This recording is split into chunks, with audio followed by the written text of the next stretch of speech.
Sequence start. Engines armed. 5, 4, 3. Liftoff. We have liftoff.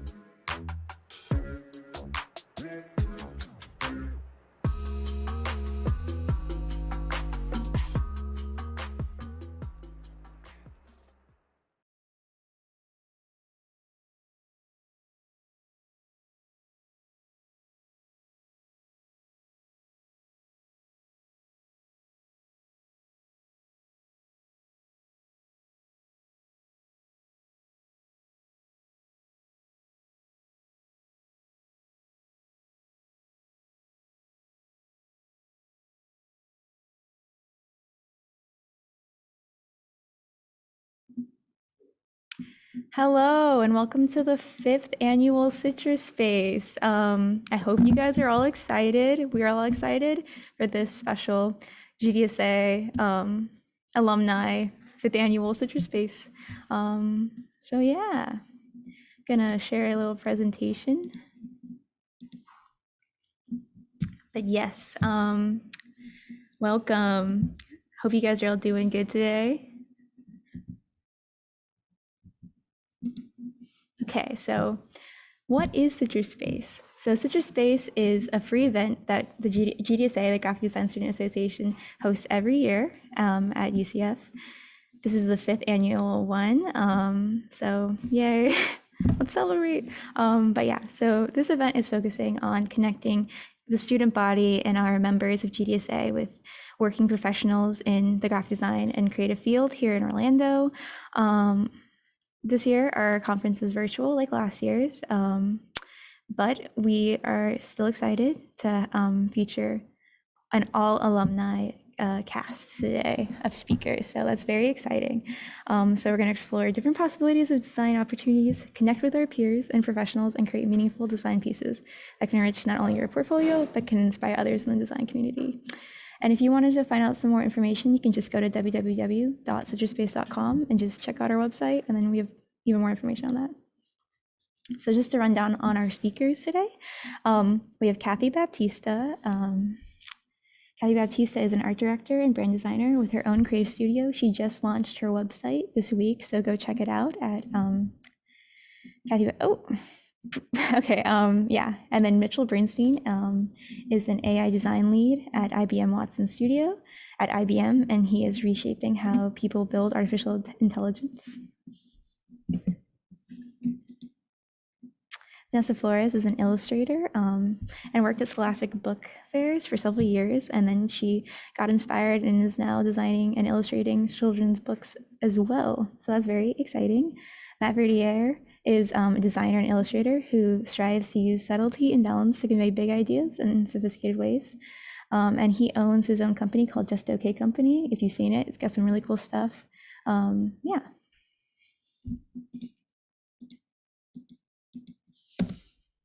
Alex Heraldez is a user experience designer at Booz Allen Hamilton, and he has 9 years of professional experience providing UI UX solutions for clients across multiple markets.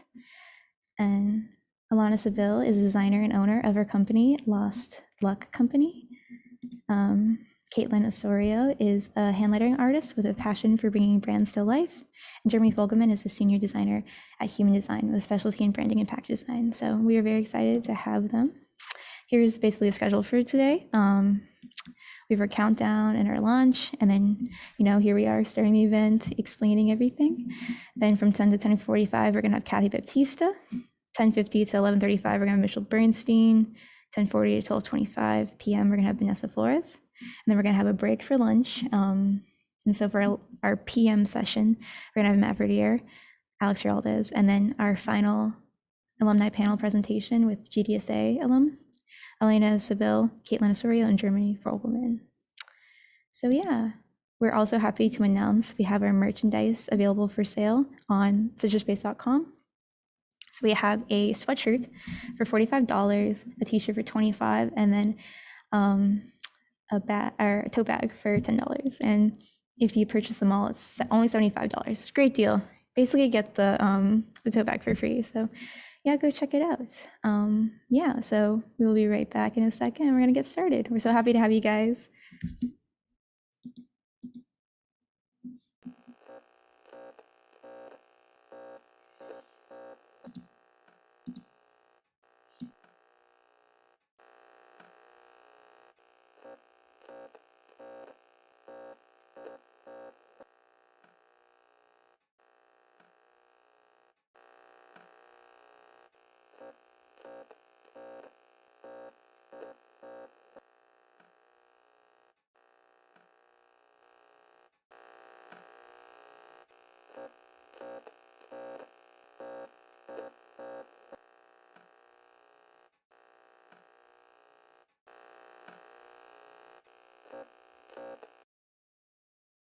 With Kathie Baptista, very excited. Let's get a warm welcome for Kathie. So yeah, Kathie, if you want to get started and share your presentation and impart your words of wisdom. Sure. Good morning, everyone. Let me see. I gotta figure this part out.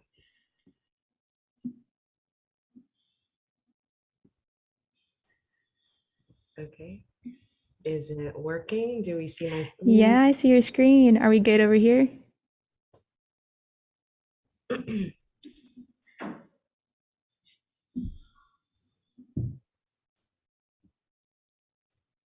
we good to start? Good. Awesome. All right, well, let's get started then. Hi, everyone. I am Kathie Baptista, and I am the founder, art director, and designer of Kathie Baptista Creative Studio. I do branding and design for creative entrepreneurs, service-based businesses, and agencies, whether they're creative agencies, advertising agencies, marketing agencies, what have you. I would describe my design style as really bold and colorful. I definitely take a lot of inspiration from vintage, illustration, packaging, design, and especially typography. I love typography. I love incorporating typography in everything that I do and every project that I have. And it's really kind of like my thing. Like I love typography. So I didn't really know where to start. So I figured I'd just start at the beginning, honestly. My parents immigrated to the United States from Nicaragua in 1985. And 6 years later, I was born. I was born and raised in Miami, Florida. And I've always been a creative kid growing up. This photo was taken on my 4th birthday. And I was so stoked about this paint set. I didn't even care to have both of my shoes on. But I loved art, and my mom really took note of that. And so she really made sure to enroll me in like creative classes. So I did like oil painting classes, and I did like clay sculpture classes. I was in chorus, and I was in art club when I was in high school. But also while I was in high school, this little thing called MySpace was really popular. It was like the Instagram of the time. And to put it lightly, I was obsessed. This is a picture of me. I think I was like 14 or 15 years old, and it was like on my mom, like in my mom's bathroom. And I think I took it with like a Motorola Razr or something like that. But I just loved MySpace and being able to personalize my profile. I love that I could, curate the photos and curate the color palette and, just put music and kind of just like make my own like little brand. And that was ultimately what I enjoyed most about MySpace. I liked like the coding and all that stuff. I also was taking photography classes when I was in high school, and I loved editing my photos, my friends' photos. And when it came time to figure out what I was going to do when I graduated, an academic advisor recommended that I do graphic design. However, when I told this to my parents, they kind of freaked out. I don't want to say that they were not supportive, but I think they were really worried that I was just going to be a starving artist. So I decided to look at other careers. I remember I did a Google search, and I was like, top paying careers for women. And I saw that pharmacy was one of those. So I decided to do pharmacy.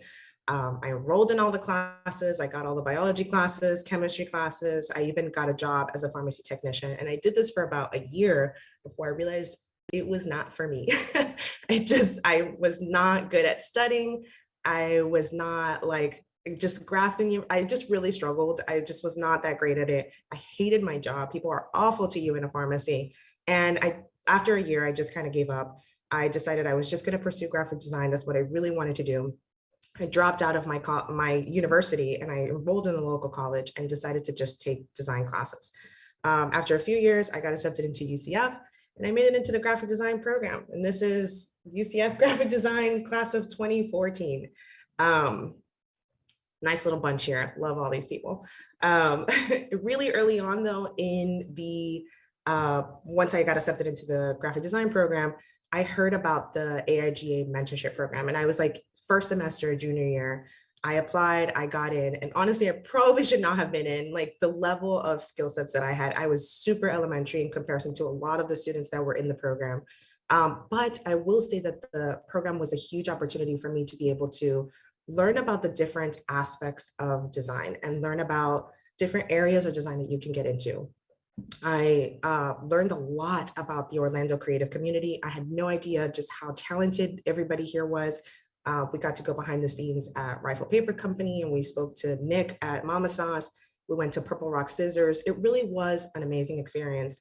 And ultimately, I think what it helped me figure out is it helped me figure out kind of like what I wanted to do and what I liked.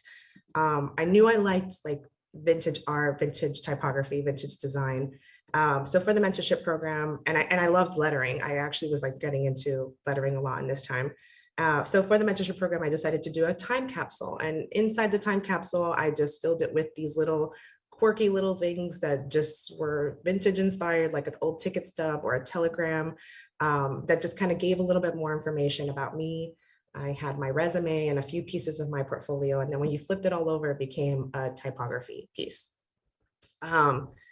I will say though, after the mentorship program, this is what really launched me into full graphic design as my passion mode. Like I absolutely just was ready to hit the ground running.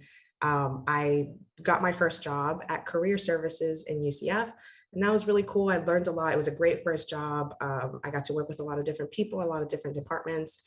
After a while, by the way, if I'm going too fast, like please let me know. But you're great. You're great. Okay. I got a job at the student union thanks to my friend Ron. He was also in the graphic design program, and it was a great opportunity because we got to really collaborate at this job. I got to work with a lot of different people, and just like developing campaigns. We would develop it from beginning to end, whether it was like the typography, the color palette, illustrations, whatever. And it was really a good experience. Like I said, I was really getting into lettering. Unfortunately, I had a boss who was really supportive about that, and he really encouraged me to pursue lettering and apply a lot of lettering to a lot of our projects. I joined GDSA. I was an officer. I did the social media. And funny enough, actually, before my year, every year, GDSA would go to Photoshop World. And I remember when it was my year, I was like, we are not going to Photoshop World. Like, I'm sure it's tons of fun, but it was so specific. And I felt like a lot of people weren't really signing up to go. So we decided to put our heads together and try to figure out where we could go for a conference. And I remember I found this little conference called Creative South, and it was perfect because they were small, so it was affordable. They were close by because, they're in Georgia, so it allowed us to carpool and to be able to commute. And what was the last one? They were small, they were affordable, they were close by. Oh, and it was in April. So it allowed us to like really fundraise throughout the year and get our shit together and figure it out. Sorry, but I will also curse, just fair warning, it's gonna happen. I will try my best, but it is what it is.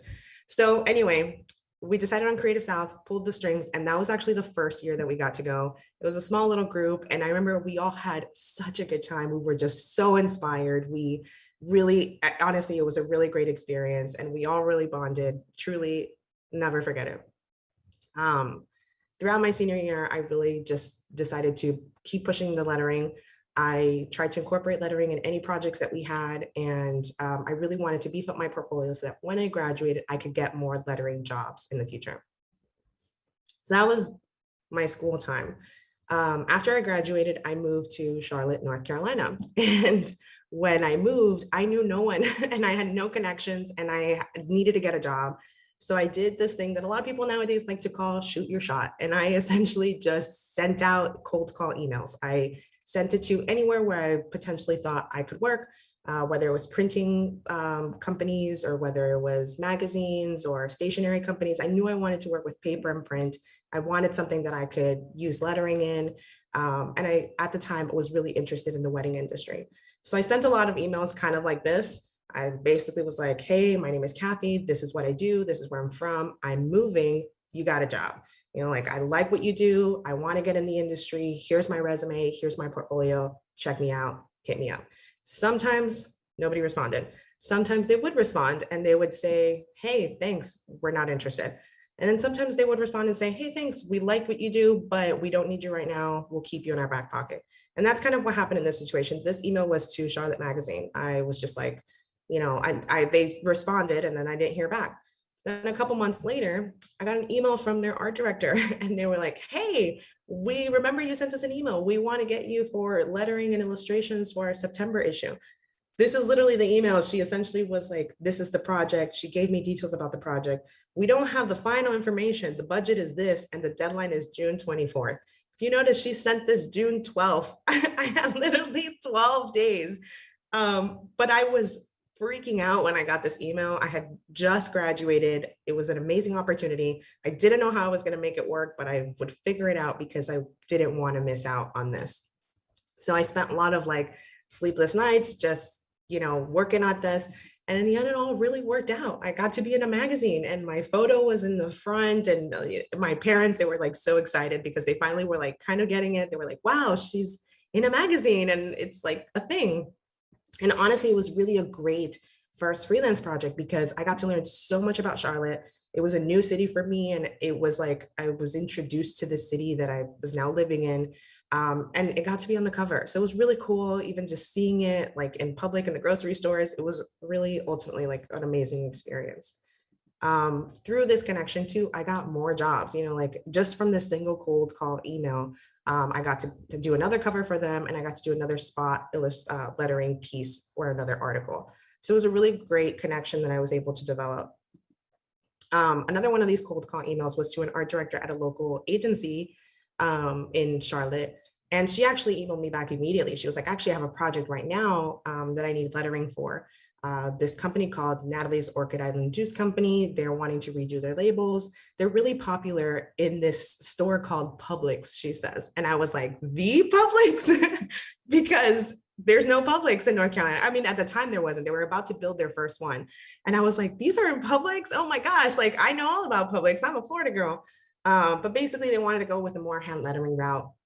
And these were like the initial concepts that I sent. And I remember they really loved it, but they really wanted to like kind of hone in on the design, make sure that they all looked a little bit more uniform and maybe scale back a little bit on the colors. So we went through a couple of the revisions. We were going back and forth between a clear label and a colored label. And in the end, we went with the white label. And when it was done, it was an amazing, like, it was so surreal. I couldn't believe that I did this. I couldn't believe that I got to work with them, that I got to, you know, have a little bit more, you know, creative freedom and actually do lettering for a living and, you know, get paid for it. It was a great experience. And it was so cool to like see it come to life, see it in social media, seeing it in the wild. Even to this day, when I see it, I'm just like, I can't believe I did that. A few years even after that, I got an email from Google Fiber too. And I don't even know how this happened. I know no one at Google. I didn't know how they found me, but essentially they were going to open up a Google Fiber location and they wanted to have a van to promote that they were going to open up a location. And they asked me to do an illustration for the van design. So this is what I submitted. It was very Charlotte themed, of course. And unfortunately, it didn't get picked for the van design, but they did hit me up a couple months later when the building was coming up, and they said they really liked the design and they wanted to include it in a mural in their space. So I went back, we like made some tweaks and we adjusted the color palette, and this was the final outcome. I actually had a couple of friends of mine who did murals, and they were the ones who were able to paint the piece onto the wall. And it was really cool. I mean, ultimately it's nice because, excuse me, I don't live there anymore, but it's nice to know that there's a piece of me that still lives there. And it was really cool to see it all come to life. So this is the finished piece in the space. After living in Charlotte, I'm gonna take a sip of water actually, before I keep going. So after I left Charlotte, I moved from Charlotte back to Miami, and I decided I was going to launch my own stationery line. I still really loved paper and print, and I really loved hand lettering. So during this time, I was doing a lot of custom invitations, wedding invitations, graduation announcements, moving announcements, baby showers, what have you. I just really loved paper, print, lettering, and I wanted to be able to provide that service for people. I also had a couple, like a small line of products. I had like notepads, I had gift tags, and I had like these like garden stakes, all hand lettering pieces. And I really enjoyed making them. It really was a lot of fun. And I had my own little Etsy shop. I also was doing a lot of markets at the time. And that was really cool, just being able to like put myself out there and let the community know about who I was and what I was doing. And sometimes I had some pretty good sales. But I do want to kind of stop here and say that even though I had these really great opportunities post-grad, this is not to say that it was all like sunshine and rainbows at all. As we all know, Florida is very hot. And it was very brutal sometimes to have to do these markets. I mean, just setting up, you'd be drenched in sweat. And I did it for about 6 months before I was like, this is not for me. Like, I can't keep doing this. It's a lot of work. Like, yes, sometimes I had great sales, and sometimes I would barely break even with the fees and trying to get all my products. So I wasn't really feeling it. And I decided to kind of just let that go. I also started to see a lot of these things coming up, like Procreate was becoming a thing, was becoming really popular. There was all these lettering workshops, everybody was doing lettering. And I almost felt like, one, yes, competition was very high, but it felt like even the value of lettering was starting to devalue, because every time I'd sent a proposal, people were just like, oh, I can do that, or I can find someone who could do it cheaper, or I have a friend who can figure it out, or whatever. It was really discouraging. It was kind of like making me not enjoy it. I was spending all this time on lettering, and I felt like nobody was finding the value in it. And also, while I was doing all this stuff, I never really made enough in my freelance to be able to support myself full time. I always had to have another job. So I definitely tried to pick jobs that I aligned with, that I, dealt with stationery, paper, print. I worked at UNC because I worked at UCF. So I felt like I had that experience and that connection. And I worked at a nonprofit botanical garden. It was my first time working nonprofit. And I love plants. So, it was great for me. But in all these jobs, they were in-house jobs. And I always felt like I was so passionate, and I was just so determined to do all these things. And I was always in a position where there was always someone above me that just was not as passionate, did not care as much, or like, things were done the way that they have been for years, and things weren't going to change. So I always found myself frustrated. I wasn't being fulfilled in my jobs, and I was getting frustrated with the lettering. So I was at a point of my career where I really kind of was looking for a bit of a shift. And so I decided to, kind of experiment with agency life. I had never considered it before. But in 2018, I started working at a small boutique agency in Miami Beach. It was a small team. It was about 6 people, and it was a lot of work. It was probably the hardest I've ever worked in my entire life. It was long hours. The turnaround times were extremely quick. Last minute requests came all the time, but I loved it. I feel like I learned a lot about how branding is more than just a logo. We would review client questionnaires, and we would brainstorm ideas, and we would create personas for the brand. We would discuss brand adjectives, and it was just so exciting to finally be a part of the conceptual part of things again. When I was doing lettering, a lot of times people just told you what they needed. They were like, we need this in this style. And this meant I got to be more involved with the decision making. So I started at this job mostly just doing graphics for social media or for our blog. And that was really fun because my boss, our creative director, really encouraged me to just explore typography and illustration and really just have fun with it. Every time that there was a local event in Miami, we would do all these listicles and do illustrations for it. So I noticed a lot of the stuff that we would even illustrate were really current events.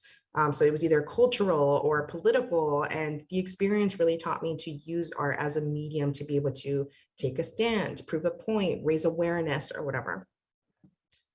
One of my favorite projects while I worked here was this project called, for this client, called Doughie's by M.W. So Doughie's, essentially, this is their original logo. Doughie's is essentially cookie cups, and they look like cookie dough, but they are fully baked. And the founder was this like small, thin woman, and she was telling us about how much she loved hip hop and rap, Quentin Tarantino, and that she was like a true blue Miami girl, and she wanted to have all those elements within her new brand. She wanted the brand to have a little bit of edge, but still be like really fun. So this was the mood board for the brand. The color palette was inspired by like Miami sunset. And I found brands who had the same tone of voice that I felt like could really work with her.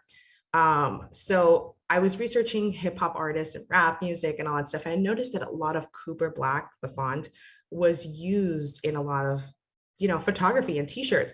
And I had read this article about the history of Cooper Black and hip hop culture, and how the font was just commonly used for DIY hats and, shirts for dance crews and for rappers.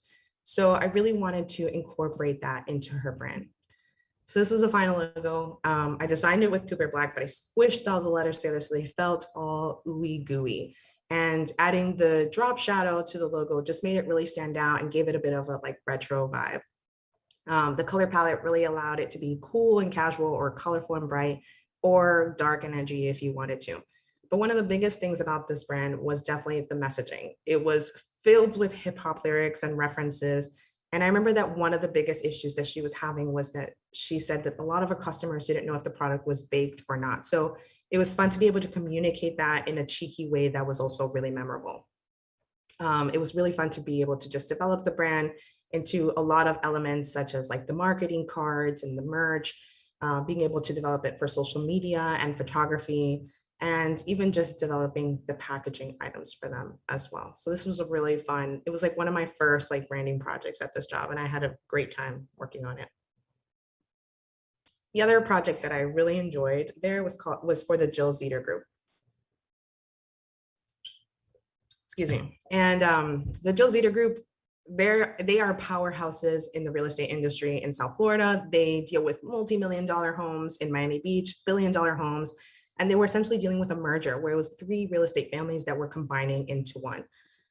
We really wanted the brand to feel like Miami, but most importantly, we wanted it to cater to their luxury clientele. So this was the final logo that I designed. I decided to stick with the sans serif fonts, just that it felt very modern, but I really wanted to give them an icon. And I decided to go with a palm tree because it's very Florida, it's very Miami, and a realtor in Ohio can't use a palm tree. So I gave them 3 palm trees, one to represent each of the families that were now combining into this merger. And it was really fun to be able to develop this brand. We were able to give it a balance of either really high-end and sophisticated or really playful. We got to develop a lot of their like folders, brochures, and even a lot of their merch. So it was a really good experience, and it got a lot of exposure. Definitely think that you guys should check it out. So because I was working with this brand, and because of my experience of working with real estate, when I started working at Big Eye last year, I was working on a lot of the branding for our property clients. We had clients from all over the US, but one of my favorites was definitely this one that we designed for the registry Las Olas. It was an apartment community in Fort Lauderdale. When we got the renderings for the property, we noticed a lot of like linear motifs in the architecture, in the walls, in the ceilings, even in the furniture pieces and in the fabrics that they had selected for the interiors. So I really wanted to make sure that I incorporated that in some way in the branding. This is the mood board for it. I wanted to go with a more traditional serif for this, but I really wanted to play with the types to make it a little bit more interesting in certain ways. This is the final logo. As you can see, I really tried to incorporate the line element, whether it was in the full logo or in the icon, and we went with a neutral color palette for the whole brand. And with these line elements, I tried to create patterns, and they range from being very organized and structured to being very light and cheery. And honestly, this was one of those brands that felt super easy and seamless. as I continued to develop it, it just had such a strong identity that it almost designed itself, honestly. All the additional elements of the brand really came together really nicely.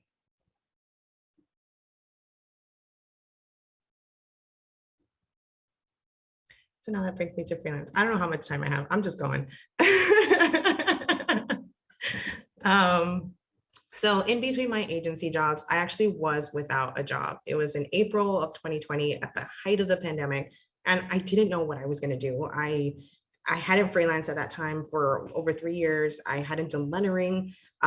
So I wasn't really sure, but I will say I felt more confident. My first agency job, like I said, really overworked me. And because we were small, I had a lot of responsibilities like spearheading photo shoots and presenting RFPs and brands to clients. Like I had a lot of responsibility and I learned so much. I realized that branding was what I really loved and I wanted to kind of start doing it for myself. So I got to work. I updated my website. I started reaching out to colleagues and friends. I joined Creative Circle and I was actually able to hold my own for the first time in freelancing. My husband, he owns a side hustle called Garage Emperor, where he makes 3D printed car parts for drifting cars. Don't ask me to explain it any more than that. I really don't know. Like, it's just not my jam. But I always did the creative for his brand. And during this time, I really took the opportunity to really push the brand even more. It was a great time because I was able to work on his social media and deal with his product photography. And it was really nice to be able to team up with him and work with him and just kind of do this together. I did eventually get another job and I moved from Miami to Orlando last year in September.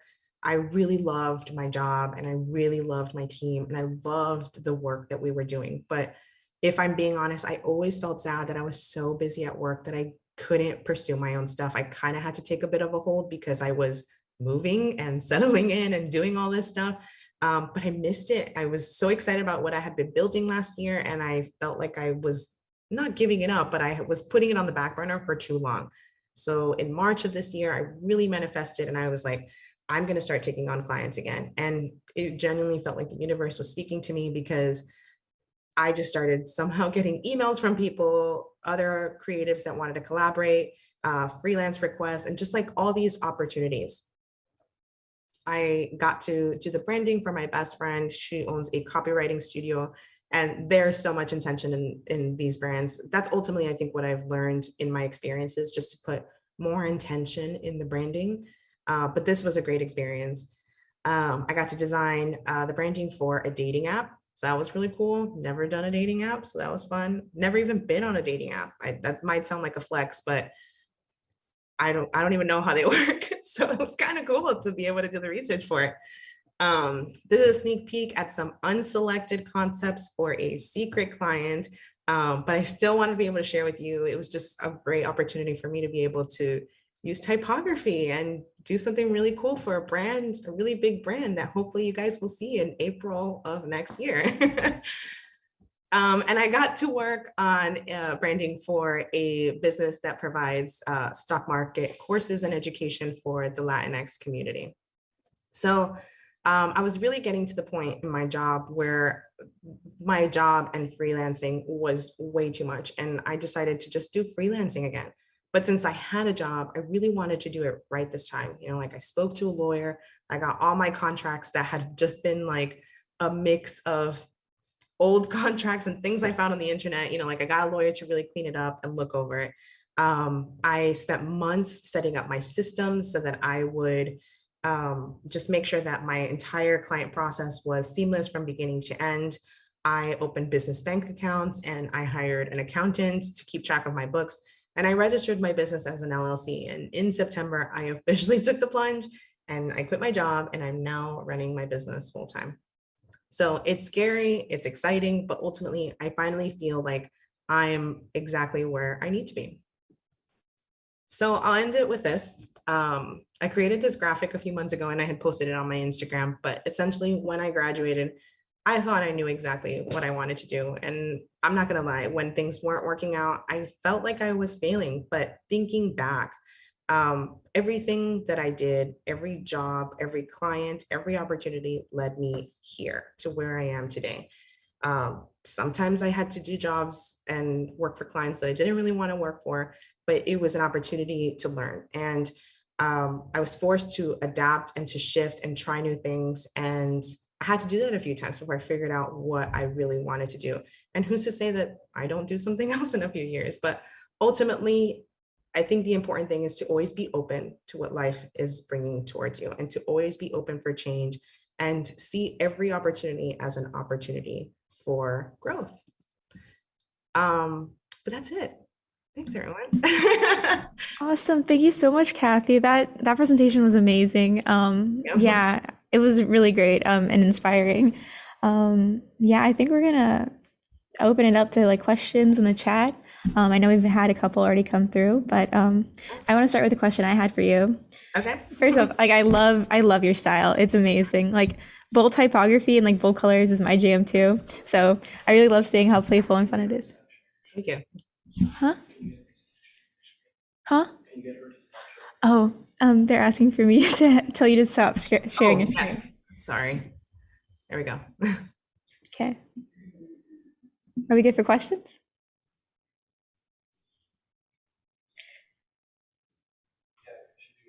We're good? Okay, awesome.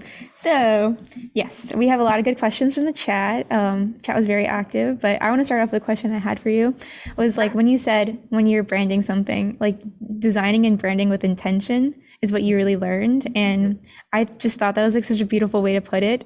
Cause like you were saying, like using the lines from the architecture and making that a motif in the branding, like it sounds so genius. And like, it's hard for me to grasp because, you know, kind of like a baby designer, but yeah, like how do you think you came across that? Was that with time and like maturing as a designer and like learning that you came to find like, you know, designing with intention as like just a part of your process that comes naturally in a way of thinking?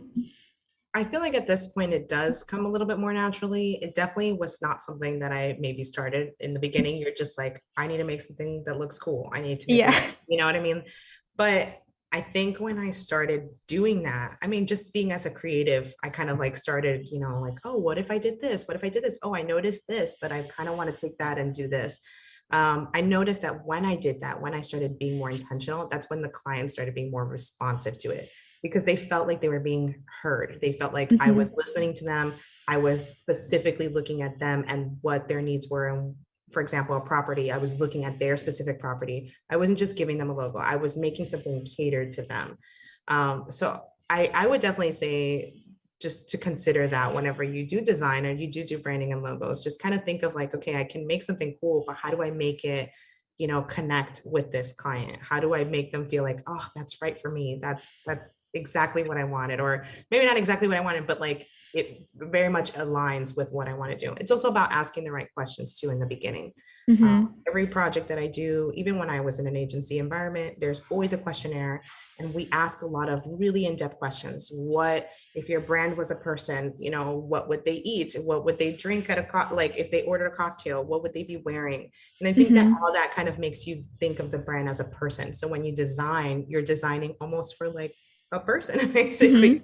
So. No, that's awesome. Like, yeah, definitely going to use that going forward. We're working on our packaging projects right now. So yeah, that's great to know. Yeah, so I'm going to go in some questions we got from the chat. So Colby Kleitz, a former GDSA president, what's your go-to tool software for lettering?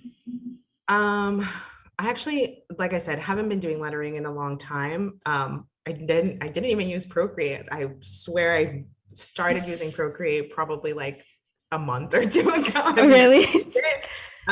When I did lettering, I did it the old fashioned way. You know, like I sketched in my notebook. I used a gridded sketchbook because it kind of helped me because you couldn't put digital grids like you can in Procreate. So I would get a gridded notebook and I would do the lettering there. I would trace over it with tracing paper and then I'd scan that and bring it onto the computer where I'd then clean it up. And as I say this, I can't believe I would do that. Now everything is just so much simpler, but that was my process when I did lettering. That's awesome. Yeah, like old school way. Definitely, yeah, I just use Procreate and like grids. It's just very helpful, but that's awesome that you, yeah. So Madison Gilboard said, Has there ever been a time when you had to switch to a different direction halfway through for a job? If so, how did you work around it? Yes, there were some times, and it sucked. It sucked ass. I'm not even gonna like sugarcoat it. It was awful. And but the times in which it happened, it was in a previous role, and to put it shortly, just the person who was giving me direction was just not very clear. So I unfortunately went through that a couple of times. But for the most part, I would say like in my own personal work and my own freelance, that fortunately has not happened, only because from the very beginning, I'm, like I said, asking the right questions. I'm making sure I have everything.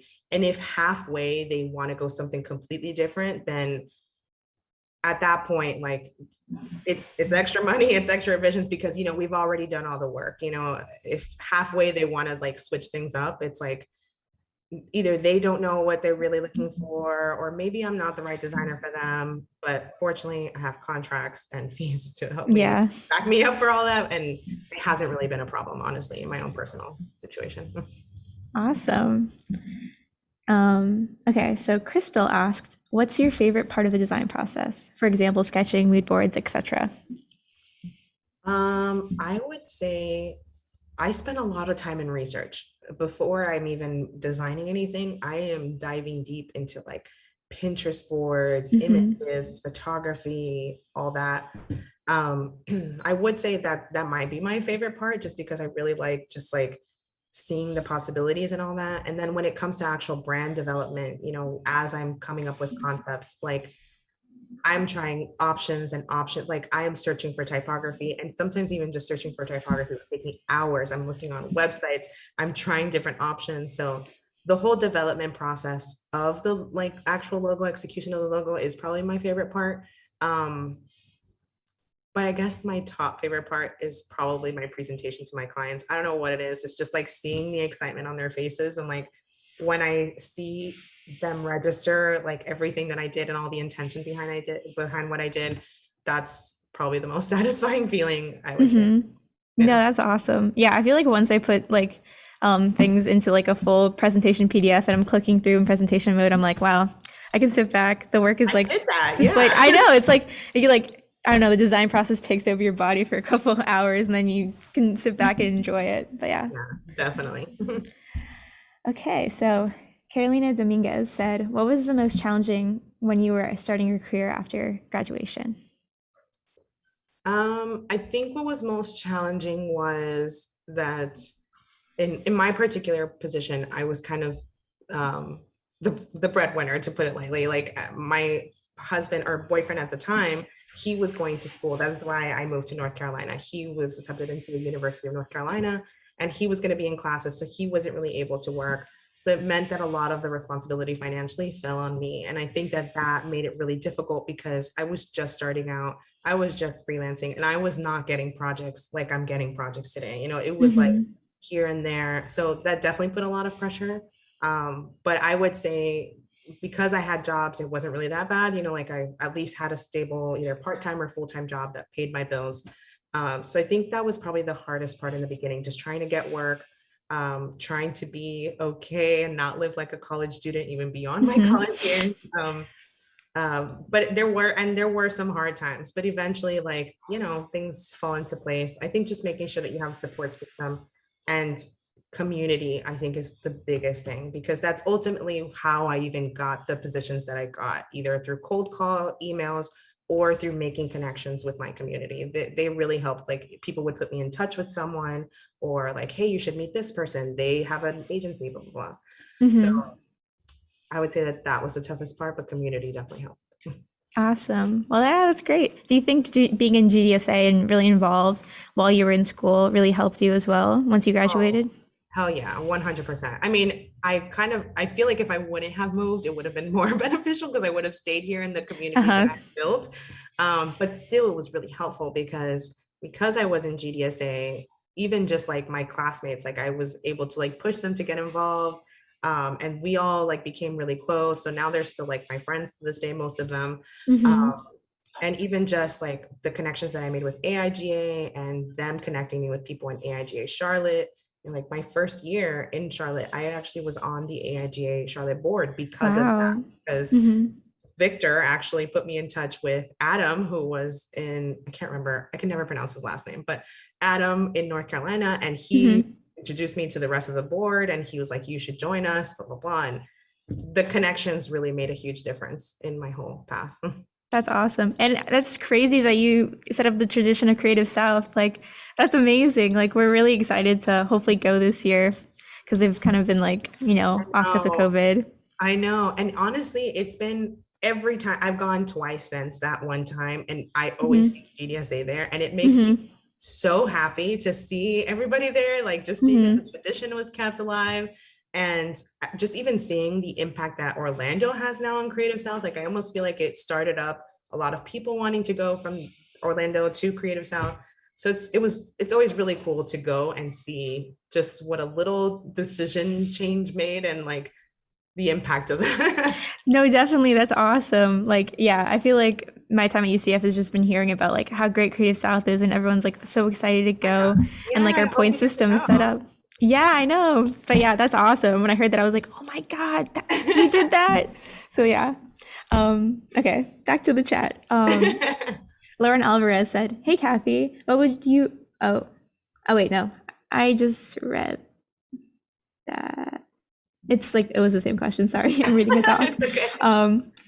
Morgan said, hi, Kathie, I really loved your Charlotte design. Do you have any tips for how to combine graphics and typography in a cohesive design? I would say, I mean, it depends on the project. If you love typography, I mean, I love typography. So that's usually where I start, honestly. I'm like, okay, what is going to be the type that works best with this? And then I kind of work around that. So definitely takes a lot of, I think, time and experience, just kind of like knowing where to look and knowing what to pair it with, what fits right. So that's how I start. And then I kind of work around design from there. Awesome. Yeah. Do you have any like go-to typefaces that like you'll be like, oh yeah, I know exactly the typeface, like if it's like a beauty brand or if it's like elegant, I actually don't. I try hard. I love type so much. If I can use a new one every time, I will. Like, oh yeah, that's true.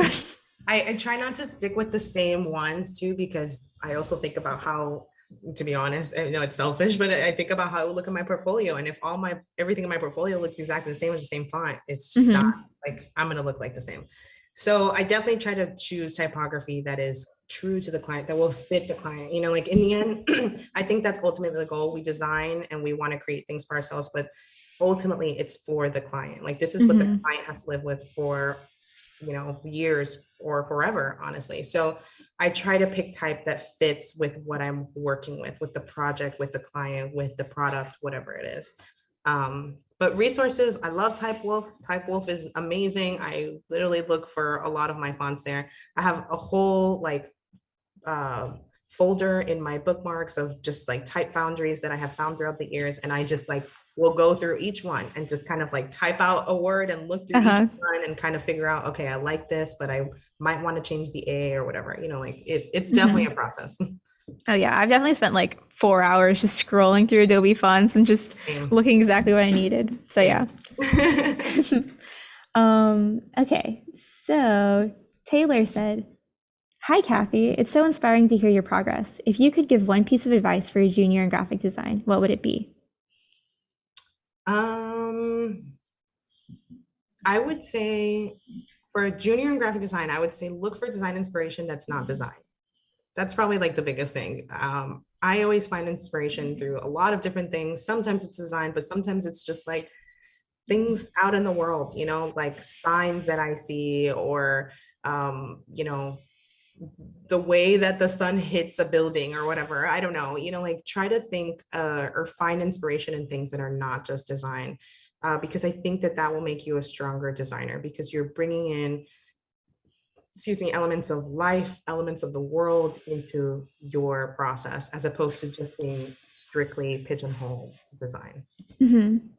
That's a great piece of advice. Like looking at film stills or like nature and like classic paintings, like any facet of art. Yeah, definitely surround yourself with creativity, creative people, creative environments.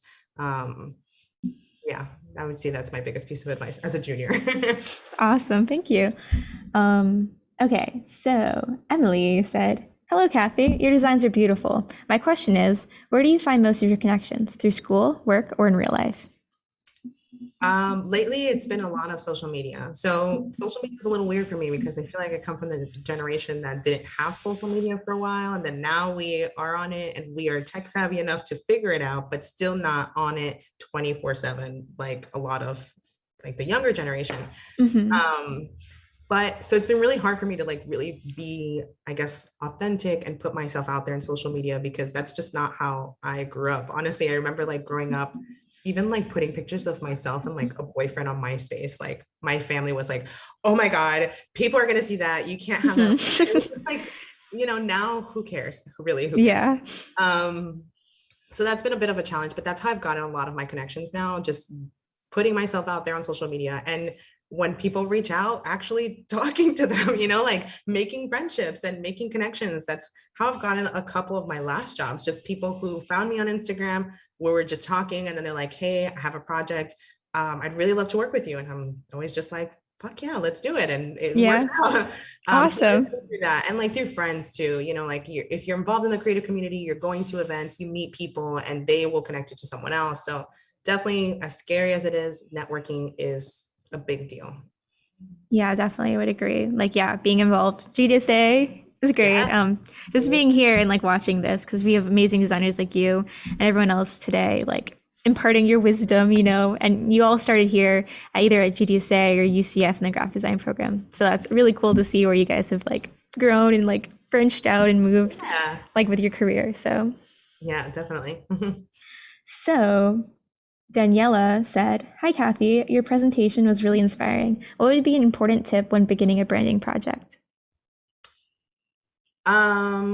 Once again, ask the right questions beforehand. Like, there's so much that you need to learn about the brand, the person, what they're looking for, their competitors, what you want their brand to sound like, like there's so much to do beforehand before you even start designing. So I would say, what was the question again? What's important tip like when beginning a project? Yeah, I would say that's the biggest thing. Dive deep into the research, like ask the right questions that not questions that you think that they want to be asked, questions that are going to help you create a valuable design. And when you get those answers, really dig deep into them. I actually even get those answers and I will meet with a client afterwards and review those answers. Not all of them, obviously, some of them are basic, but some of them I want to dig deep. Like they're like, "Hey, my target audience is women, who are between the ages of 35 and 40 and, this." And I will meet with them and I'll say, "What kind of women, what kind of races,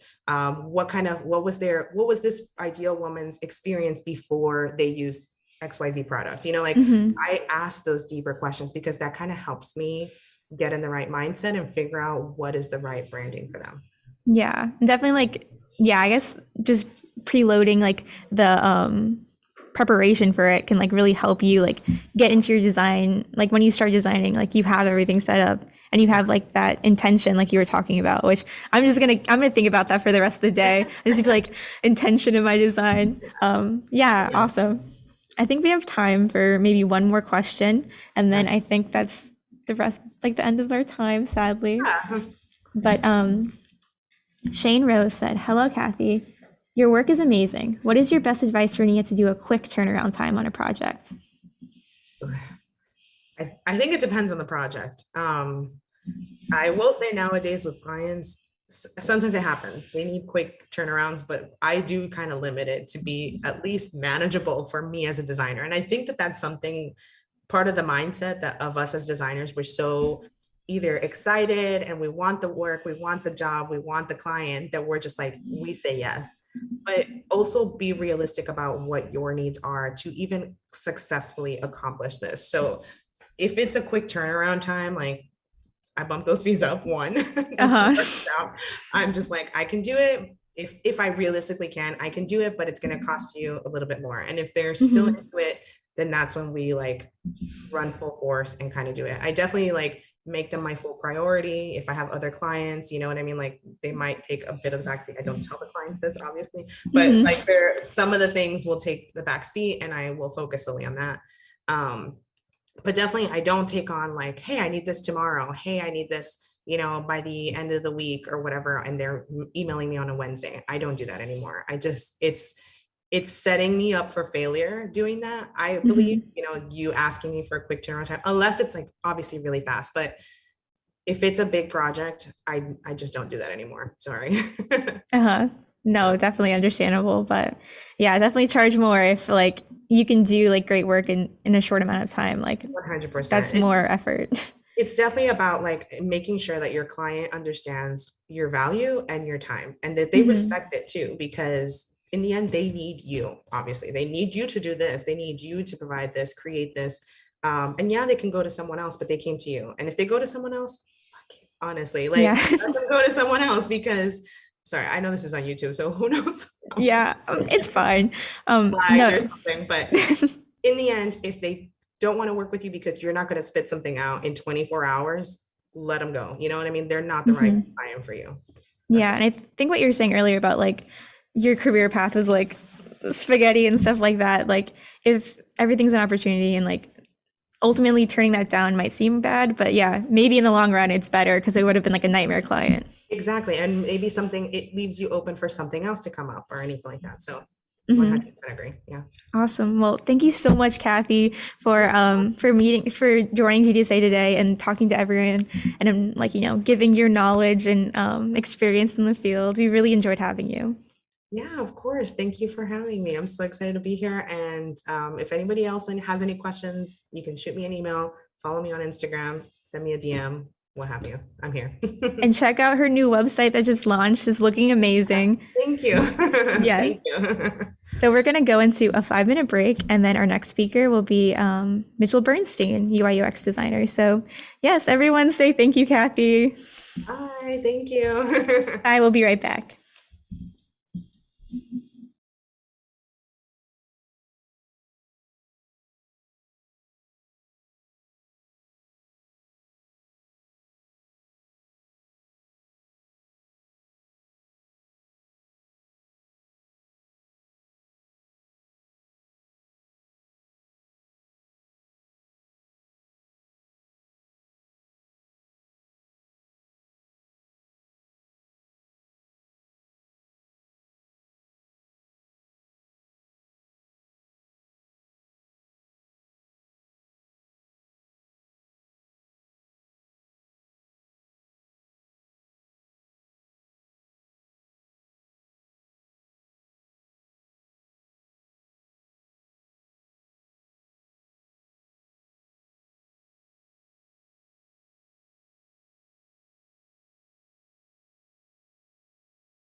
Hello, Citruspace. My name is Chris Connolly. I'm the videographer at GDSA this year. And today I've got Mitchell Bernstein with me. He's a AI designer at IBM, and he's going to talk a lot about what he's doing right now, what he's up to over in Austin, right? Yes, sir. And if you want to go ahead and introduce yourself and start your presentation whenever you'd like. All right, let's get started. So, hello world. My name is Mitchell Bernstein. I am AI design lead on the Watson Studio team. I lead, I lead, well, a ton of people, probably around 30 or 40 people in terms of creating tools that allow companies to build artificial intelligence while using artificial intelligence. So a little bit of inception there. I love doing it. Ton of fun. And on the screen, you can see all my previous roles that I've named myself, I've titled myself, designer, UI designer, motion designer, graphic designer, interaction designer, UX designer, and product designer. And there's many more that I just couldn't fit there. But I was asked to talk about graphic design and UX design and the differences between the two.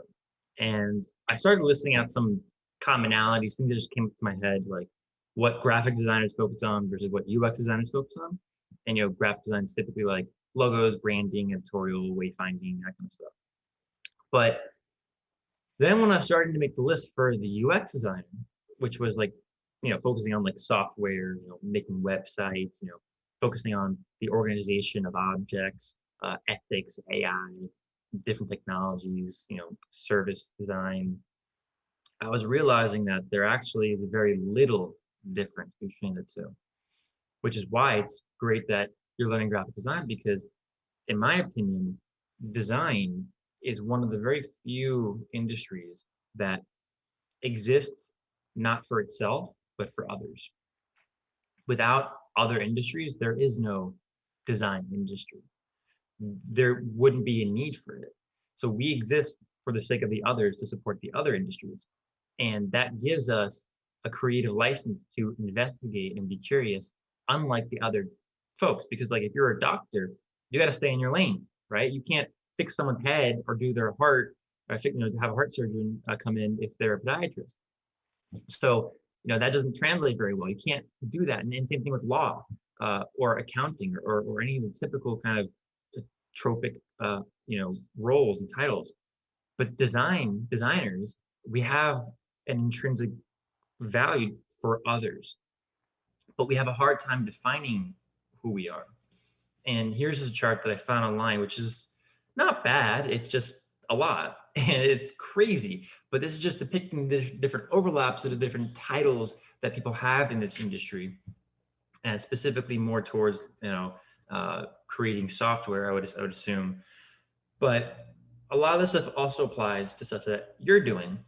And there's actually one adjustment I would make to this chart, which would be that customer experience design is probably the most encompassing of all of them.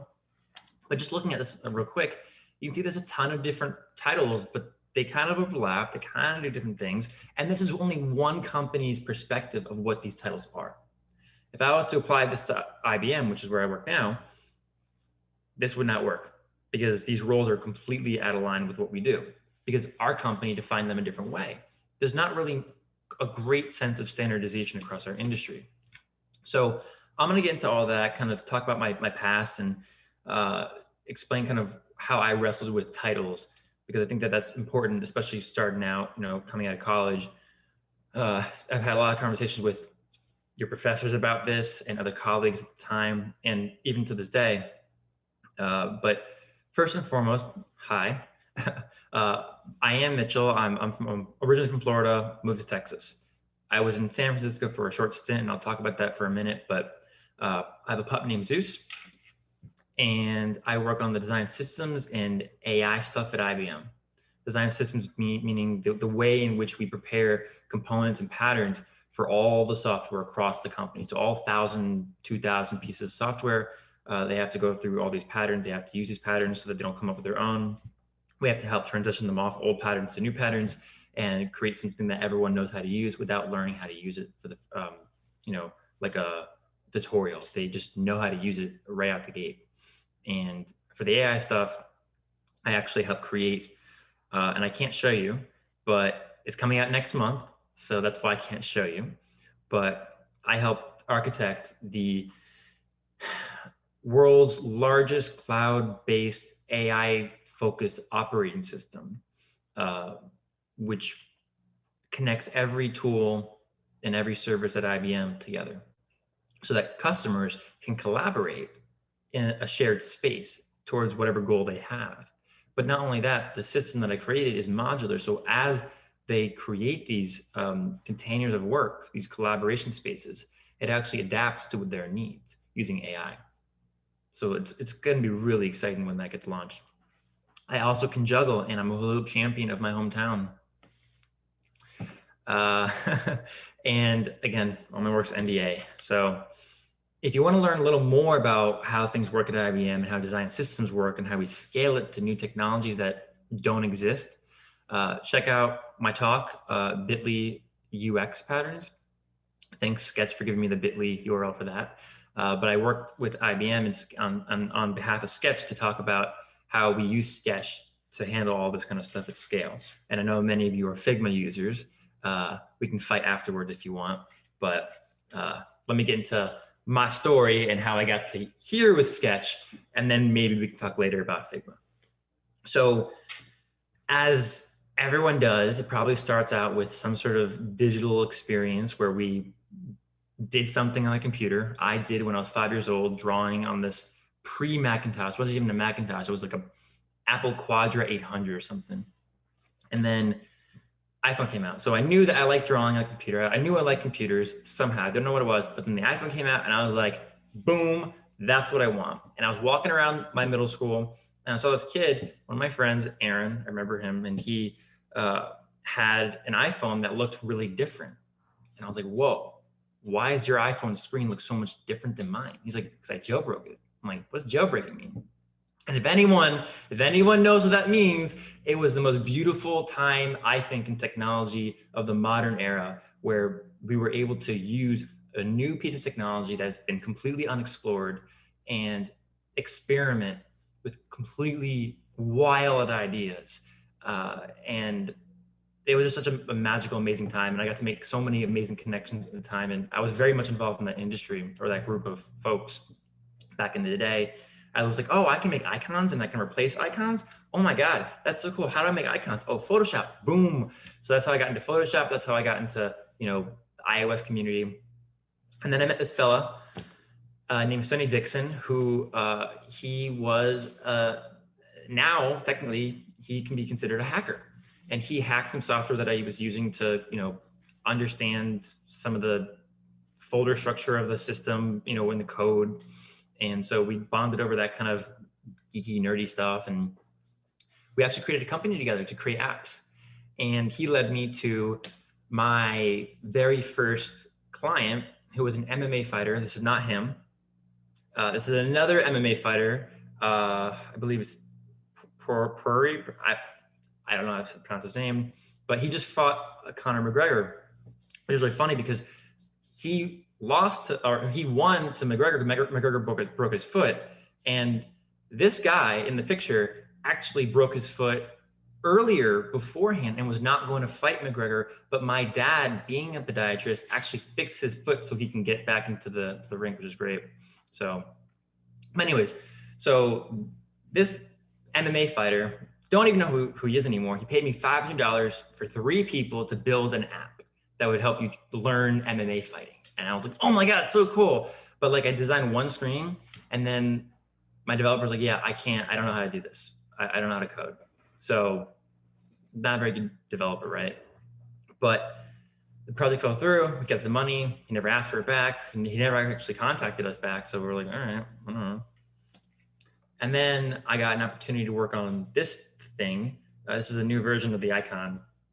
I don't know where the original stuff is. All my stuff got burnt in my other computers, but so this is called Cinematic, and it was an app back in the day that was launched by a group that created Hipstamatic, something like that.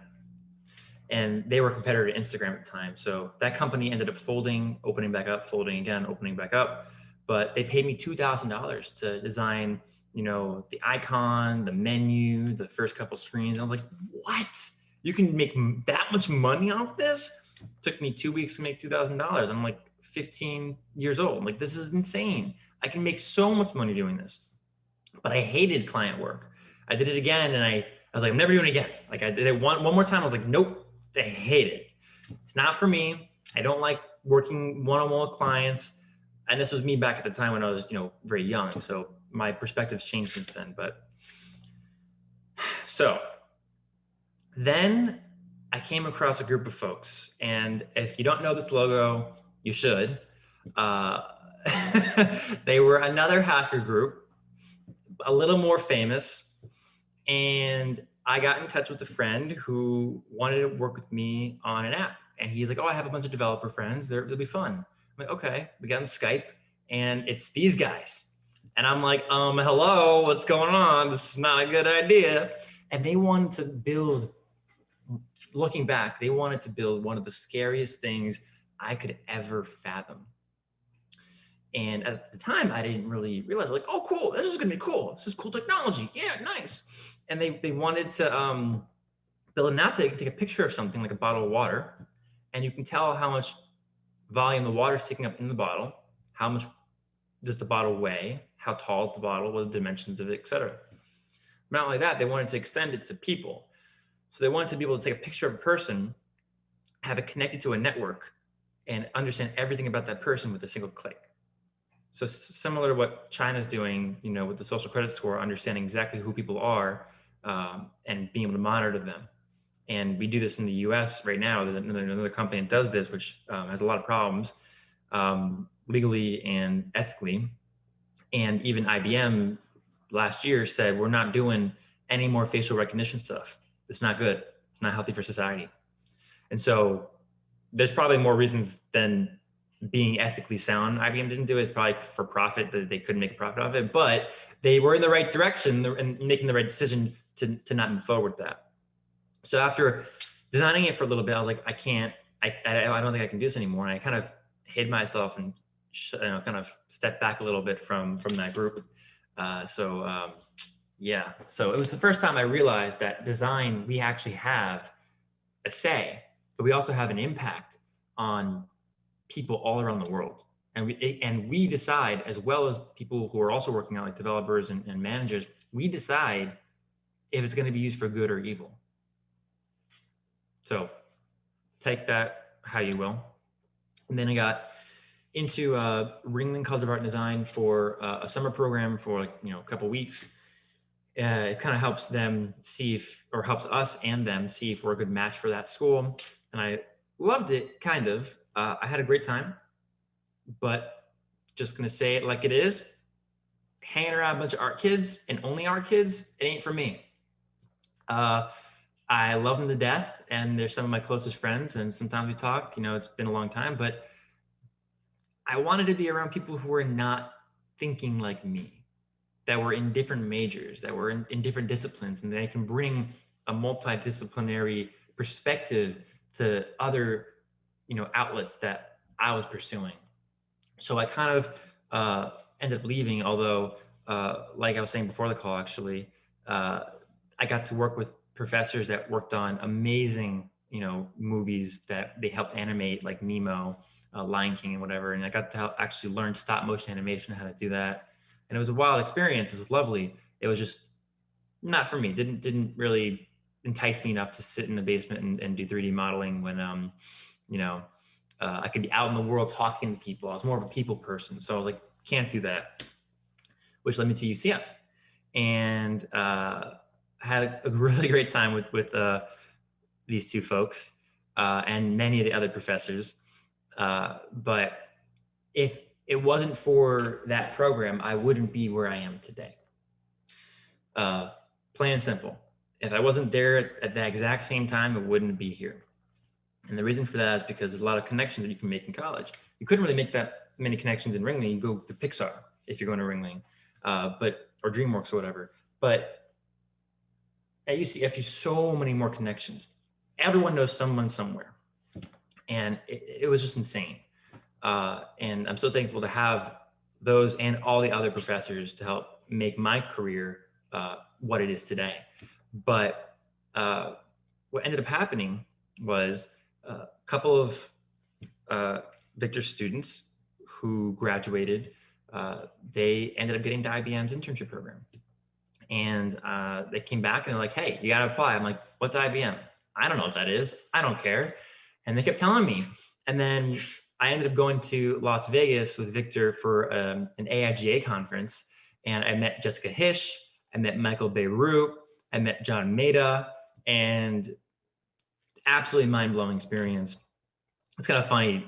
We're just walking in that room, and Victor's like, oh yeah, I see Jessica. And I'm like, what? And he's like, yo, Jessica, come over here. Like, as if like they're like best friends, which I'm sure they are. And she's like, hey guys, how's it going? Come to my studio. We're just like, oh my God. I wish I had her book with me when I met her, but so she can sign it. But it was a really fun experience. But Victor wanted me to meet one other student that also got into the internship program. And so he called me into this bar area that was closing down. I had to run past the bouncer. And basically, I walked up. The guy was like, yo, what's up? My name is Adam. Who are you? You got to apply to IBM. And I was like, yes, I will. And I did. And I had an amazing experience in Austin where the internship was. It was the most rigorous experience of my life. even to this day, I haven't faced challenges that difficult. I got to work on creating software to help solve air pollution, make air pollution more aware to people. Actually, they actually use some of that stuff, and now Apple took and copied some of the stuff we ended up doing, which was really awesome. So I'm really proud of that work. We ended up helping kids with mental illnesses and creating a way for them to give feedback to their folks in the schools that help mentor them. There's administrators, so that they actually can receive resources, and without this communication with the administration, then those programs would be shut down. So even till this day, 4 years later, it's still running really strong. And I got to help create, a point of sale stand for the world's smallest computer. And this is all in the internship, about 10 weeks. It was an amazing experience, and had the best time eating all the best tacos.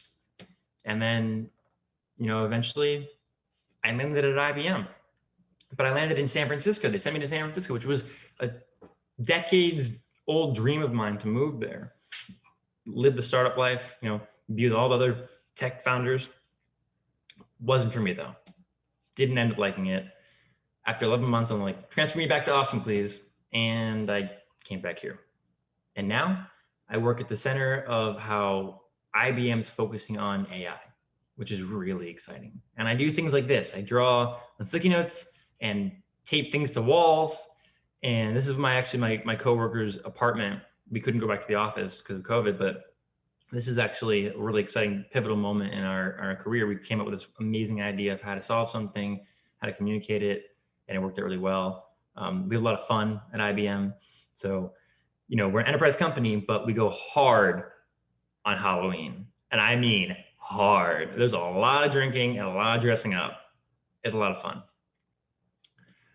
So now that I've kind of gone through my history, my past, and then you know a little bit more about me, I want to talk again back to this idea of titles. So you saw I had a list of a lot of titles before, and what I am now is an AI design lead. I work on AI and I lead a team. Very descriptive of what I do. But is it only what I do? No. When people ask me at IBM, oh, what do you do?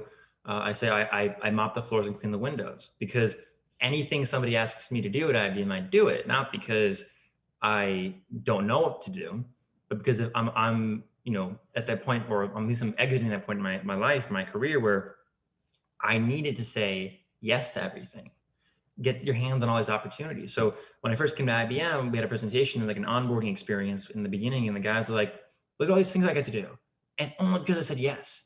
I didn't even know how to do any of these things. I just said yes. And I'm like, that seems like a really weird cheat. How can anyone just do it and then not know how to do it? Well, it's true. If you just raise your hand and say, yeah, I'll do it, they'll give you the opportunity. Most people won't even ask. They won't say, are you qualified to do it? They'll just, give you the opportunity. So I said yes to a lot of things. And that got me in trouble sometimes, because I overstepped my boundaries and I did things that other people were supposed to do. But if I didn't do it, they wouldn't have been set up. I helped create the design system sketch library, which now is in Carbon, which is the base of Carbon, which is now the world's largest open source design library. I helped set up the program for how people write guidance about guidance. So it's very meta where I kind of sit. I got to do a lot of stuff. But what's interesting to me is, like, when you think about, again, a doctor, for example, a podiatrist, that they're talking about feet. You don't have to guess what they're doing. In my role, you kind of have to poke me a little bit to ask what I do. And I can't give you a straightforward answer because it changes day to day, and it changes from who asks me. So as a graphic designer, you focus on the 4 elements of graphic design, which are photography, iconography, typography, and illustration. And everything else is a combination of that. But what do UX designers that are, they're practicing these kind of other things I mentioned before, what are they doing differently? And I thought, oh yeah, okay, so actually UX designers, they do design thinking. This is like a thing that everyone doesn't like saying, but they all do it anyways. And they have these different kind of processes of what they call them, but they're all doing design thinking. That's it. And then I was like, wait a second. I remember sitting in Victor's class doing the same stuff. We have to think about the client, the customer, the people who are the audience. We have to define the scope of the project, and you have to be able to know what you're able to do within the time frame. You have to know, how to ideate a bunch of ideas, create, prototypes, and show them to people. And then you get feedback and you start over again. The same thing. Graphic design is not different than UX design. And I just kept thinking about it. It's like, okay, then why do we have so many titles? Why are they so different? Why does it matter? Why do people care? And at the end of the day, we all do the same things, but we do it for different reasons. And that, I think, is summary of my talk. We have titles to explain to people what we do to help them understand us, but we don't do them to define ourselves and constrain ourselves. We do it to help educate others on what these roles are, but we all do the same things. And whether somebody does more of one thing is fine. That's totally okay. Or if you're an I shape, a T shape, or an M shape, those are kind of different types of employees that you can imagine. If you have one skill and you go really deep into that skill, or if you have you're a T where you have one really awesome skill and you're really good at that, but then you're also branching off into other skills. Or if you're an M where you can go into multiple verticals and deeply go into multiple different skills. You might vary and you might like doing different things, and you shouldn't have to do all the things. I like doing all the things. I love that. I live and breathe for that stuff. I do research, I do UX design, and I do visual design. That's how IBM defines it. And we can talk about it later if you want, but I'm not doing anything practically different than what y'all are doing in school. Y'all can do exactly what I'm doing. Like there's nothing stopping you except maybe domain knowledge, which comes with time. It took me 4 years to get to this point. For 3 years, I didn't know what I was doing. At the 4th year, it finally all clicked to me, but I wasn't doing anything different. I still use the same tools y'all use. I still have the same practices and the same concerns and stuff, but you just pick it up and you just do what you need to do. And people have all of these different reactions to titles, which is funny because usually I always ask people who are senior, I'm like, what do you do? They go, oh, I'm a designer. And I'm like, but I'm a designer. You can't be a designer because you're much higher up in the ladder than I am. I'm a designer. And what I've actually learned is that in certain places, the context matters of the role. So that sometimes dictates what your title is and what you end up telling people your title. What I would say is, if you're going to be titling yourself something, make sure you're doing it appropriately in the context in which you're doing it. So if you're trying to target certain people, maybe title yourself something that those people look for. It might not be what you actually do, but it might be what they think you do. And in a lot of companies, they're also very different. And every company is going to be different. You're never going to have standardization about these roles. So do what makes you curious. I say this specifically to not say do what you love. I've learned that you shouldn't do what you love, because if you do what you love, you'll end up hating it eventually, because there's so many other problems that come with what you love. But if you're curious about something, maybe you can love what you're curious about. But if you're curious about it, you have a better ability to withstand the pain and the torture that goes into suffering to create that thing, because your curiosity is way more powerful than your love. And I honestly believe that. I wouldn't be doing all of what I'm doing today if I loved doing it. It's because I didn't know about it and I want to learn about it. And I didn't have experience with it. And that's what was exciting. It was a new adventure for me. So I got into AI, I got into analytics, I got into design systems, but I wasn't doing that before. I was just designing interfaces, and they might lead one to the other, but it was the curiosity that drove me to investigate. And now I love those things and I can call those things mine.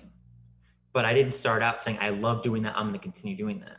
I said, no, I don't know what that is. That shiny thing over there is something really cool. I want that. So be curious about, and be intentional about what you're curious about too, but be curious about what you're investigating and what you want to do. And that'll lead you to whatever title you'll earn.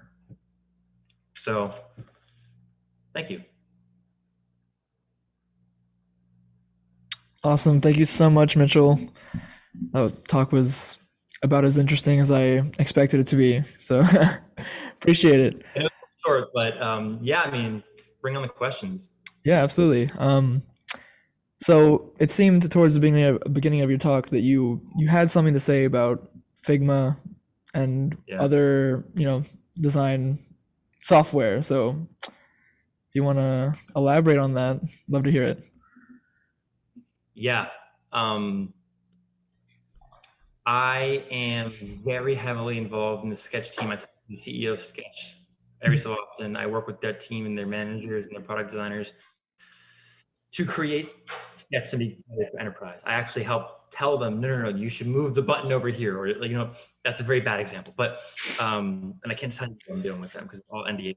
But they've been so kind to me, and I've been such a huge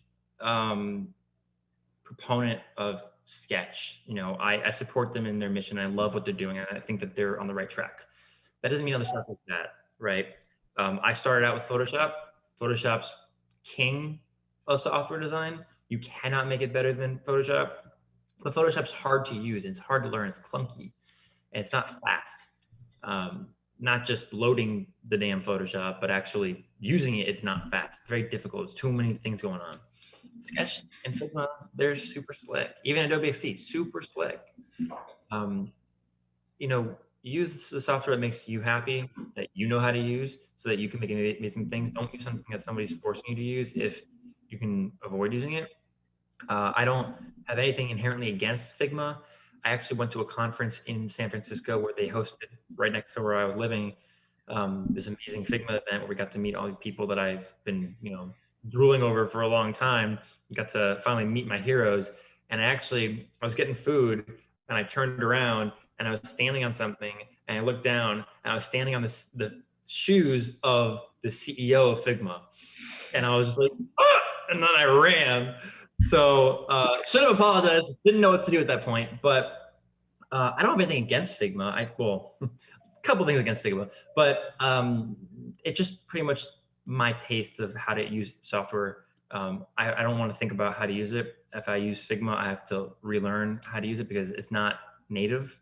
And I love the native aspect of Sketch. It's all like, I already know how these components in Sketch work because the rest of the operating system works that way.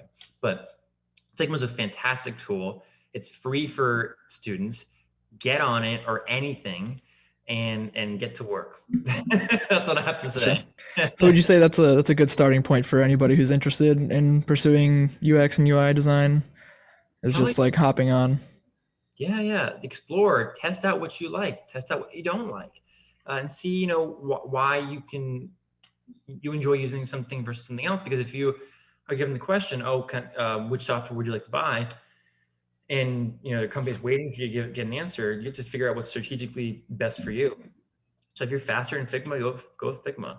If you're faster in Sketch, don't use Figma. Again, Figma team, love them to death. They are fire at making bug fixes on the fly. They are amazing at it. Sketch a little slow on that, but they listen to me really well, and they really do see the same vision. However, in 4 years' time, we're not going to be using Sketch or Figma. No way. What we'll end up be using, there's a couple tools coming out. One called Scala by my dear, amazing mentor and friend, Mark Edwards, who is Australian, another Australian. And man, that is, I don't know if you know what Xcode is, but Xcode is used for Apple products, building software for tvOS, iOS, macOS, whatever. That's what Apple uses and they create. This is the equivalent of that tool. It's the most powerful design tool you'll ever see. It's the fastest and the most powerful. And I can't actually tell you the numbers and the speed and the amazing features that Mark has put into this. He's been working on it for 12 years under wraps. I can't wait to use it. That'll be my tool of choice once it comes out. But for the most part, there's all these tools coming out. And if they don't use AI, because I use AI, I make AI, I know what AI is about, right? I should. If they aren't powered by artificial intelligence, they've lost. There's no way anything can compete with AI. It is more important than fire. And I heard that quote from the CEO of Google and now CEO of Alphabet. But now that I work in it, now that I see the development, and now that I help people build it, I understand what that means. And it's really far better than anything we could ever fathom. So, look out for tools that are going to use AI to help you do your work. Like if you had an idea of, what color should I use, and the system was able to pick the best color based on your emotions or the emotions that you typed into the system, typed in, I want this to feel like a, for kids who are, dealing with mental health problems, what kind of palette should I use for this software? And it comes up with a palette for you. That's a lot easier than you having to figure it out yourself. Now, there's always going to be a human aspect to it, and humans have to be involved to make sure that not only doesn't go haywire, but that it's used for something very specific and has that human touch to it and a little bit of ambiguity. But AI is going to eat up the world. It's going to eat up the world faster than crypto. It's going to eat the world faster than computers did. But we don't see it because you can't tangibly see, you can't have it. If you can't grab it and say, oh, I have a Bitcoin of an AI, you can't do that because you experience it every day. Your operating system, Westworld, the show. Yeah. So my software lets people build that. That actually exists. Not the people that are robots yet, but the big spherical machine that exists at almost every company in the world, major company. And they're not using it to control you in a sense, but they kind of are. They're influencing your decisions. Like Facebook's making you want to buy this product because they heard you on the microphone, oh, they like dogs. Oh, so we should start sending them some really cute dog dresses and crap. And maybe they'll be like, oh, that's so cute, I want to put a dog in it. And you buy a dog and you buy the thing. And there's, that's what they do for selling stuff. And there's also, most of it's just selling stuff, but other things are learning about who you are and hopefully used for ethical purposes. But the tools that we're using today, they're going to be gone in 5 years' time if they don't catch up with AI or any other technology. Gotcha. So a big concern I hear about in conversations about AI is privacy. And like how you just mentioned, how Facebook will target ads towards you based on what your phone is hearing or something. Like, so what would you say to people who have that primary concern about artificial intelligence?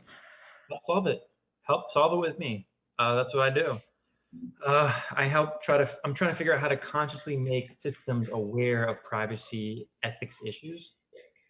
Really interesting space. It's called AI ethics. And if you can, get into it. It's the hottest new thing. But it's not just trendy, it's actually really important. It's actually something that's very dear to me, but there's a lot of hijacking of what it's supposed to do. And AI, so ethics in general, so privacy and ethics, it changes based on the social dynamics of society. So tomorrow, it might be different than what we were concerned about today. And people like to use media to latch on to different problems. Like, I'll give you an example. So Amazon created, this is not really just privacy related, this is actually just general ethics. And then I'll go into one where it's privacy. So Amazon, they ended up getting resumes and they created an AI that could predict if that person, that candidate, if they're coming in, would be a good candidate and they should go to the next level so that they can be interviewed. And they did this thing, but the problem was the data that they used to create the model was so heavily skewed towards men that if the AI even got a sense that it was a woman related to the resume, like the school they went to was all girls, or their name, and it didn't even say their gender anywhere in the data, they would automatically be rejected. And so what Amazon did was they tried for months to figure out how to solve this. How do they fix it? The only thing they can do is shut down the program. So they did. They lost. They could not do it. They messed up too bad. And then you got the example of like Facebook, privacy-wise. There's a number of issues with Facebook and privacy. So I probably don't even need to go into many details of that. But when somebody's giving you access to their lives, you shouldn't have the right to automatically take it all for yourself and make money off of them. So actually, Cambridge Analytica, which is the company that one of the administration, actually multiple administrations and multiple political figures in both Democrat and Republican side use this technology to actually emotionally manipulate people to voting for them or voting against the opponent. They'll figure out what you like and what you don't like without you actually giving them the data. They stole it from Facebook. Facebook did not say that they should have had access to it or not. They just kind of gave it to them, and there was a hole in the software and the legal agreement with this company. They're like, oh yeah, they can just take anything they want. And so they scanned all of us. They figured out what makes each individual one of us rage and feel safe. And then they were able to develop ads that targeted our emotions. But we didn't give them permission to do that. No one did. So there's stuff like that that are extreme problems in society. But, you know, if you're interested in that, get involved. Like, there's so many opportunities, and that is a huge, huge industry that's going to boom. If you want to make money, jump into that. But because it's really a big need. Like, you know, you have motion designers, visual designers, graphic designers. Ethics designers are a huge thing coming up. We have only a couple of them at IBM, and designers have to take on another role ourselves. It's a whole different discipline. I actually took a bunch of classes to figure out if I can even have a conversation about this, and it's really in depth. But just be aware of, you know, social dynamics, and be aware of, you know, how this objectively affects people versus subjectively. And that'll lead you a lot to understanding ethics and privacy specifically. Got it. Thank you for that insight. That's, you know, that's where the future lies. So it's good to start thinking about that now. Yeah. And I've got a few questions from the chat here that I can bring up. And one of the ones is, what advice would you give to students thinking of pursuing UX UI? I remember you mentioning to, like, get into what you're curious about, and, you know, rather than what you love, you know, which is going to give you that ability to really dive in, and other software and stuff like that. So just anything else, maybe stuff that you didn't do as a student that you would tell people to go for as a student. Yeah. So to answer the first question, which was about going to UX, and then the second question, I guess, is more like, you know, things you can do now to prepare. Going into UX was the smartest thing I did because I'm interested in that, and maybe y'all aren't interested in that, and that's totally fine. You know, there's no pressure into doing anything you don't want to do, but there is a lot of money, a lot of problems. So if you want to make a lot of money, you want to be challenged, and you want to actually have a meaningful impact in the world, you know, UX is a great path forward. I'll tell you this quick story. I was sitting down with this guy named David Townsend. He used to be, actually just retired last week. He used to be one of the directors of design at IBM for data and AI, which is my department. And he actually hired me, essentially. He gave me the money and the permission to move to Austin. So I got to thank him a lot. And he was a wonderful character. And I sat down and had lunch with him once, and he was like, what do you like doing? And I was like, well, I like doing these things. He's like, what'd you do in the past? And I was like, oh, I did some animation stuff. I did some, you know, graphic design. Like, animation. Oh my God. You know, all of his friends went to all these famous animation studios. None of them have jobs right now. And he's like, well, the economy changed. The needs of people changed. You know, if you want to thrive, you have to figure out how to thrive yourself. I would say probably animation, you either make it on your own as a freelancer, or you join a company that pays you appropriately.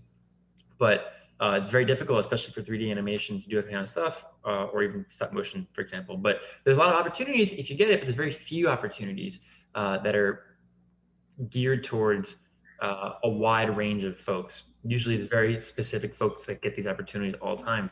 And he was explaining to me, he told me, he's like, you're in the best position you could ever be, because this is where the money's at in the industry. This is where the needs are. This title has a lot of weight to it. So you can actually get further than a lot of other folks and not be as suppressed and kind of held back, because people don't really know what UX stops at. There's no constraint on UX. It kind of just engulfs everything around it. And so I can walk into a room and say, I'm a UX designer, but I can do anything in the room because no one's going to stop me. Whereas if I was like this specific role, then they go, oh, no, you can't touch that. Wait for someone that's better, that knows that. I'm like, no, I know that. I just have a different title, but I can do it. I have the skill. And they go, no, don't worry about it. You're not paid for it. And so companies like IBM, which are changing, very enterprisey, and they have a lot of baggage with that, right? So back in the day, when you would be sent home from work because you're drunk from lunch, and your manager was like, yeah, take the rest of the week off. They were all like business folks, and they were all like sales reps, which is not the way anymore. The way is now is creating SaaS products, software as a service. So you have reoccurring revenue every month and every year, but also you don't have to rely on salespeople. You don't have to rely on all these other roles. You are the ones in charge of the decisions being made of how people use your software and why they like it. So UX doesn't just apply to digital, but it happens to apply a lot to digital, especially right now. The reason for that is because digital is the best distribution model of all time. There is no better distribution model than digital, because anyone can have access to a device that you can fit in your pocket. You don't have to wait until you get home to use it, where you have to wait till you get home to use your X-Acto knife. You have to, unless you carry it around with you, which I don't know how, that's kind of scary, to be honest. I don't think TSA will allow that, but you have to go to a location to interact with things for traditional media. But when you come up with something for digital, you can launch it and it's instantly available all around the world within seconds. And so that's why it's so widely available. My dogs want attention. It's so widely available for others to get involved, but also publish their work. And so I would say, yeah, UX design is not just a growing industry because it's paying a lot of money, but people need things solved. There's a lot of problems in the world. I mean, have you looked around? There's a lot of problems right now. And I'm not saying UX designers are going to solve the rest of the problems in the world, but we can at least help. We can at least get people in a room and talk. We can at least help them narrow down solutions. And if we're not creating software, we're creating better people. And the number one thing I do every day, if I had to say, what skill do I need to do my job, which every skill should have, but this one inevitably more than every other skill and every other discipline, is communication. It's not something you get to learn as much if you're not part of a GDSA group or an organization where you're on a team and you have to rely on others and trust them and hold them accountable. But I wish we had more collaboration in school. I wish we had more team projects. I hate team projects in school. But if there was a way to create a better incentive besides your grade, because most people don't even care about their grade, and you really shouldn't care about your grade, you should care about learning. And that will end up getting you a better grade. Maybe you'll get a B instead of an A because you tried something different and it didn't work out, but you tried something different. And I'm 100% sure not a goddamn company in the world is going to ask you, did you get an A or a B? Like, they're not going to care. Actually, IBM announced 2 years ago, we don't ask for degrees anymore. You don't have a degree, you can come join us. You don't even need to finish college anymore. And that's great because talent exists in colleges. It exists in the ones who are going to college. It exists in the ones who are exploring the universe online. Those who are learning how to code, that's who we're hiring because they're curious and they taught themselves. But if you come to IBM with a degree, you're going to start out with a lot more money than somebody who doesn't have a degree, because they respect that skill. And if you have a master's, they'll pay you $20,000 more. And that's just the name of the game at IBM and other companies too. Not all companies. So what can you do now to prepare you for UX or whatever graduation, for your next journey? Well, definitely get good at collaboration. I will admit I was awful at this when I was exiting college. we did some group projects, but not really. You have to learn how to handle people who are not speaking the same language as you, not like Spanish, English. I'm talking about like mentally not interpreting the same understanding of something.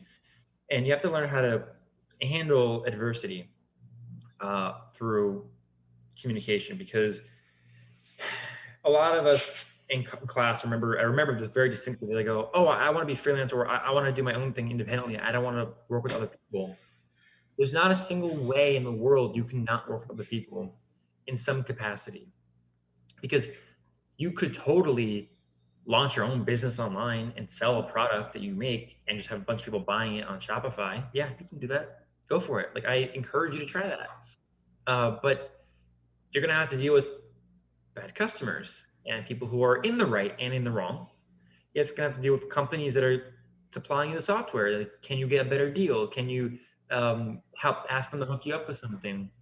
Can you build an audience? How do you engage with the audience? So you still have to have communication skills. It just depends on who is leveraging the power in that communication. Who has, what are the motivations of each party involved, and how many parties? And where does it occur? Is it online? Is it in person? So number one, you have to get good at communication, and it sucks. It is so painful. And I'm not going to lie, you might lose some friends doing it in college because they just can't handle that kind of stuff. It's like not meant for everyone.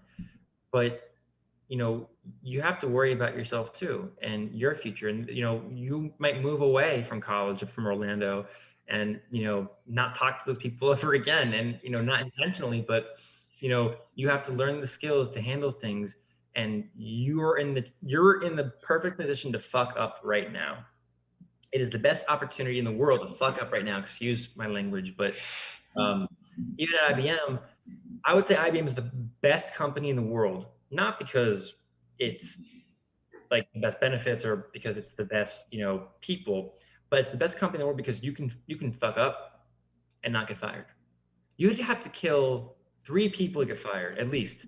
You know, it's very difficult to get fired from IBM, because if you're trying, or even the bare minimum, but if you're trying and your manager sees that, they're not going to punish you for trying. They're going to educate you on why you did something wrong, and they're going to let you fail so you can learn. And I don't think I could have learned what I've learned at IBM anywhere else in the world. Gotcha. But yeah, so communication. What else would I recommend? Side projects.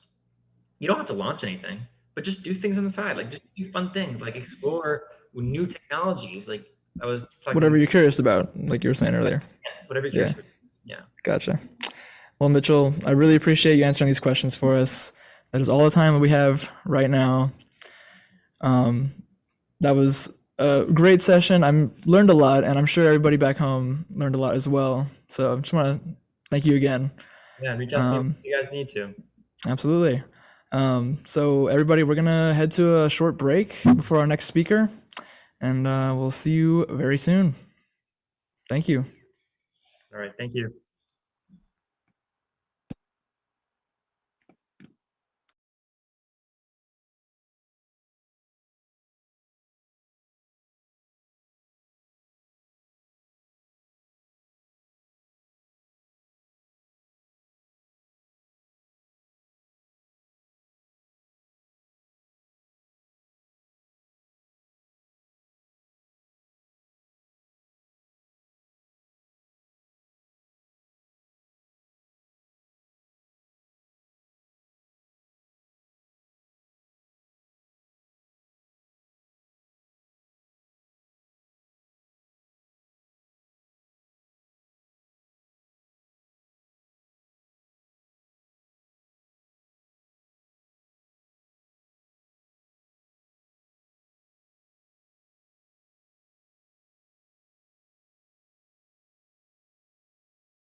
Hello, everybody. Hi, GDSA family. My name is Giselle Robinson, and I am the secretary of GDSA for this year's board. We're having Vanessa Flores, who is an illustrator, here with us. She has a lot of insight, and she has a presentation for us based on her illustrations and her work with children book illustrations. It's really nice to have you here. Thank you. Thank you for inviting me over to talk. I was saying to you earlier that this is my 10-year anniversary coming up. Oh, sorry, let me just keep it here. 10-year anniversary coming up, which is wild because time doesn't feel real. But I hope that my journey and experience in my presentation today can help guide those who, like me, were much more interested on the illustration side of things going through the graphic design program. Awesome, awesome. So whenever you're ready, please share your screen and let us know all about you. Okay. Okay. So again, thank you, GDSA, for inviting me. Hola, mi gente bella y preciosa. My name is Vanessa Flores. I am a full-time kid-lit illustrator, author, and artist. I graduated UCF in fall 2011, and I worked with Scholastic Book Fairs close to 8 years before pursuing a career in children's books illustration. Since then, I worked on books with imprints such as Penguin Workshop, Scholastic Orchard Imprint, and Harper Chapters. The first 2 books on the left-hand side are already out, and the sequel to Eat Bugs is out November 7th, and I was a contributing artist to In the Spirit of a Dream, which comes out December 7th. And just to backtrack, my presentation is called When Graphic Design is Your Fail Slave. My career as an illustrator. And again, as I said, for people who perhaps want more of the illustration side of things. I'm also currently working on a graphic novel called Morivivi, which is a middle grade graphic novel currently in development. So first and foremost, throughout my childhood, all I knew is that I somehow wanted to make art for a living, but I had trouble deciphering exactly how to make that happen. Much like you might have trouble seeing what those like Sasha's Limp people are on the right-hand side. That was an early style. I drew a lot of portraits, a lot of fan art, and original characters, and I came up with original stories. But I didn't have a clue of how to get into the world of children's books illustrations, or any storytelling mediums for that matter. I thought I wanted to be an animator for a time, but when the 2000s began and studios started shifting into CGI, I thought I had lost my chance, not knowing that they still needed concept artists. I also considered getting into comics during the time that webcomics had become really big. And I dabbled in that, but I didn't see how I could make a living off of it. The thing was, I was terrified to fail at an art career. I entered college at the beginning of the Great Recession. I had seen how generations of my family had struggled to make ends meet. And I didn't have the generational wealth to fall back on, even though my parents were very supportive of my interests. So I limited my college choices, and in order to minimize debt, I knew that I needed to go into something that I thought I had to succeed at right off the bat. And out of all the results I got on my 10th grade career aptitude test, graphic designer seemed like the most financially viable option. So after I got a solid art foundation at Seminole Community College, which it was still a community college back then, I entered the graphic design program at UCF. The program back then wasn't what it is today, and by that I mean up to date. I came into the program 2 years before Victor, or 2 years before Victor. So I saw a lot of great things coming out of the program after Victor came into the program. But at the time, there wasn't a lot of options for illustration classes. I took one that wasn't very helpful. So I still was having a hard time getting the guidance that I needed. But who needs antiquated classes when you can find growth and friendship at Design Group? I worked at Design Group for about 1.5 years, and during that time, I gained the freedom to explore and to grow as an artist and a designer. It was a great experience when it came to working with clients and making the best designs for their needs. And I also found a community in my coworkers who were just as hungry as me for learning and improving and creating. I began incorporating more of my drawings into my work and began to think, well, maybe I can make money off my illustrations on the side. Like maybe I can make portraits. I could, do commissions. I could maybe like independently publish my own children's books. It was still in my head like a side hustle. The main goal was to get the graphic design job because I was terrified. I was terrified that my options for jobs were going to be low. I was scared that I wasn't good enough. But at the same time, I knew that I wasn't passionate about agency work or branding or logo design. Well, fortunately, thanks to a friend who had contact info with the art director, I began work as a freelancer for the marketing department of Scholastic Book Fairs in 2012. You can see me there with my former boss man. and Leslie Petrosalo, who is also a UCF graphic design alumni, and she's currently the main graphic artist at Scholastic Book Fairs. At first, it was a lot of production designer work, flyers, book lists, updating flyers, a lot of instructional material, or kind of like copy stuff, very simple stuff. Then I was given work with some form of illustration involved. Usually I was to draw up something to supplement art that was already provided by another artist.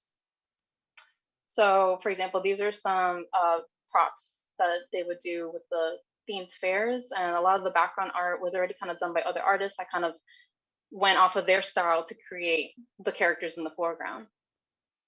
As time went on, my art director encouraged me to use illustration skills in the design work and gave me some more freedom with my ideas.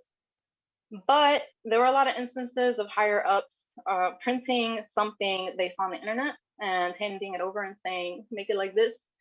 And that was really disheartening. In the meantime, though, I loved exploring all the books that the book fairs were selling. I had to scan in books for covers and art lists, for book lists and promotional material. So I had a chance to look through all these children's books. They had a book fair, they had an actual book fair set up in the warehouse that I would go to get books to scan, and also sometimes just on breaks to peruse all the books and be inspired. And that like little spark like started to grow. And that fire was fanned furiously by the illustrator Gladys Jose. I met her at Scholastic. She was also freelancing at the time. She is the illustrator of many books by now. One of them was Fresh Princess, which was a project that Will Smith had headed.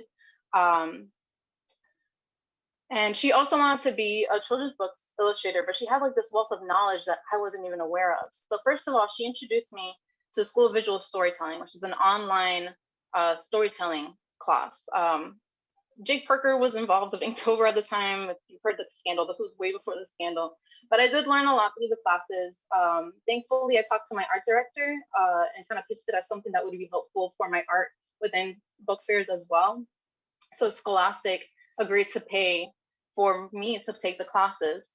I took classes on character design, illustration, composition, color and light, and illustrating backgrounds. And then I began to apply this in concepting and illustrating characters and scenes for decoration kits that went out every season for the different themes. This included posters, standees, photo ops, anglers, etc. Most of the artwork was done in Illustrator in order to be viable for sizing up and down for marketing materials, except for that dinosaur standee. That one was Photoshop because I convinced them if we could do Photoshop one time.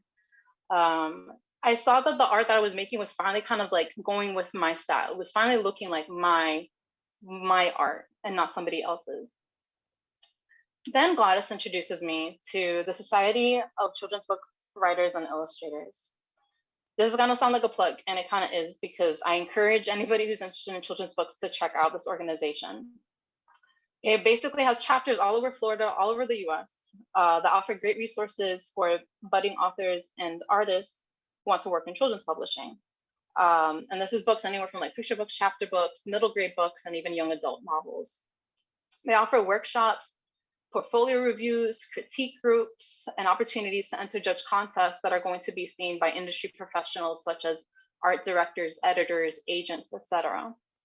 And then yearly conferences, or like twice-a-year conferences, offer a chance to take sessions with these industry professionals that cover a range of topics in order to improve your craft and to learn more about the industry, as well as one-day intensive like illustration sessions. So I went to my first conference in 2015 with Gladys and Leslie, who you saw before, another friend of ours, Kristen. And I prepared my portfolio to have it seen by an art director. And he had great feedback. He was positive, gave me some stuff to improve on. And I like went out of there with this drive to try to get into this career of children's books illustrations. I attended boot camps and conferences from 2015 to 2017. And sometimes I felt like I was heading in the right direction. And other times I failed to impress industry professionals. At the time I was working in between traditional mediums and Photoshop, I was trying to find something that mixed my love for both tools. But after years of attending conferences, I decided to take a break from pursuing a kid lit career. I did want to cover, sorry, I think I missed something. Oh, here we go. Yeah, one last thing I wanted to mention about this. I think the most important thing I learned in SCBWI was, and then taking these courses, was how to draw for storytelling, how to draw for stories, which is much different than trying to draw something that's technically correct, or even maybe for a poster, or for any sort of marketing materials. And that's how I had to get in the habit of asking myself, how does each element in the art serve the story? How is it telling the story? Does it entice the audience to want to know more about what happens next? And this is essentially what, in bare bones, the publishing industry is looking for. So after several years of attending conferences, I decided to take a break. And that was because I was getting good feedback, and these were some of the last pieces that I got really good feedback on.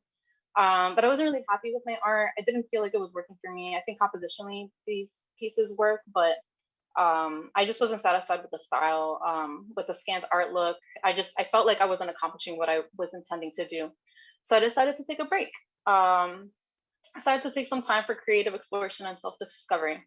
I made things simply because I enjoyed making them, and without the pressure that I was trying to make a career out of them. So I painted this electrical box in the Milk District. I worked on my first zine, and I participated in several pop-ups. And I was connecting with the larger community in Orlando by just making things that came to me naturally. In the meantime, I was still learning and developing my style without knowing it. So when I finally attended a conference in 2019, I had work that was both strong and felt like my own. I took what I was doing with my ink pen work in these pieces, like the Mexicantito and the Mantra, and I applied it to digital illustration. So thanks again to the wonderful Gladys. Her agent was actually heading an illustration intensive at that conference, and it was about character design. So I pulled out all the stats for the assignment. We had to create character concepts, turnaround, expressions, poses for this character description that the agent wrote called Artie. So when I presented, the agent loved the work, and she encouraged me to submit to her agency. I wasn't accepted right away. It initiated a conversation between us. She gave me feedback on the work I submitted, and she gave me a long list of subject matter for future illustration work, including things like fully fleshed out scenes of characters interacting, or sequential scenes, animals both anthropomorphic and not, work that showed I knew how to use lighting to my advantage, amongst a bunch of other stuff. So again, after I got home from work, I spent many evenings working on pieces based on her feedback. And when I was done and happy, I'd email her the piece and give her a little background story for the piece, and she would respond and give me feedback on it, or she'd tell me, whether she liked it. And after several months of this kind of communication back and forth, she admitted that although she loved my work and she wanted to take me on, her roster was full. She couldn't take on any more illustrators. But she offered, like, if any case and if any project showed up that was the right fit for me, that she could represent me for that project. I was like, okay. Unfortunately, at the same time, I had grown unhappy with my office job. The team around me, they were dope, they were tight, but corporate America had worn down my soul. So in April 2019, I realized that my passion and confidence for the work I wanted had finally outgrown my fear of failing at it. And I made the decision to leave Scholastic that August to pursue illustration full time. Mind you, I had money saved up, but I didn't really have the prospect with my agent. The agent hadn't taken me on. So I just kind of went in it trusting that something would work out. I just knew I wasn't happy with the work I was doing. So I took on freelance work for August and September as I continued to work on my portfolio. And I kept sending the agent art, and I started to prepare a list of publishing houses and agencies to send postcards to. And then I get a call from the agent mid-September offering me representation. They say you should date around agents, the same you date around people, to get a feel for what feels right for you. Ask around the illustrators who are also represented to make sure that they're happy. Gladys, that was Gladys's agent. She had nothing but great things to say about her. So my decision was very easy to say yes. And so far my experience has been fantastic. So I said yes, and then I signed the contract. Oh, This came out of order. This is my scholastic family. They're the ones that bring joy to my heart. So I signed on to the agency in October 2019, and by December 2019, I had signed for my first book, eBugs Project Startup, which I illustrated cover and interiors for. Now, I wanted to get into a little bit of what my agent does, because I don't think I had an understanding of that when I was in school. And I say demasiada cosa, which in Spanish means just like too much things, but there's like 3 key things that I feel like if you're looking for a good agent, they should have. And it's because there are 3 things I admire the most in my agent, and which makes my job as an illustrator easier. And that's number 1, she's constantly promoting our artwork. A good agent has access to so many contacts in the publishing industry, editors, art directors, and beyond. And a lot of what's going to get in front of them is the promotional art that you make. So she's constantly running promotional emails, or she asks for art that's related to the current season, different like phases in a kid's life, maybe back to school, holidays, cultural events, historical figures, etc. Because sometimes publishers will see one of those promotional emails or social media posts and reach out to my agent and find with the perfect project for an illustrator. Or sometimes the publishers will come to her and ask, they have a new manuscript and say, we need an illustrator. Can you recommend anybody? And she knows, because she knows everybody's niche in a way. So a large important part of that is also making art that's going to attract the type of jobs you want, the type of books that you want to work on. So for example, this was a promo postcard that we made. COVID had just hit, so we didn't get these printed, but we ran it like virtually. So she sent emails out and she posted them. And talking about art that's interesting to me, I am a loud and proud Dominican Rican, and I don't shut up about it. So I love to draw anything related to culture and food. And this was a topic I chose. And I also was trying to like get into comic making also. These are a few other pieces celebrating my culture. And I also love like bittersweet, like romance stories and spooky stuff. So things like that, like you make the art that you want to work on is a huge thing for my agent, because then when they come to her with topics that, okay, this is for Vanessa because she likes this sort of thing. Then the second important thing they work on is offers and contracts. Agents do get a small percentage of the money that comes in. And this, for me, isn't such an issue, because if you have a good agent, they're going to fight for the best offer possible for you. And God bless my agent, because she fights for me and to make sure that I'm getting paid and not getting screwed over. She reads over the contract. She finds anything that she may not like and asks for revisions. And then I get to read the contract too and ask for any questions, or ask the publisher any questions should there be something that seems kind of off. And then offers usually come and split into payments. So I'll get like part of it upfront and another part of it when I turn the final art, or sometimes I split it into 3, and somewhere in the middle when you turn the cover, maybe you get like a part of the money. So just to give you an idea of like kind of how the deals work and what the offers look like. With that, you usually also get sample books, which is really dope. And then I think number 3 is that she's my biggest cheerleader. To have somebody who's in your court vouching for you, that you can reach out to and be like, I can't hit this deadline. This is too much for me. And she either encourages you to reach out to the publisher, or she herself will ask for more time for you. She knows that we're human and what we're capable of, and she never wants us to feel like out of our limit. So that's been really important to me, because that was always the case with working the office job. I mean, my art director fought as much as he could for more time for me, but in corporate, it gets a little bit tighter with deadlines. And then I wanted to cover a little bit on just my process, getting into the nitty-gritty of illustrating a book. Process varies book to book, depending on publishing, depending on the type of book, just to kind of show you a peek into the process. So usually we start off with character concepts.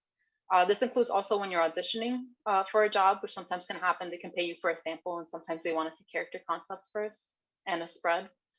But if you have the job, the character concepts, like right off the bat, they want to see who the protagonists are going to look like, and if they need to be revised. So for every job, they send me the manuscript and any notes that have to do with the characters, and I read the manuscript and kind of get to work with the character development stage.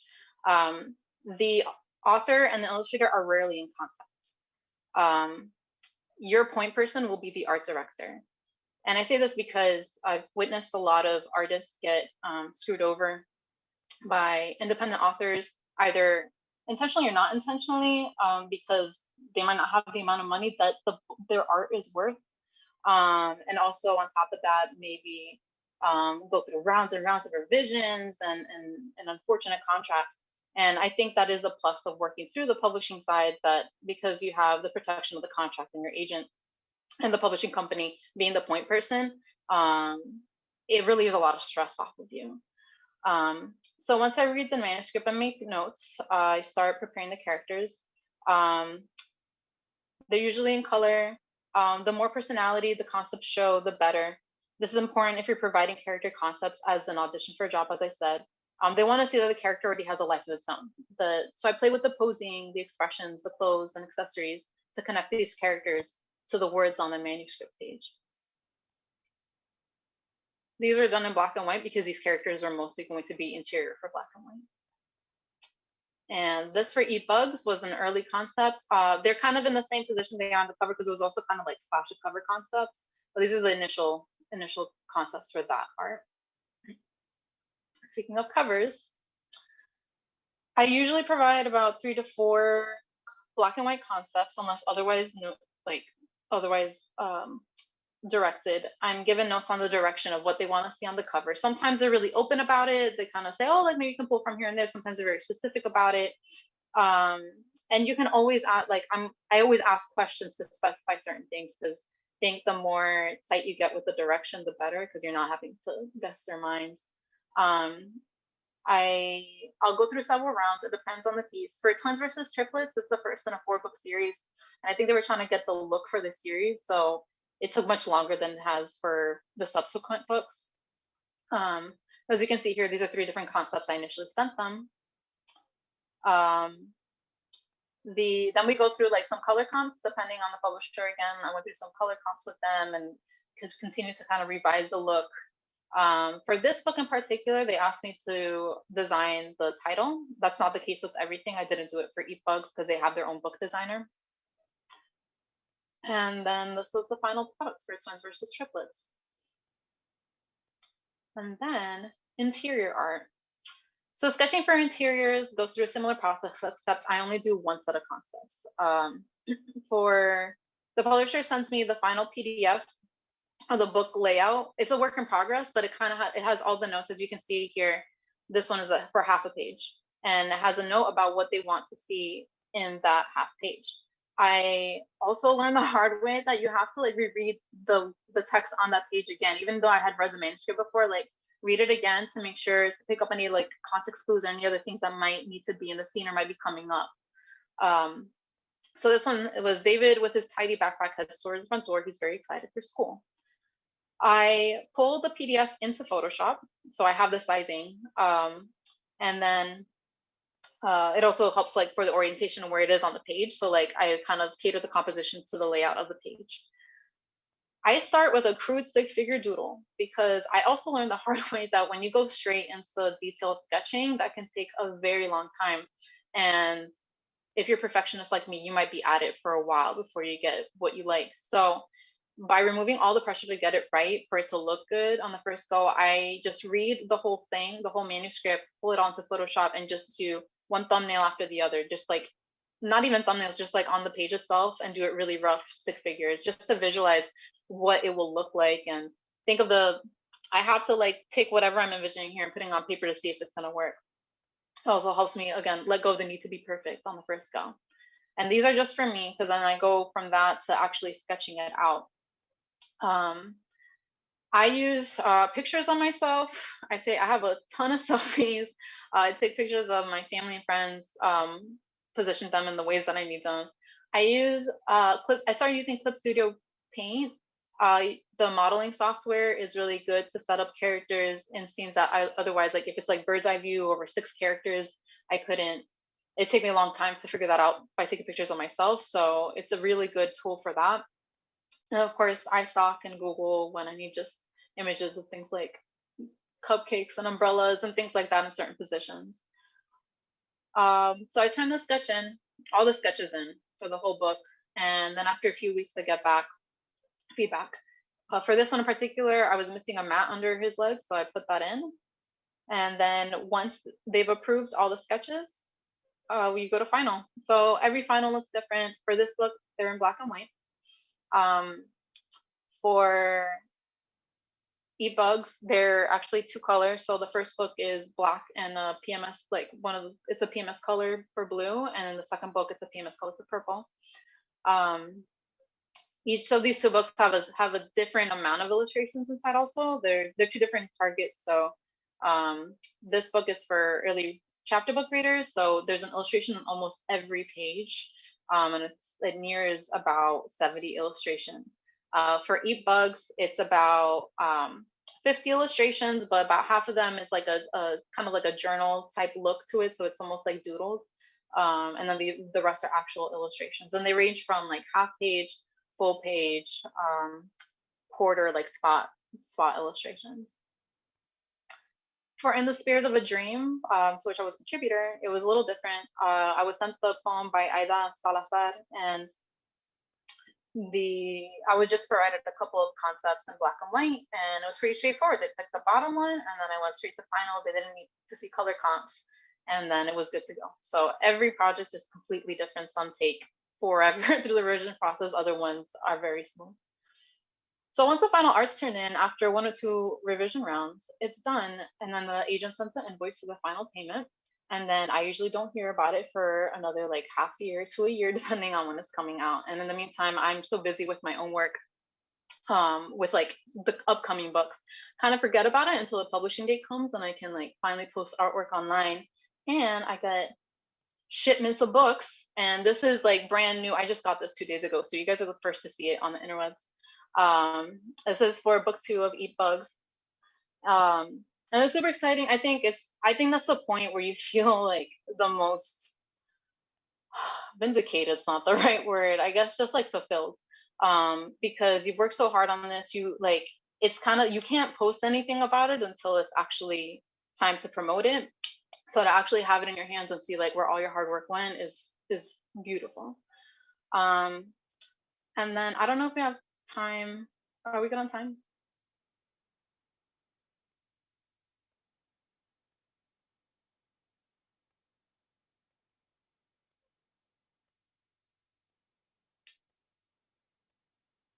I just want to make sure. I was going to talk briefly on the graphic novel.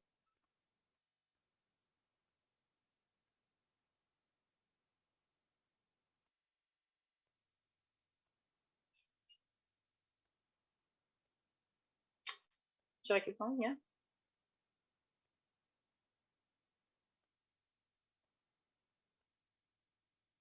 Okay. So Morivivi is a graphic novel that was acquired last year. I want to talk a little bit of what that looked like, because it's very new for me, and it's still very new for me. So I talked about promotional emails and promotional campaigns that my agency runs in order to get my artists in front of publishers, the artists in front of publishers. So for a Dream Project promo my agency did, I illustrated a page for the story I've had in my head. By then, it was literally nothing but a string of scenes and vibes. But I'm like, okay, let's pretend like this is like an actual part of a book. So I illustrated it out, sent it to my agent, and she sent it out with the rest of like all the Illustrator Dream projects to all her contacts, and she posted on social media. I didn't expect like such a huge response and interest, and there were several editors that were interested in talking to me more about it. So I wrote up a rough outline for the story and some character art, and I brought it to the publishers in New York for the New York 2020 conference, right when like COVID was fuming. Let's just right around the corner. So I met with a couple of publishers, but the one that really caught my eye, or like where I felt, I guess, the most at home, was at Dial at Penguin Random House. I sat down with the editing team, and it just felt like they got my story. We had a good conversation about it. So basically, the same way I kind of dated my agent, it kind of began again, but with the editor this time. So she encouraged me to write out a synopsis when I got home and send it to her. So I did that. I wrote out a really detailed synopsis. And she really loved it, but she had like good feedback for me to kind of tighten the story. So after like over several months, I was editing it and tightening it and kind of like solving some story issues, as well as creating more concept art for it. And after I turned in like the last packet of like art and the edited synopsis, I got an offer last September for the graphic novel. After some negotiating between them and my agent, I finally signed the contract, and it's been a very new experience. I love creating stories growing up, but writing a full graphic novel has been a journey of growth for sure, in both my writing skills and I would say my mental health, because I already conquered the imposter syndrome when it came to like being an artist and being a full-time illustrator. Now I'm kind of doing it again with writing. And obviously I'm still in the writing stages, so I haven't gone into the illustrating the graphic novel side. So when I do in the future, I could definitely speak to that. But I do, like, of what I know, because I had done a graphic novel sample, I'm aware that the simpler you go with your colors, the better, because you are drawing like 240 pages of art. And so if you are choosing to color it yourself, it can get very lengthy, unless you can talk with the publisher, or you yourself can hire a colorist who will color the artwork for you. And obviously, like, if you want to go all out on your coloring, you can. It's just be aware that publishing can pay a lot, but they may not pay enough for the amount of hours that go into graphic novels, especially since you're sketching, inking, revising, and coloring all 240 pages. Unfortunately, in the industry, graphic novel creators often have to fight for higher pay. It is a tremendously like time-consuming process that I'm both terrified and excited about. So just to conclude, as I said, when I was 18, I didn't think a career in illustration was possible, because I really was living life out of fear. And it's possible. The journey's not linear. It's not always linear. If it's linear for you, that's great. For me, it wasn't. And I think, but every part of the journey was important to like where I got today. And as long as the passion for what you're doing is greater than your fear of failing it, like, you're gonna be solid. So thank you again. Some of my socials on there if anybody wants to follow or check out my shop.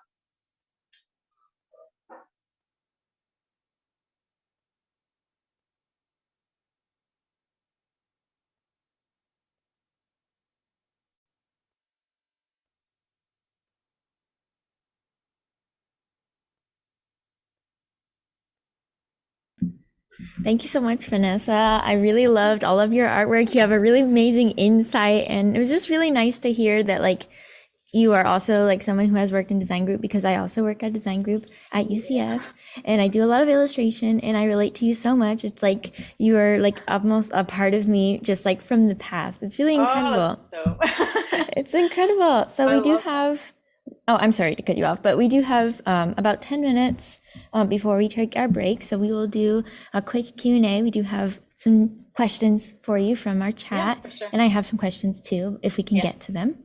Of course. So the first question is from Nicholas Waba, and he asks, "Hi Vanessa, a question I have is, what inspired you to become an illustrator in the first place?"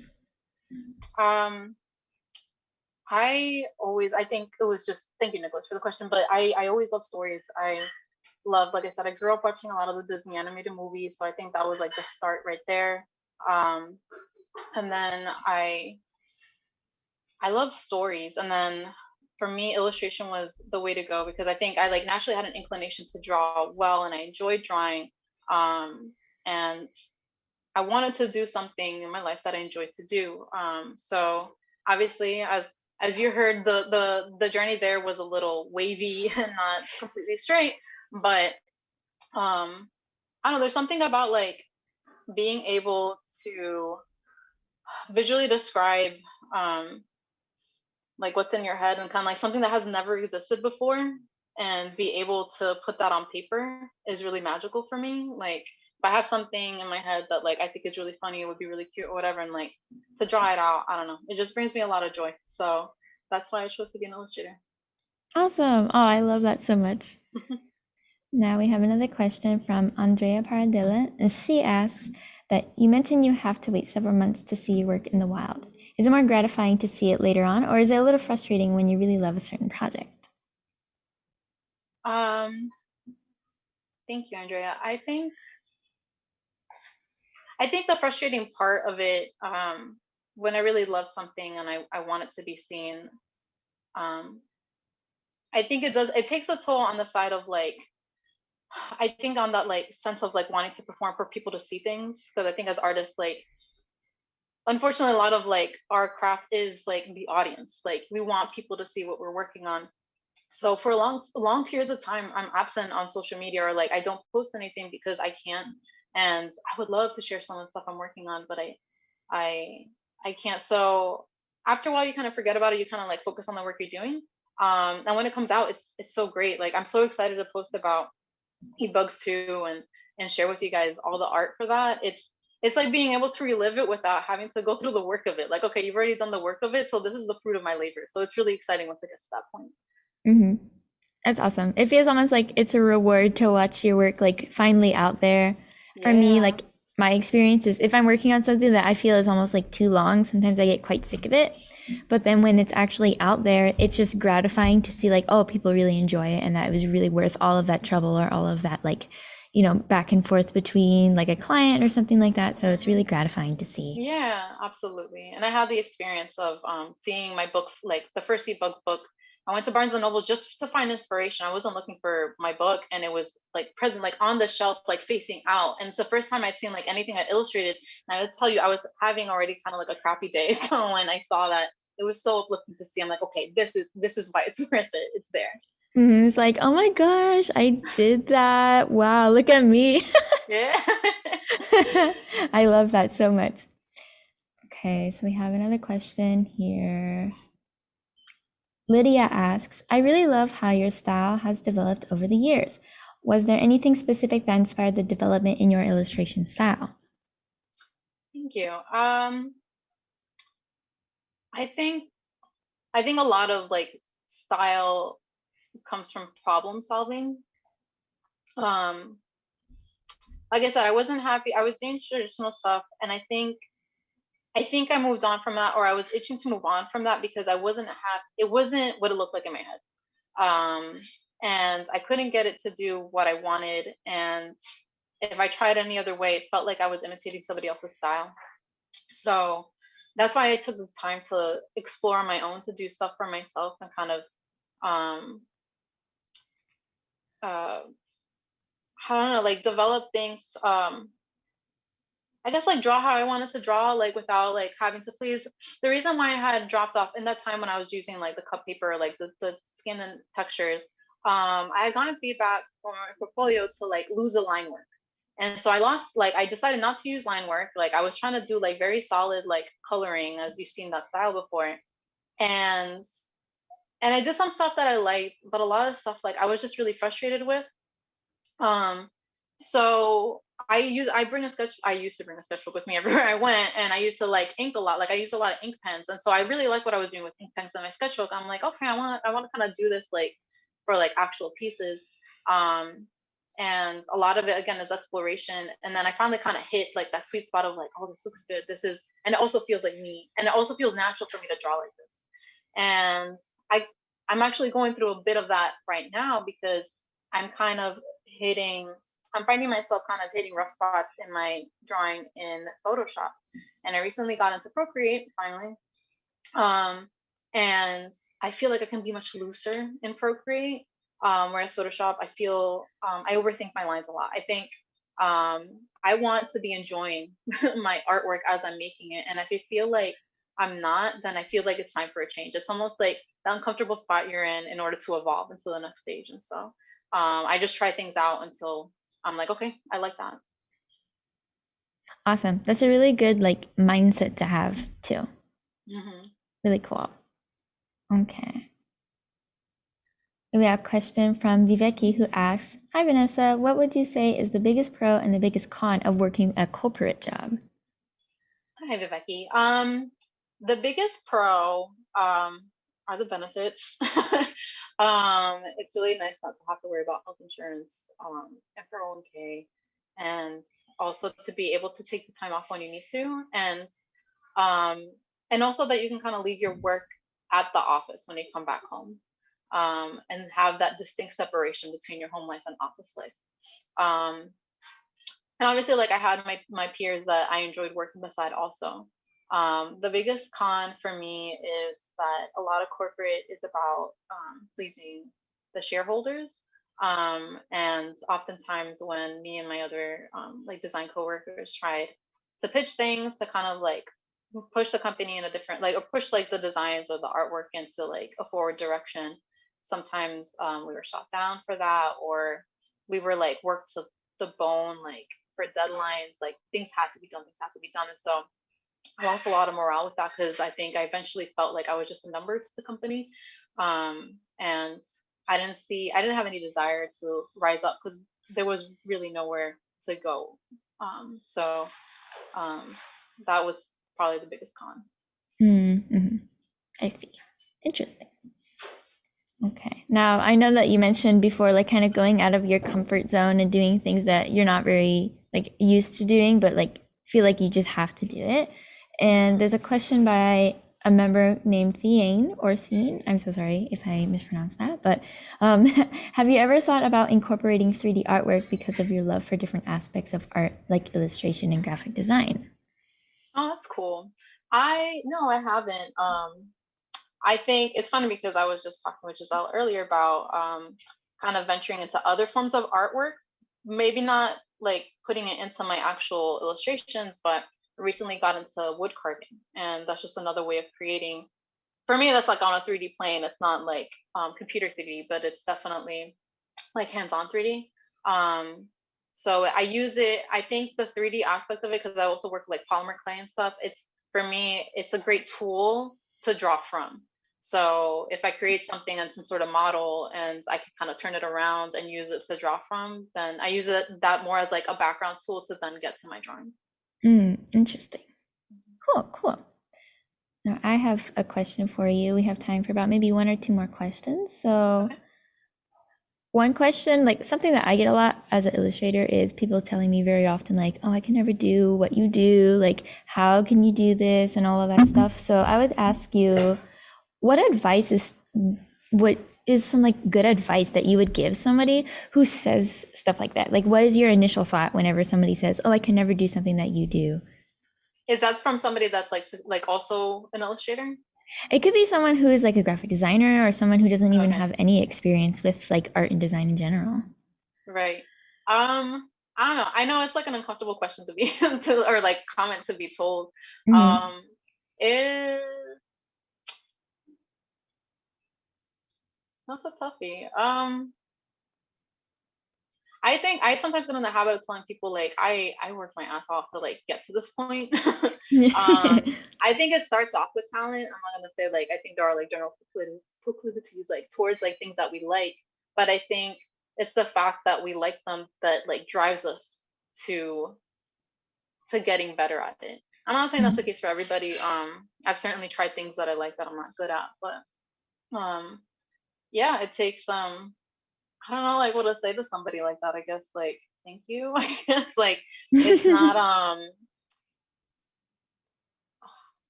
it is a weird position to be put in, because it's not like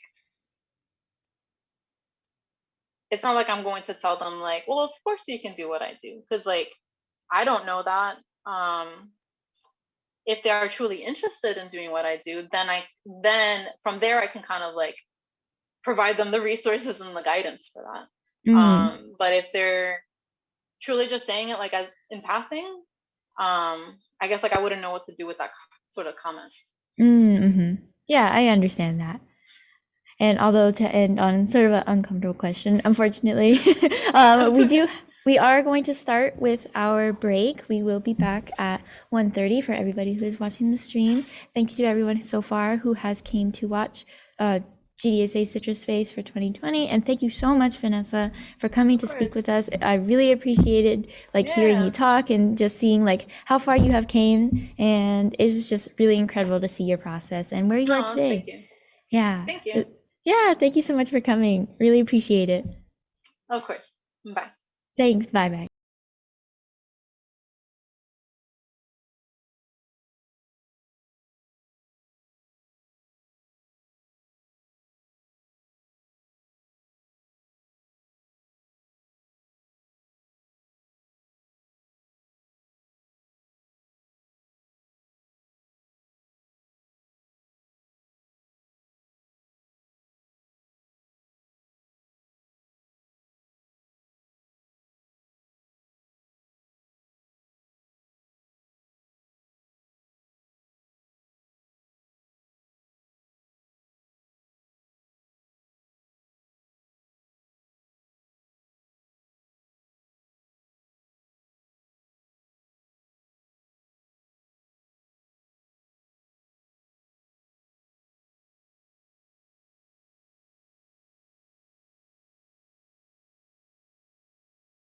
We are live.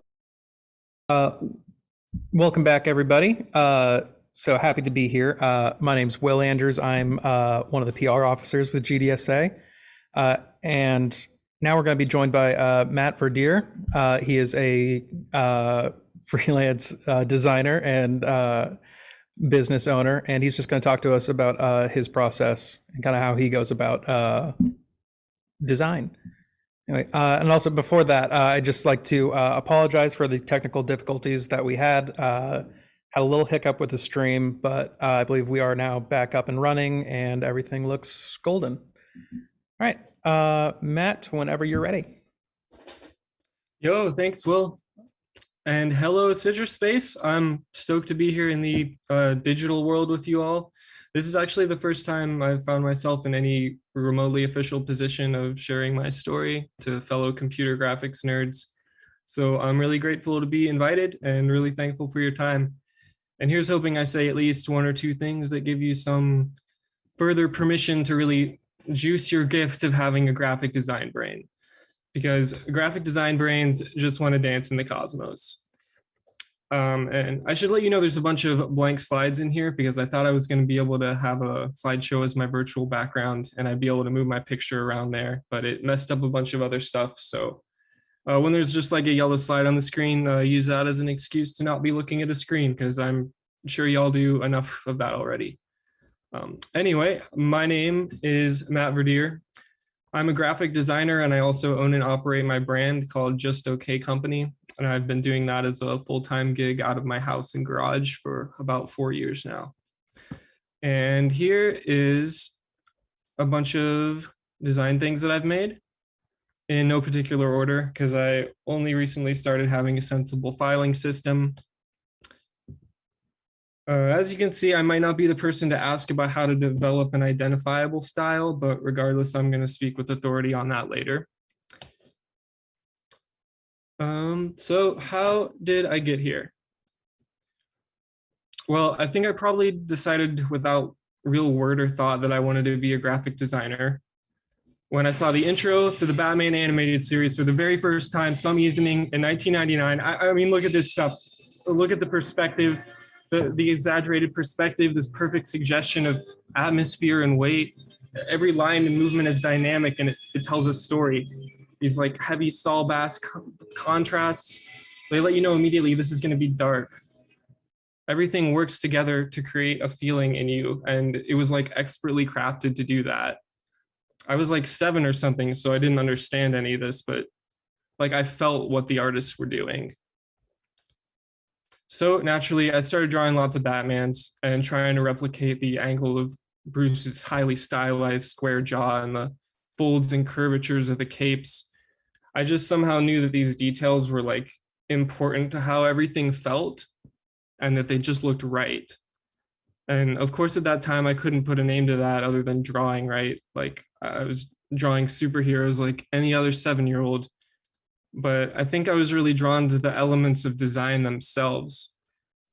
The way that these things all work together, and they tell a story and show you without showing you, right? Like they held more power in my subconscious than the excitement of just Batman dishing out vigilante justice. Everything looked good because of this thing that we call graphic design. And I didn't know what that was or even that it was called that, but I recognized these precise artistic choices and I loved them. So in middle school, I got the opportunity to take a computer graphics class with a great teacher. And he encouraged everyone to try different techniques and programs. And we started in Photoshop doing image manipulation. And I thought that was less than exciting. But then what really got me fired up was good old 2008 pay to own it Illustrator CS4. And once I figured out how to make shapes, I nearly combust from like the possibilities and applications that I saw all these tools start to have. And that became my favorite class. And after a year or maybe 2 years, I won a design contest for the poster of my high school production of Oliver.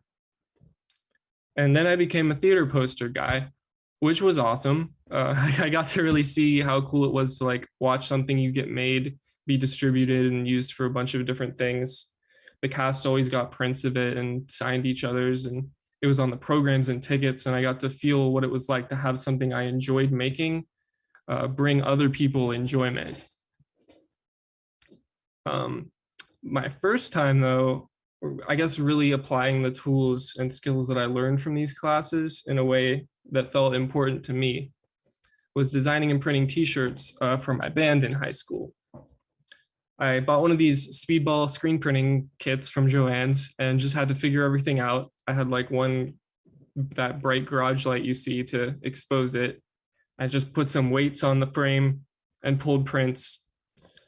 And it was like on my parents' kitchen table, and I printed like 30 shirts or something to sell at the show. And here are some of those. And after that show, I just remember realizing how excited people were to buy these shirts. And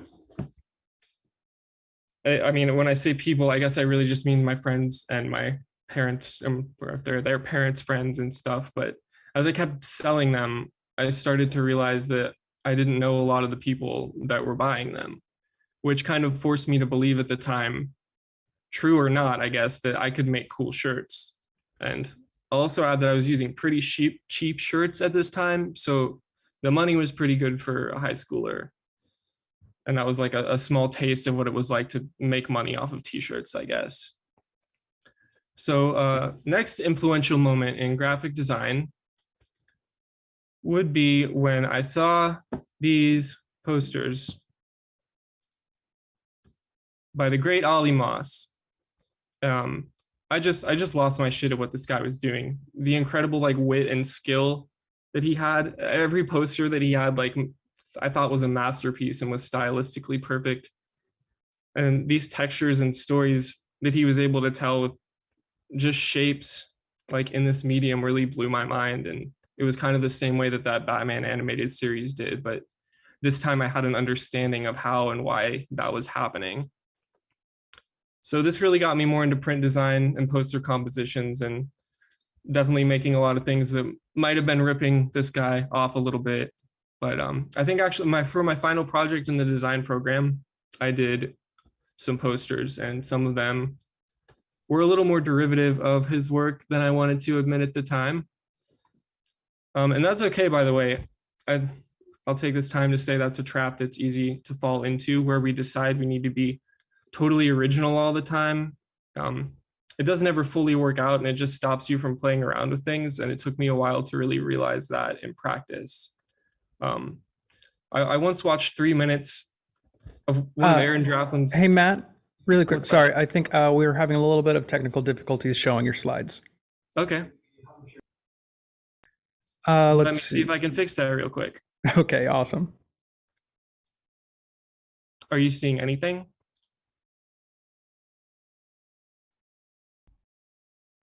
I am not. No. Okay. How about now?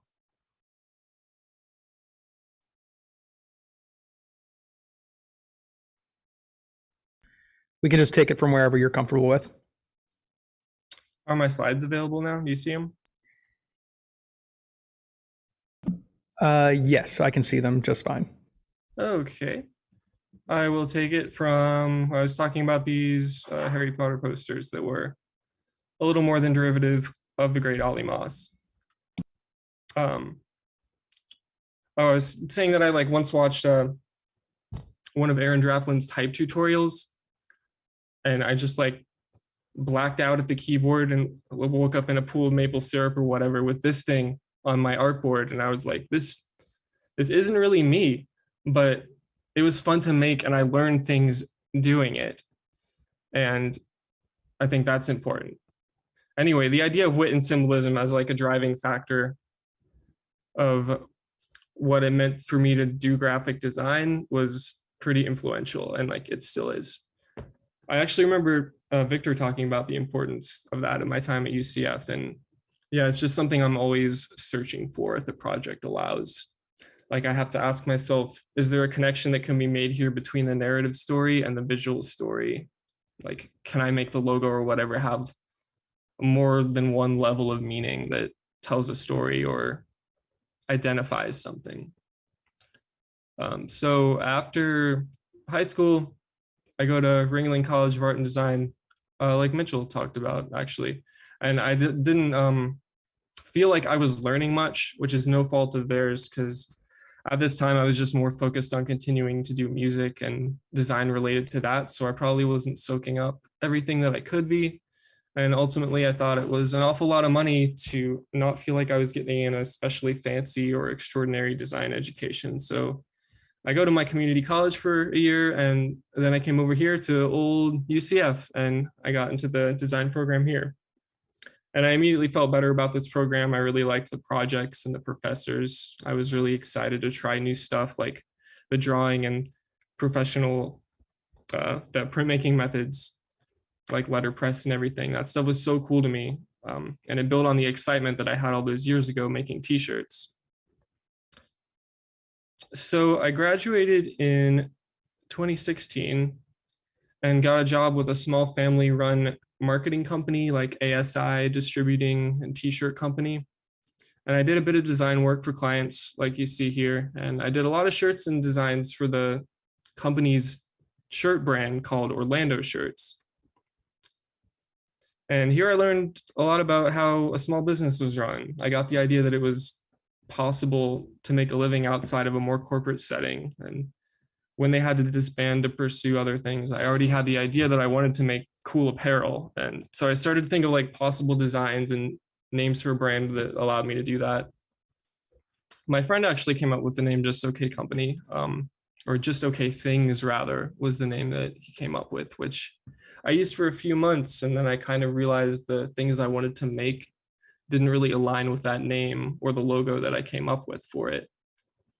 So I changed it to Just Okay Co, which I thought had a much more industrial and solid sound to it. And it allowed me to kind of repurpose that name to give this ethos of being at peace with where you are and understanding it's okay to be just okay in whatever regard you might feel that.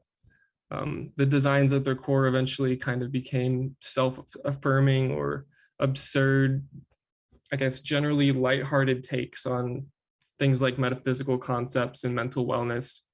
Is really just like whatever the hell I wanted to put on a t-shirt is what it became rather. So it started here with Just Okay Things, which for some reason I made the logo look like it was some kind of, like I was some kind of junkyard antique peddler or something. But the idea to make designs influenced, the real idea was like to make designs influenced by pop culture that I liked. As you can see there, it says handmade pop culture. So I would do things like a recognizable figure with like a hashtag or something. Stuff that people knew and recognized and that was like popular in the media at the time, I guess. I even managed to get a cease and desist from Taylor Swift's management for this one, which I'm pretty proud of. Thanks for noticing me, Taylor. But just in doing this for a little while, I could feel it wasn't the kind of art that I wanted to be making. And I also realized it'd be hard to keep up with the light speed pace of ridiculous memes and colloquialisms of the moment from a production standpoint even. So naturally, I made a shirt with friendly bugs on it to fix that problem. This was timeless because everyone loves a ladybug crawling on them, and it got more attention than anything else I had done and definitely had a longer lifespan. So I experimented with a few other kind of pop culture references, but the next design I did that sparked a lot of understanding about what I really liked doing and how to go about t-shirt design in the future was this one. And it's still pop culture, but it wasn't referential to any like specific media.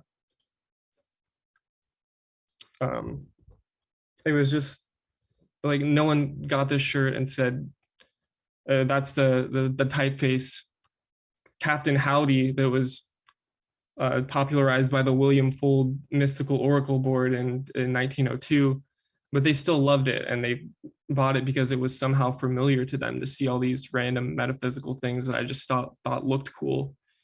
And this message meant something different and specific to everyone who read it. And there was just a little bit of thought required to enjoy the message. And that became something central to a lot of the stuff that I would make after.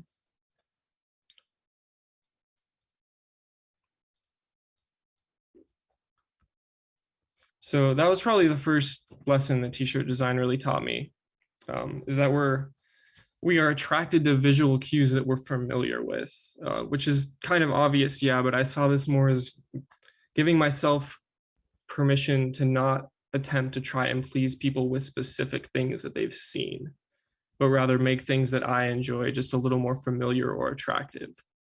So my lesson here was that my taste, almost regardless of how derivative it might be in form, was more of a powerful way to connect with people before current trends, whether those are design trends or just pop culture trends.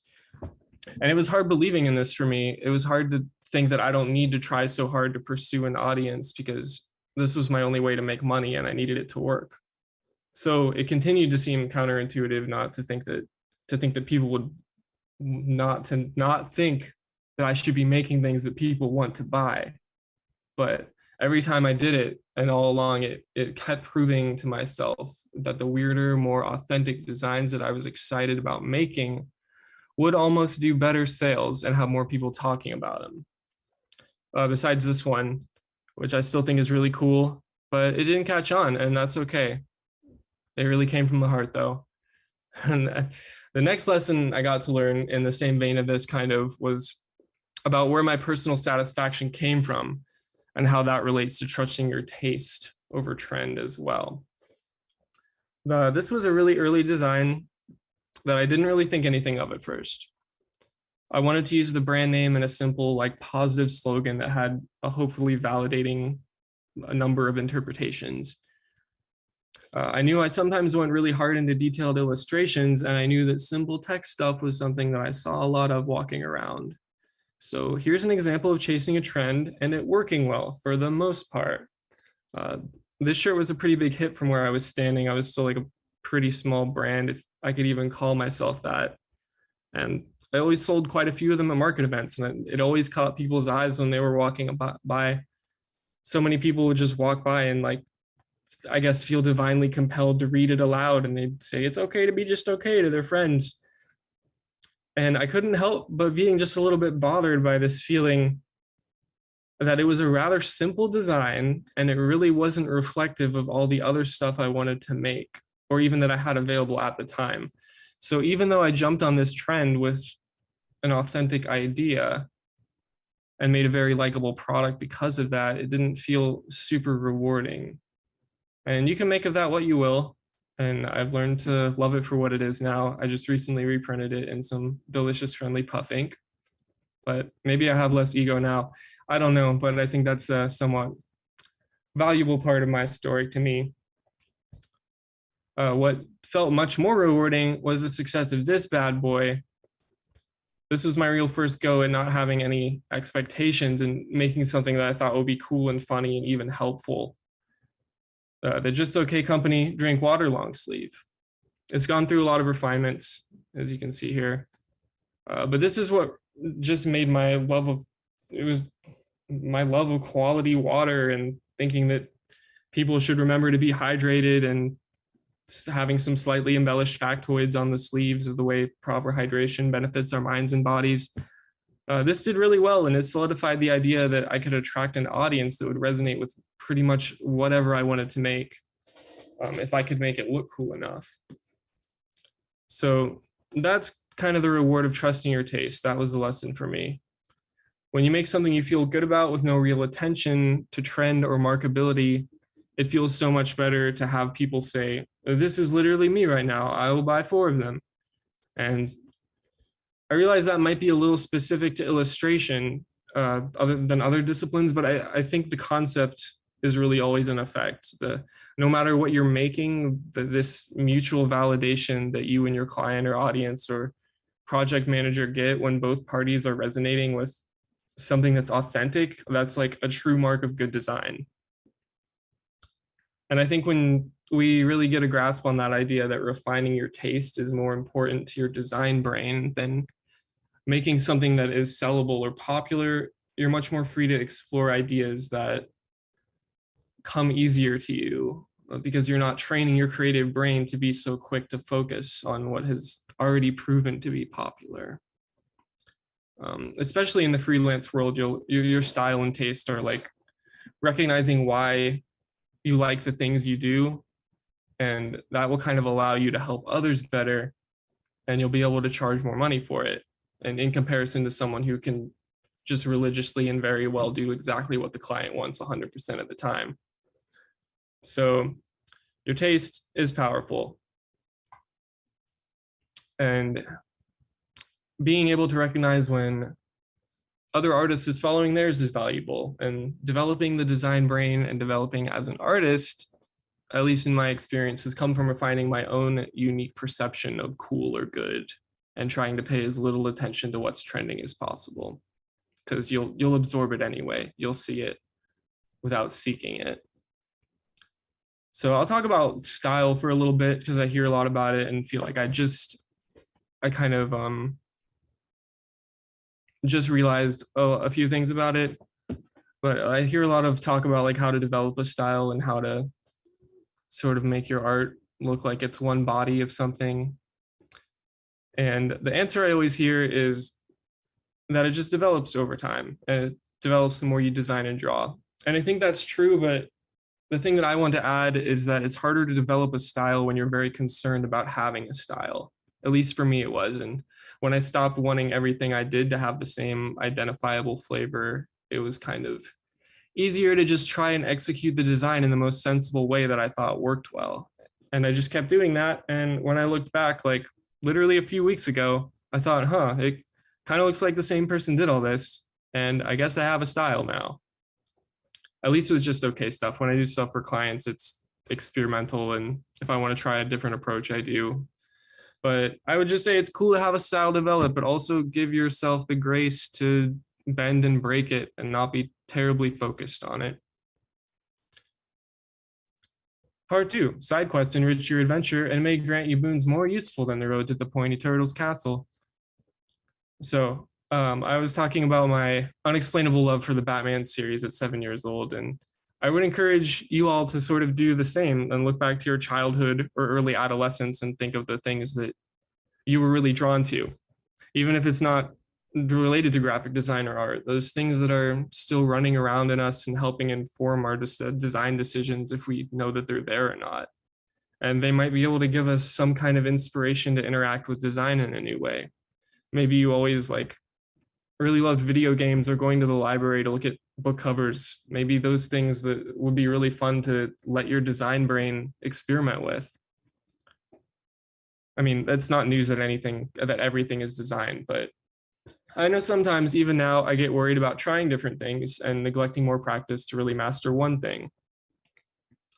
In 2017, I kind of stopped designing on a computer as much, and I did some woodcuts and drawing, and I learned how to set up embroidery files and did a bunch of other nonsense. And it was to make products or to think about how I could make products. But that experience kind of made me question the idea that rigid specialization is like the best way to live in the design industry.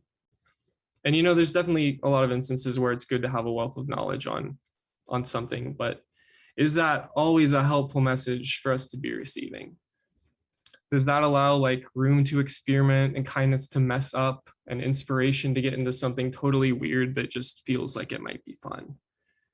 And of course, like modern capitalism doesn't always allow you to just do what's fun, and sometimes you got to make sure you can survive. But in ideal conditions, I think it's more natural to explore what is sparking your interest. So my hot take, even if it isn't one, is we are capable of being good and even very skillful in many applications of design, and those applications actually will inform each other. The way I've learned to design for a t-shirt has informed the way I do a logo, and the way I think about image composition informs the way I mix music. If I wanted to do like UI design, my skill in illustration would inform that for the better. And I mean, I wouldn't be very good at it, but I might just catch something that a master of that craft would not. Just like they might be able to tell me that the link on my website's broken, or that there's one thing they could do to make it way easier to navigate. You know, these things kind of work together, and you're free to move around between them. So I believe there's just a synergy there with knowing how to use your design brain in different applications that's potentially just as valuable as being an absolute master of one specific style of illustration or something. The idea of getting crazy good at one facet of design is also incredibly wonderful and exciting pursuit. And I don't mean it all to say that it's better or smarter one way or the other, or even that they're mutually exclusive, but my experience and what I've done just kind of lends itself to advocate for the side that I hear less support about, which is to dip your toes into infinite disciplines without hesitation. If I didn't allow myself the freedom to play around with apparel design, logo design, video game design, art, printmaking, woodworking, video editing, composition, whatever, I don't think I would be good as I am at any of them. And yeah, of course, I'm not very good at some of those things, but that's okay. It doesn't matter if you're like restoring a sofa, writing an essay, or doing Marvel's annual report in a cracked version of InDesign CS6. Your design brain is working and informing the decisions that you're making. Like, it's hard to turn that damn thing off once it's on, which is a blessing and a curse. But that's beautiful. So remember, whatever you're doing, you're kind of designing, and in a big way, you're still getting better at those disciplines that you're not actively practicing. That designer I mentioned earlier, Ali Moss, is actually a video game artist and developer at Valve now. So his expertise was obviously translatable because good design is universal. So I think we just ought to give ourselves at least early in our careers, but at every point, the permission to explore without guilt of not mastering one application of design. The side quests that seem fun enrich the story, and they give you the stat points that you can put into any attribute.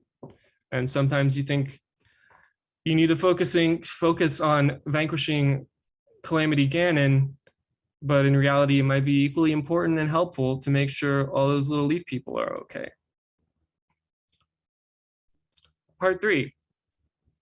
The instrument, not identity of design, is played in infinite and intersecting ways. Remember to have fun.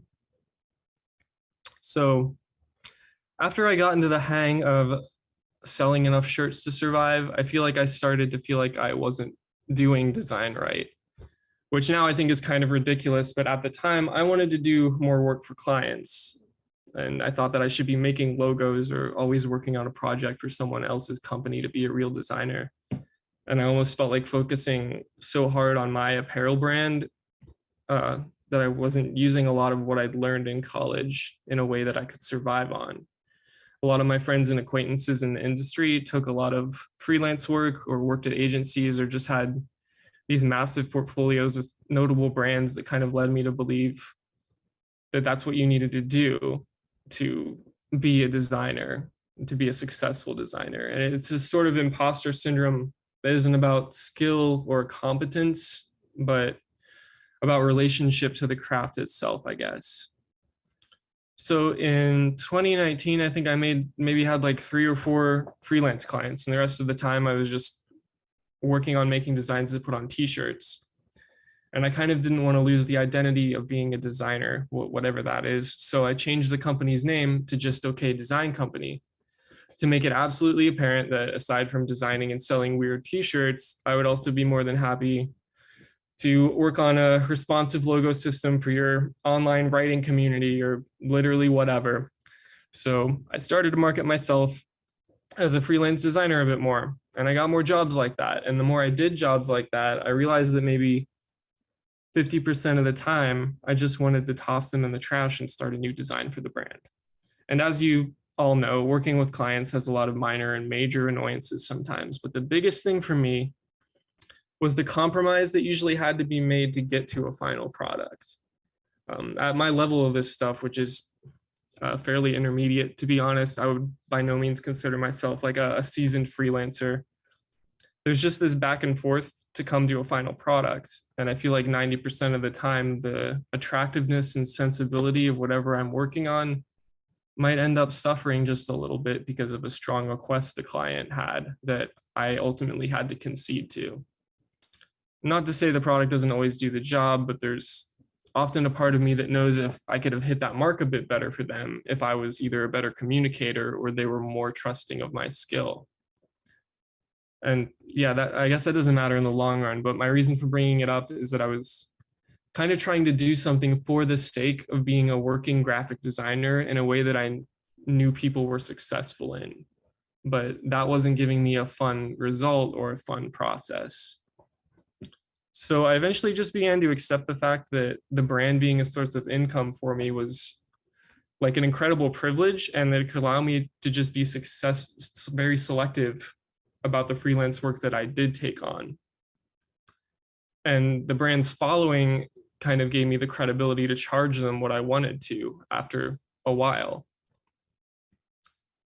So I only really had to do freelance projects that I was excited about doing, where I felt the client would trust my judgment, and most of the time, or at least would just be paying me enough to where they would feel silly not to. And I sort of now have just decided to be okay with this, I guess.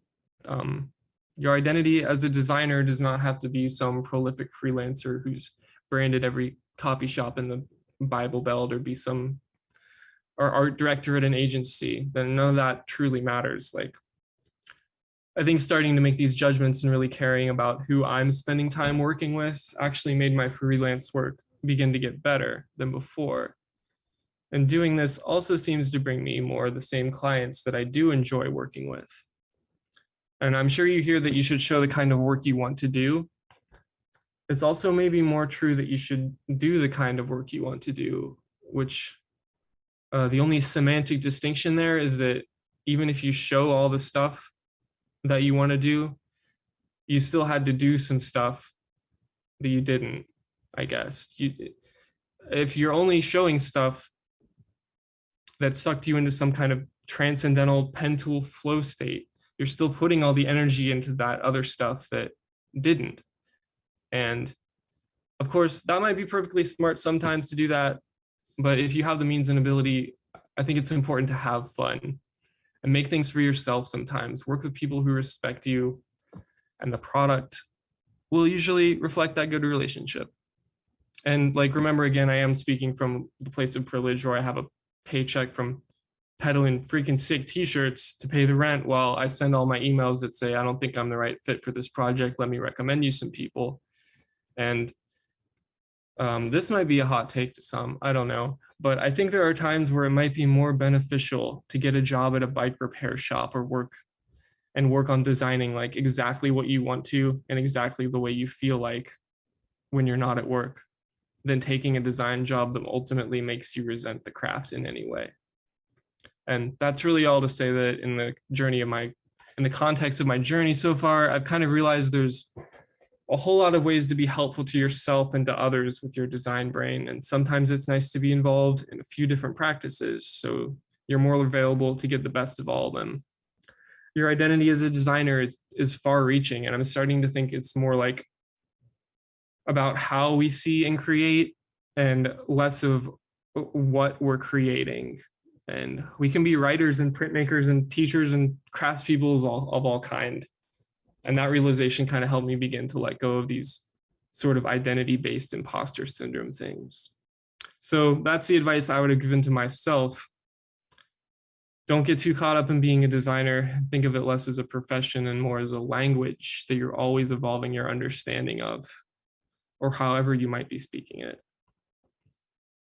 And yeah, I think we often pick up on like the ideas from our influencers and mentors to try to emulate their paths and destination, when it might be more helpful to use these examples of success as proof of the many, many paths available rather than a proven template that we need to follow.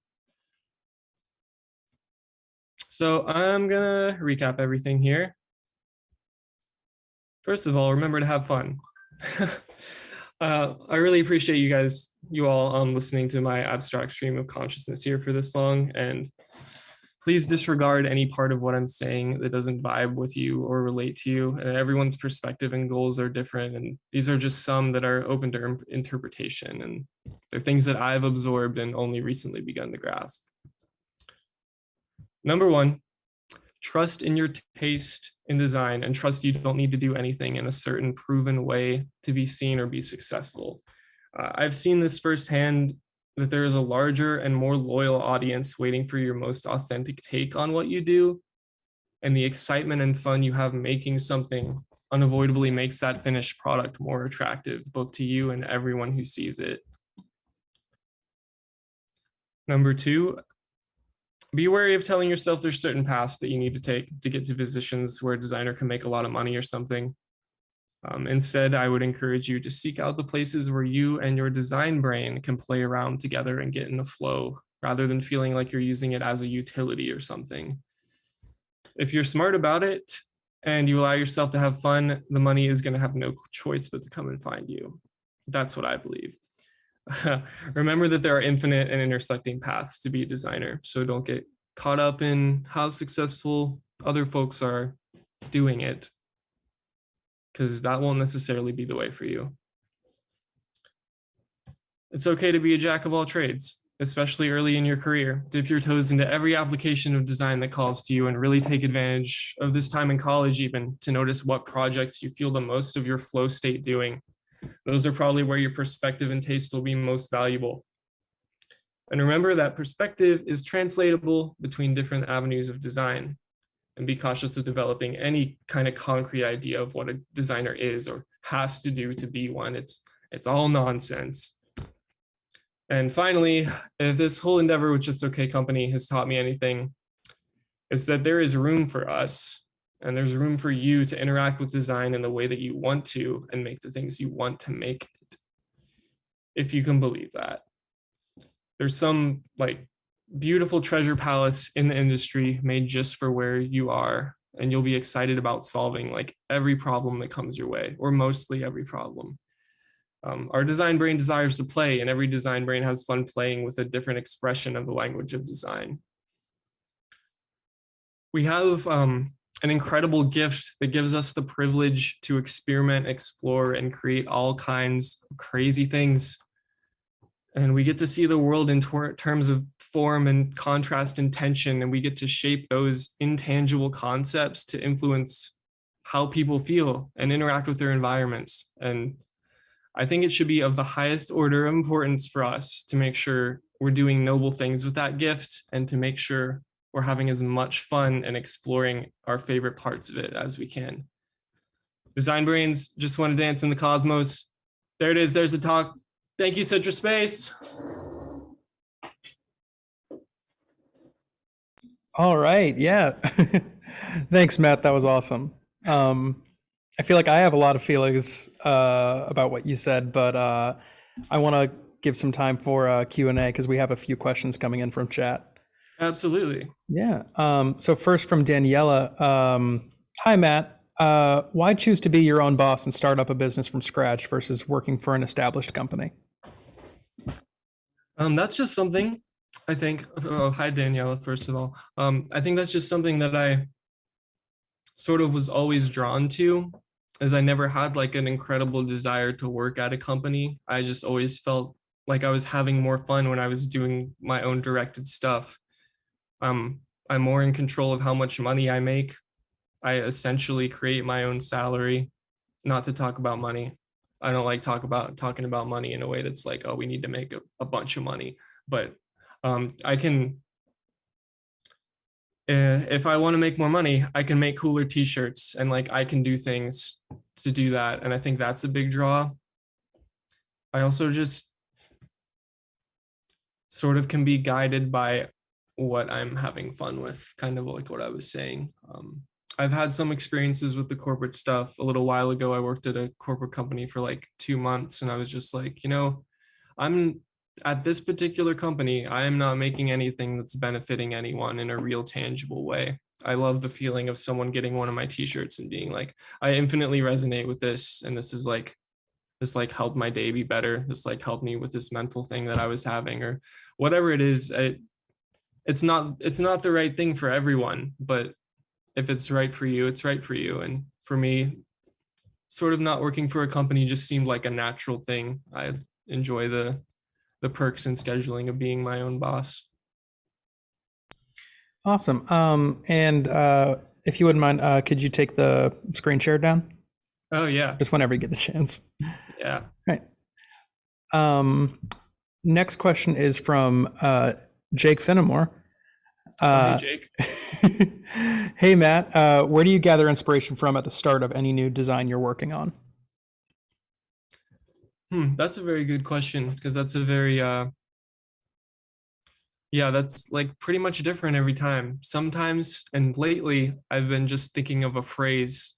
I'm thinking of, I guess lately it's been like a lot of more metaphysical things, but when I think of a phrase, that's sort of like the way that phrase flows, much like music sort of influences the design decisions I'm making. If it's very much a soft phrase or a rhyming phrase, I'm sort of handling how I'm making the text flow and making the forms kind of fit that narrative that I have already. Initial inspiration is a really hard question to master, I think. I don't have an answer that is concrete or good, but my personal thing is I start with some text, maybe even a word. With that last shirt I did, I liked the word harvesting and I liked the word wild. So I kind of put them together in something that meant something, and I shaped the illustration around those words, like you shape an instruments around vocals, or shape words around outlines, I guess. Awesome. Next question is from Andrea. Hey, Matt, you mentioned that you made your own logo. How do you feel about designing logos and branding now, given that you stick more to screen printing than anything? I still really enjoy that process. I do. Logo design was one of my favorite parts about graphic design to begin with. I really enjoyed that challenge of kind of making one little icon that identified something strongly.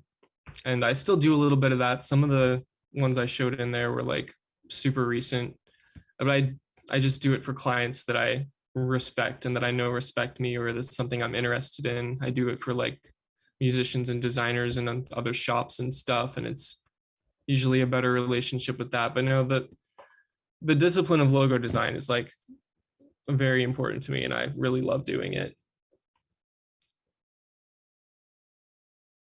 All right. Next up is from Carolina.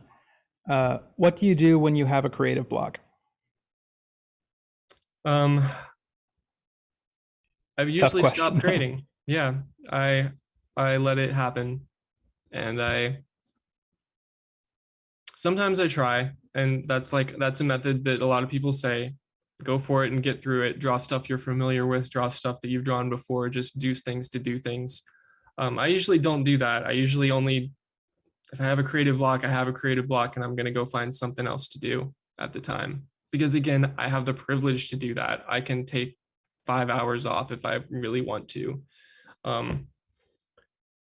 Yeah, looking at other people's art is good if you're not looking too much to copy it or using it as like something to do.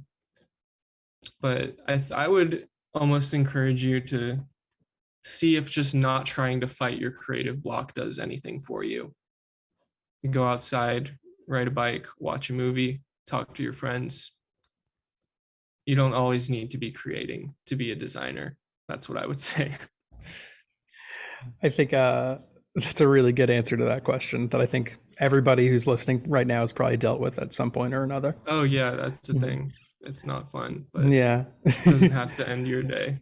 I think we have time for one really quick one. This is from Mia, and this is, how do you find clients, or did they find you? Also, what platform do you primarily use for increasing your clients or audience? Okay.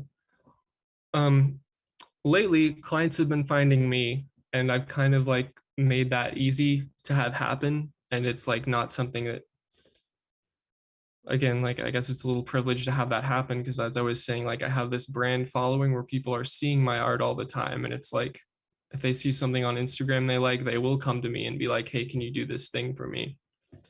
Before I was able to do that, I would reach out to places that I wanted to work with, no matter how big or small. A lot of them were like realistic places that I could work with. And sometimes that works. People would say that to me all the time, just like cold call, cold email, reach out to people. And I was like, that's terrifying. I don't want to thrust myself upon these people and be like, you need a better logo. But it's worked once or twice. So give it a go. But and the second part of that question, I use Instagram, and I've been having a lot of success on TikTok a lot lately. That's a very hard platform to figure out how to work. I think I've just like kind of found a formula that I believe draws an audience, and it might stop working tomorrow. But Instagram is slowly dying, as I'm sure you all know. It's not really like an important place to have stuff, but yeah, TikTok and Instagram are where most of my audience is drawn and where I spend the most time marketing on. All right, cool. And with that, I think we'll call it here. So, Matt, it's been great listening to you. I think we all really appreciate it. Yeah, it's been a pleasure, y'all. Take care. All right. Adios.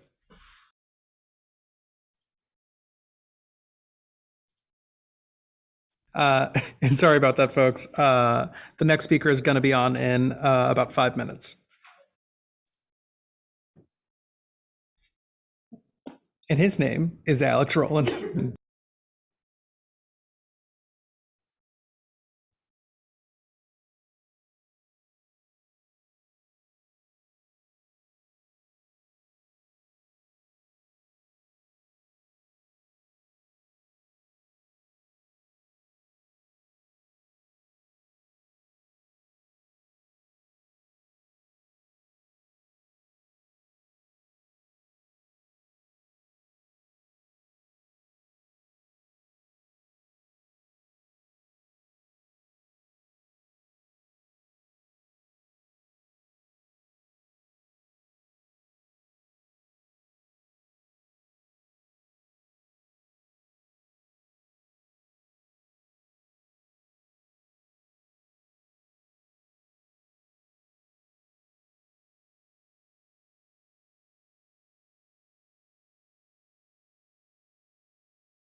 Hey guys, welcome back to our last slot in Citruspace, the grand finale. We have our founding board of Citruspace for the 5th annual. So if you guys would like to introduce yourselves and explain what you did at GDSA and your career journey now. Sure. So I'll go ahead and start. So my name is Jeremy Fogleman. I was in graduating class of 2018 with Alayna here, and I was actually the treasurer in GDSA. So it was all the pieces related to, what that would be. And during my time at UCF, being part of GDSA, it really like kind of pushed me to really start getting involved with a lot of activities, because I necessarily didn't in my junior year and really focus on it in my senior year, because I know after that is when, you know, you start to find a job and all that stuff. So, but promptly after kind of joining is when I started to go to a lot of these events and started meeting a lot of really cool new people, like going from there. And with Vic being from AIGA, going to a lot of those meetings like really starts to help you understand what it's like in the career, ask a lot of questions. It really helped me move forward with that. Then during the later half of that, got to take part in the mentorship program. And I worked with Ron Boucher at UCF. He was my mentor, and that was so much fun. It was really cool. Actually got to end up doubling that as I think like a senior project was also like the self brand, and like I made that my mentorship project. So the two kind of like equaled out. But I think doing the mentorship program in particular really created an area for me to push forward and like actually have something tangible for when you leave college, which really helped out. It helped me work on a website, get together portfolio books, like the whole nine. So it really helped me there. After that, it was more like the fun side of GDSA and going to, because we did the Creative South at the later half of the year. And that was, yeah, there you go. That was so much fun. And honestly, it was just like a great party with a lot of really cool people. Got to meet I got to meet someone who was actually from Colorado. And thanks to actually Chad Cameron, I remember being on like the bridge in Creative South, and he came over. He's like, "Hey, this person's from Colorado. Introduce yourself." And I'm like, "Oh God, yeah. Hi, I'm so and so." And he connected me with some people who he used to work with in Colorado, and that place was called Human Design. I was there for 3 years. It started as just a normal designer. They called it experienced designer at the time, but it was pretty much everything from branding, packaging. Honestly, they like threw me into the fire with UI UX work. So like everything under the sun, they like kind of had us do, which is great. And the kind of pace that they worked at really honed someone into making them extremely quick, but really good. And that's helped me so much by having that sort of like creating a diamond under pressure situation for a lot of places. After about like a year or so there, they moved me to become a senior designer. I've been a senior designer there, or I was a senior designer there for about a year and change, like a year and a half. And I actually haven't even updated my LinkedIn, so I think it's changed, but I am actually now no longer at Human Design. I have moved from there into a role as an associate creative director over at another agency called Voltage. And Oh, cool. Working over there now, and the difference in, you know, the kind of work that comes with that change is intense. We got to go from being just working directly with clients and stuff to more or less kind of helping clients create the vision they see. So it's not so much about kind of taking orders from everyone, kind of telling you what direction to move into. It's more about creating that direction to be able to move towards. And being put in that role is something that has definitely made me kind of hit my stride, if that makes sense. But yeah, so that's kind of my history from kind of like start to finish, where I was, where I'm at now. And yeah, that's pretty much me. So. Awesome. Thanks, Jeremy. Okay. Who's next? Me? I'll go. Okay. I'm Alayna. I am a party of one at Lost Luck and Co. now. And I led the GDSA team for the 2017-2018 school year. We started the first Citruspace. It was actually like a project inception by Christian Donoso, who was also on our team. And it's so cool to like be here and be part of it like 5 times later. But after college, I moved out to Oregon, and I had worked at an advertising agency, like a small and very traditional, very corporate advertising agency all the way through college. And then I started working for some like media groups to help me transition from Florida to Oregon. And then I knew I really didn't want to go into like another agency setting right away, at least. And I was moving to like a pretty small town. So I really wanted to focus on print, which is like my favorite method, I guess, of like tactile, crafting and creating. And so I worked at a t-shirt printing company for a year. And then I left and started doing full-time freelance and running my business kind of as like a freelance studio, and also like retail goods and like handmade hand printed items brand. So that's been really fun. It's been really like flexible and so many learning experiences. And I'm not a fan of like niche. I'm really a fan of like exploring it all. So that's been like the perfect way to kind of like get to experiment with all different kinds of mediums and work with a bunch of different clients. I'm really like passionate about small businesses and working with and for small businesses. So I've made like some really cool, connections with people whose businesses that I really believe in and who really believe in me, which is like super rewarding. So I think that's probably it. Awesome. And Kaitlyn?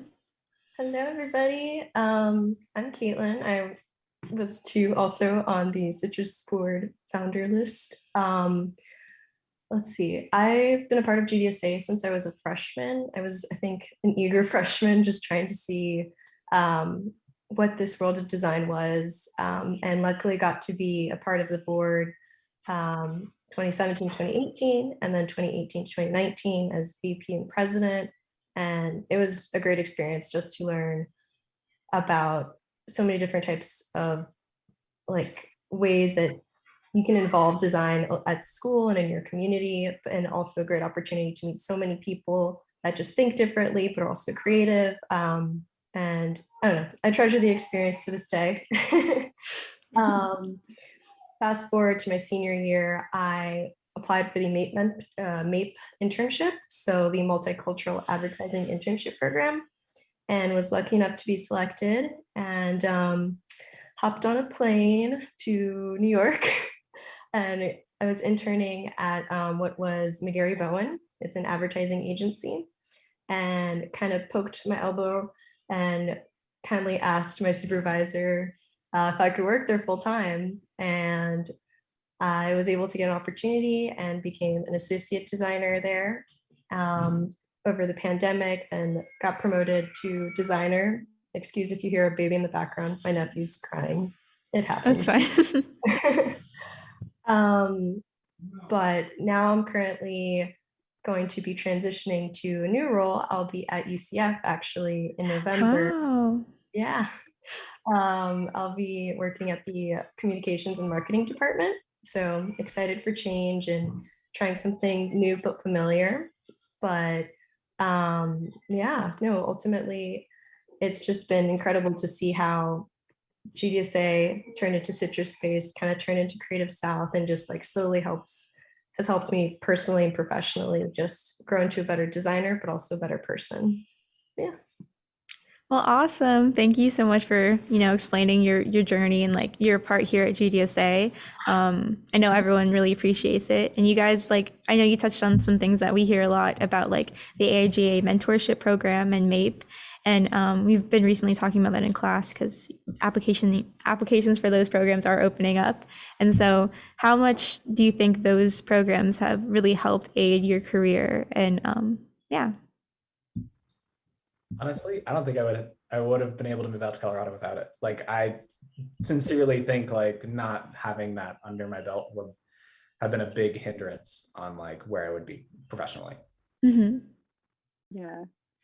Yeah, I feel like they were like crucial to like actually expanding beyond just like learning basics and like process and flow through like school. It was getting involved in making connections and learning from other creatives, collaborating with other creatives. I did mentorship as well, and I also did internship at Mama Sauce and Lure, and Kaitlyn was there with me, and those were the things that got me and pushed me to where I wanted to go and made me realize like what I did and didn't want out of my own career experience and like what I wanted to like embody or what I was inspired by. It wasn't so much, you know, like we learn the basics from education and from your coursework and stuff, but like the above and beyond stuff, like even if it's just like showing up and attending and like making friends, like that's the stuff that is really like career propelling and like community building and stuff that's gonna like last you a little bit longer. Mm-hmm. Yeah, and just to piggyback off of that, we all did mentorship, and I think that value of just like focusing all of your time and energy into a passion project, it just shows you like, oh, anything really is possible and how far you want to take it. And you know, you're taking bits of what you've learned in class, you're taking bits from what your mentor's telling you, you're taking bits that you're researching on your own, like, okay, how do I build this display? Or how do I'm not an engineer, let me figure it out. And it's that problem solving that ultimately makes you a stronger designer because it challenges you to think differently. Mm-hmm. And even Alayna mentioned like learning about what you do and don't like too. MAPE is a great opportunity to get you out of your comfort zone. Both opportunities, honestly. And I think that's really important just to grow and to see like, okay, this is what I'm gravitating towards. This is good to know. This I can carry on and so forth. Awesome. Well, that brings us to like a next question. Do you have a specific mentor that you think really pushed you academically, professionally, or like in your graphic design journey? Yes. You and I have the same one, Jeremy. So yes to both. I think one, Ron, like I think I had when I was doing mentorship, I was like super indecisive about everything. I remember I made like 16 logos for myself and I was like, what do you think? What should I do? But like I was kind of all over the place, super indecisive, and he helped me to kind of drive it home and just make the decisions for myself and like not so much think about like all the feedback coming from everywhere. And it was like it is a passion project. It's about you know, put the passion into it. And that is something that like I still stick with today. Like when I have a client and I'm thinking like, hey, they have a vision, but like I have an idea for what that can work. And once you start to get passionate about that stuff and you start to infuse that into the work is when it really starts to kind of level up in a way.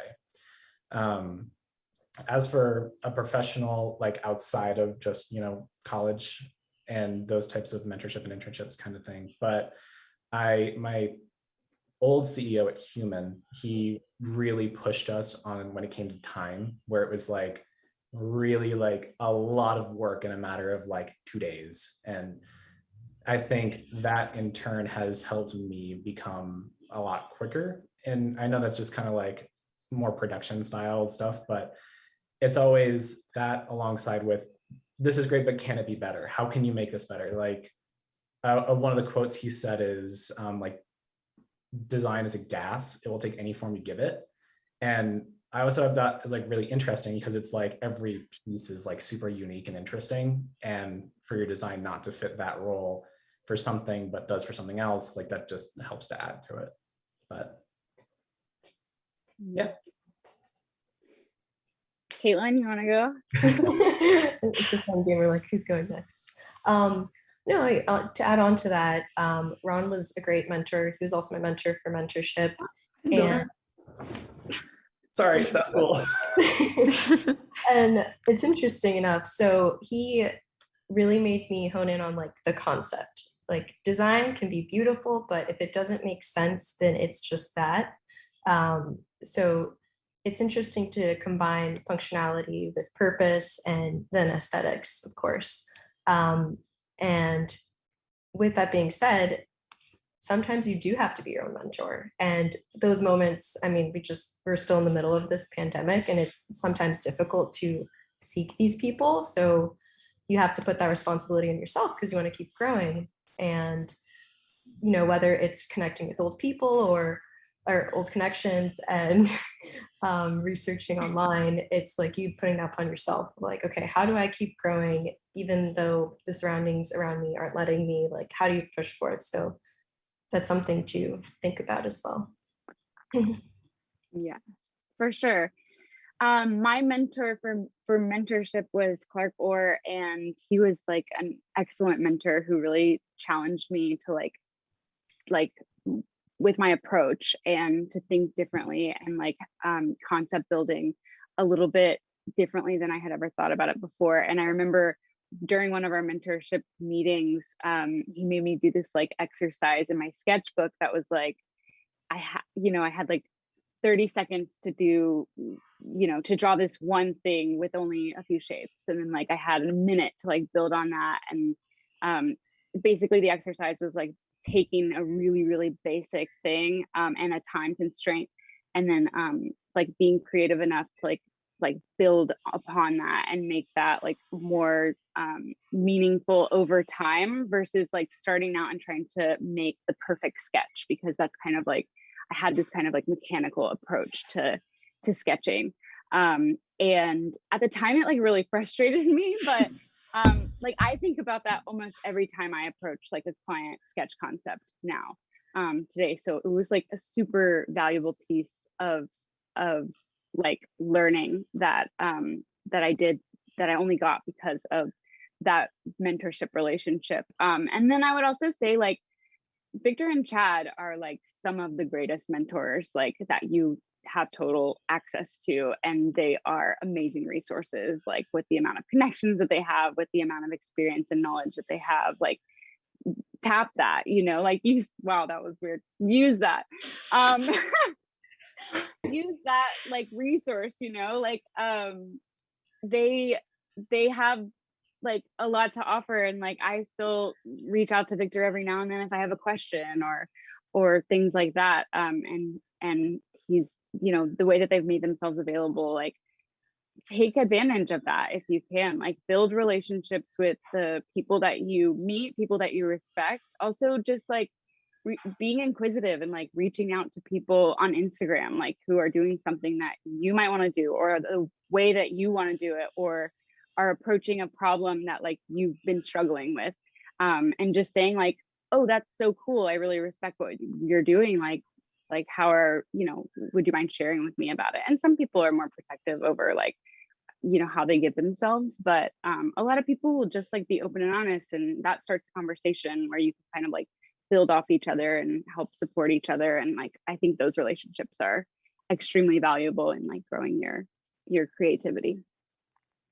No, yeah, those are awesome, great points. I think like especially a design process and kind of training yourself to make quick decisions and kind of just stick to something. Because like Jeremy, like you were saying, like when I did the AJ mentorship like last year, like I was like indecisive, like so indecisive about my project. Like I just kept going back and forth on like a look. And I think like especially with like sprints in Victor's class and stuff like that, just like kind of trying to decide really fast and like just like, yes, this is what I'm gonna do, and like just let the process of design kind of like guide you creatively. I think, yeah, those are really great points. That kind of leads to another question. Are there any passion projects you really want to pursue sometime soon? Said Colby in the chat. Sorry, now I'm referencing the chat. I defer to you guys on that one. I need to know about that for sure. I mean, there's like a couple. So it's interesting because you always think, okay, like this passion project has to be something big. It has to like, be something that interactive. I don't know. But even as much as like doing something for yourself or your family and putting that much time and effort as you would a client project, I think can be very interesting because it's so personal. Something that I think I want to do more of is kind of expand upon freelancing. And like, you're always told, okay, you got to update your book and with this time gap I have in between work, I really am thinking like, okay, I want to make a new site, and making a new website or portfolio with that, like it takes time and you want to make sure it looks great. So personally for me, it's just like revamping my own brand a bit. But yeah, we'll see what that looks like. Stay tuned. Yeah, totally. And to your point, Kaitlyn, I have been working on a website update since like the beginning of COVID, because I was like, I might as well try a website update while I've got all this time. And like, here we are like a year and a half later and I'm not done with it. And I'm like, it takes a lot of time, like and discipline. But for me, like having Lost Luck set up as like this studio that is all encompassing of like the different projects that I want to work on at different times, and like offers this flexibility for me. It's like this beautiful, messy evolution of a passion project that it's kind of like it follows like where my mindset goes and where my skill goes and where my inspirations are coming from, and it's like really changed with me over time. So I would say that that's like a huge ongoing passion project for me. It's just like developing and building out this like brand as I go forward. And then also I think you're right, Kaitlyn. Like I think it doesn't necessarily need to be like a project that is like creative based or based solely in like a art piece that you're making.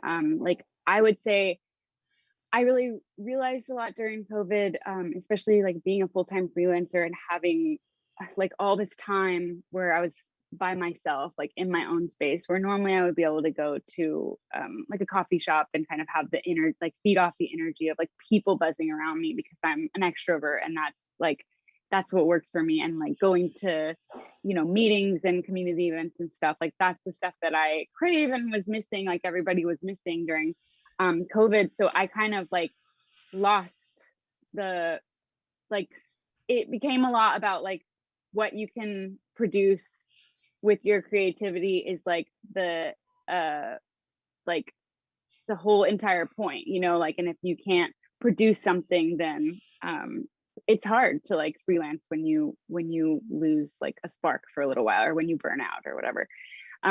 So I got really involved in like a community art and farmers market that I'm now I work part-time for, which is really gratifying to me because I get to help grow other people's businesses, and I get to meet other people who are in similar stages of like very early stages of starting a brand, or like, taking off with this like product or idea or art form that they really are passionate about.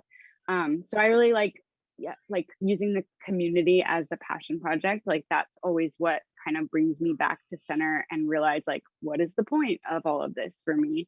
And same thing with print. Like when I can't think, I print, because like the tactile, like the meditativeness of printing like really like grounds me. So I also started working as like an apprentice assistant with a local letterpress artist, and that's been really fun because I've been able to kind of like learn about her whole business and how she's structured and her whole network and everything at the same time as like doing this print thing that like helps inspire me to go back and create. And it's interesting because right now, having like two side kind of jobs, like I'm producing the same amount of work now for clients and like on the side, not so much with retail as I was before, like in the pandemic when I had 24 hours a day to work on client work. So it's kind of like finding the thing that like pushes you forward, and that changes like all the time.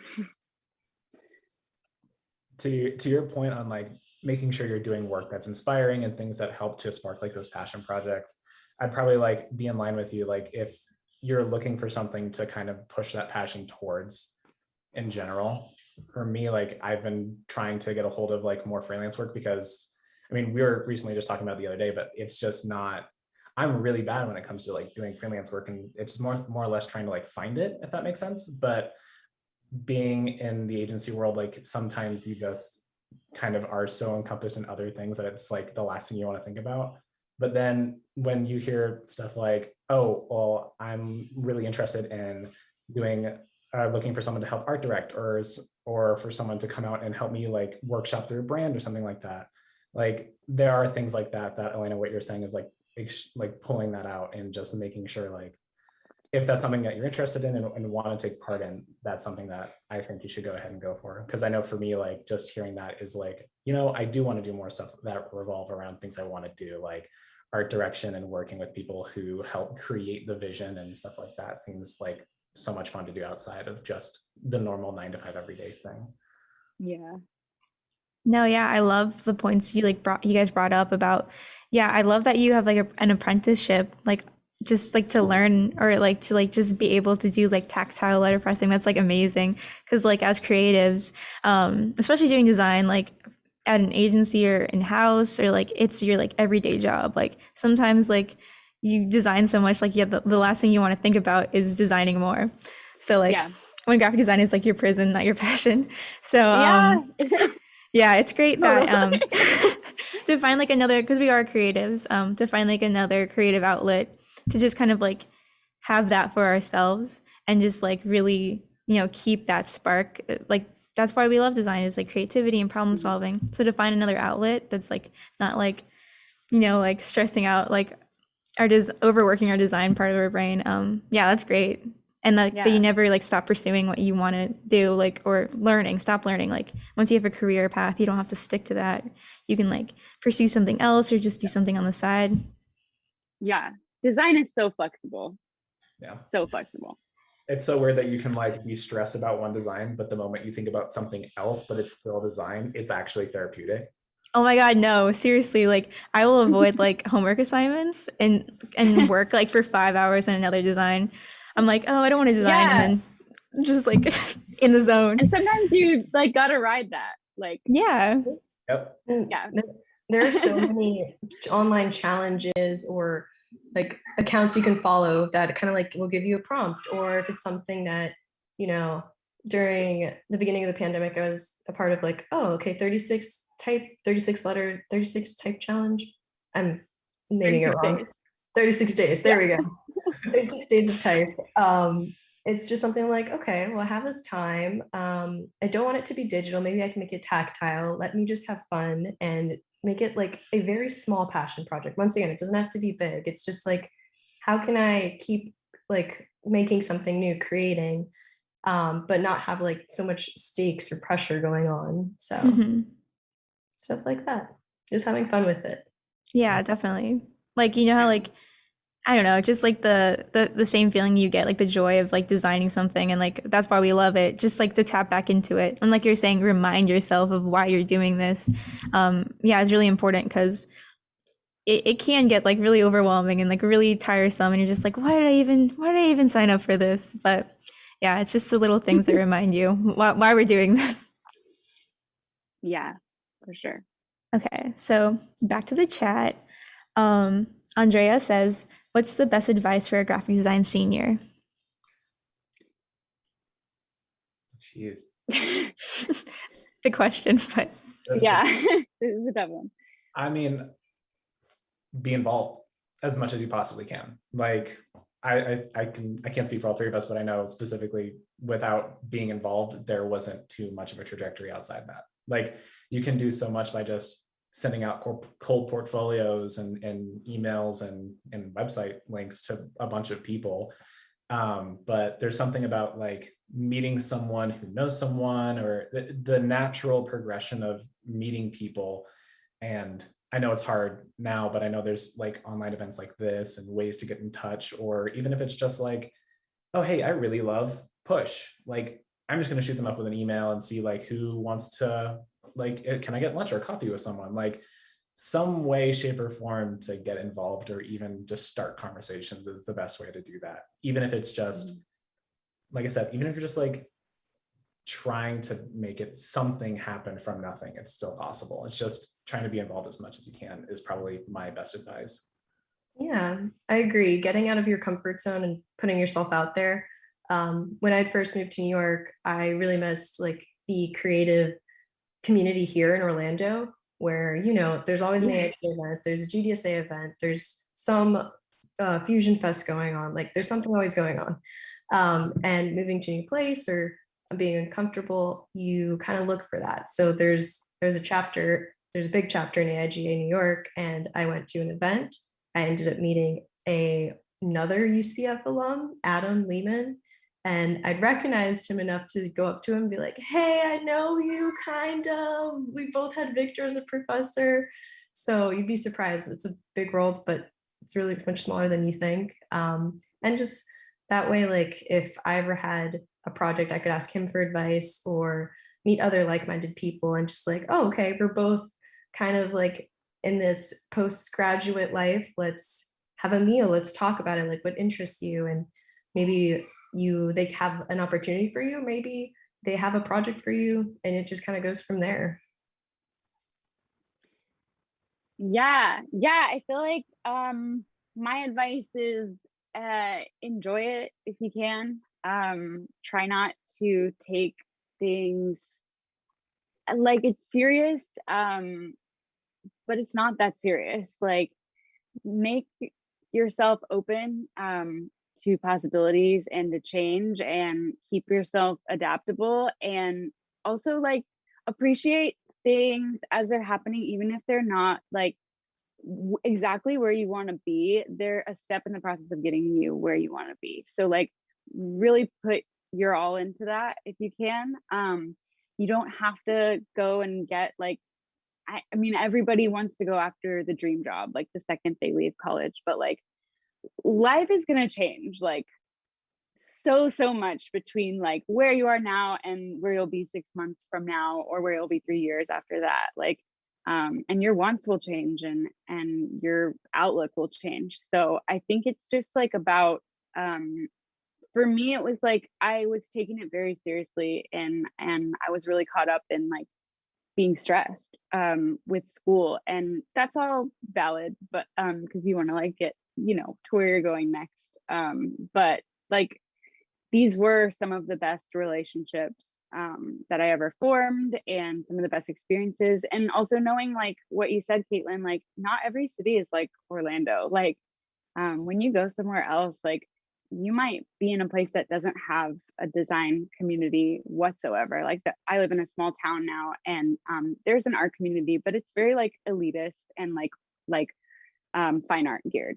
So a digital design community is like, it's under the surface right now, and there's so much potential, but like it hasn't it's hard to meet other designers, other people who like speak the exact same language, you know. So and I'm in the boat where like that is a challenge to me to like help build community and help facilitate those interactions. But you know, get involved as much as you can, and if you move somewhere that there's not like quite the same resources that you have available to you in Orlando, like make sure you stay connected to your people, and then also just like try and locate the people around you who are, you know, working the same types of projects, or might, you know, that's why like market farmers and art markets and stuff have been really cool to like be involved in, is because I met so many people who like I wouldn't have otherwise met, because they're not necessarily working as a designer with like an agency or something like that. So just stay open.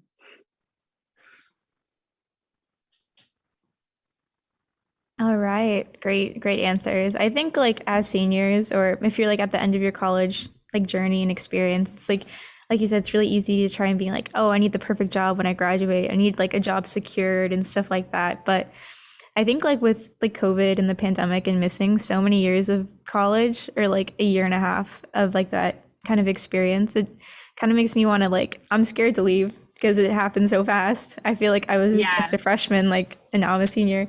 So yeah, I think it's important to just kind of cherish the last moments of this, because the community here, the design community in Orlando, is very strong. And like you said, there's something always going on. So yeah, just great points. I feel like I'm reflecting in the moment. So Denise asked, what advice would you guys give for those going through the imposter syndrome rut? It's a big one. Yeah, I what was it? I was talking with someone recently, but like when I was kind of transitioning jobs, I was talking with the person who would then be my boss, but I actually asked him something really similar. I was like, it's weird to feel like you're at that level until you're actually at that level. It's kind of like a cart before the horse. You are ready. You just don't realize it. But the moment you're put under a fire, it's gone. You don't even really think about it anymore. I remember like when I first started to really kind of get like super anxious and like have a super high levels of like anxiety with how much stuff was having to be done.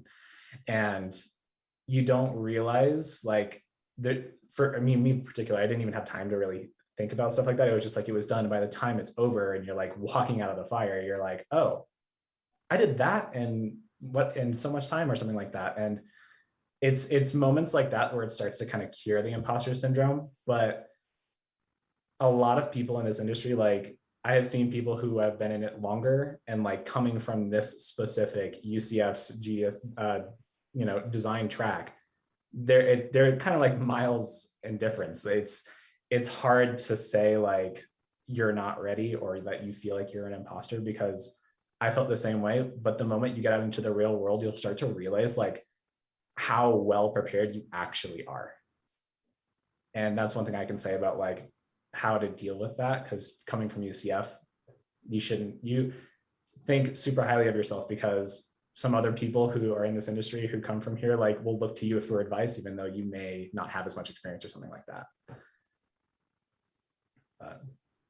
Yeah, no, it's true. I would look to my peers and see like, oh, they graduated from like this fancy art school, like they must know so much more. And that's not necessarily true. It's like, okay, like I got here too, like we're doing the same work. I can speak up, if I have an idea, I'm gonna go for it. And if I mess up, it's okay. Like someone will correct me or I'll learn from that experience and go from there. And when the time comes when you're in the middle of like moving positions, you could see like, okay, well, I've done this, this, and this, so that merits this. And you know what? I think I do deserve it. So yeah.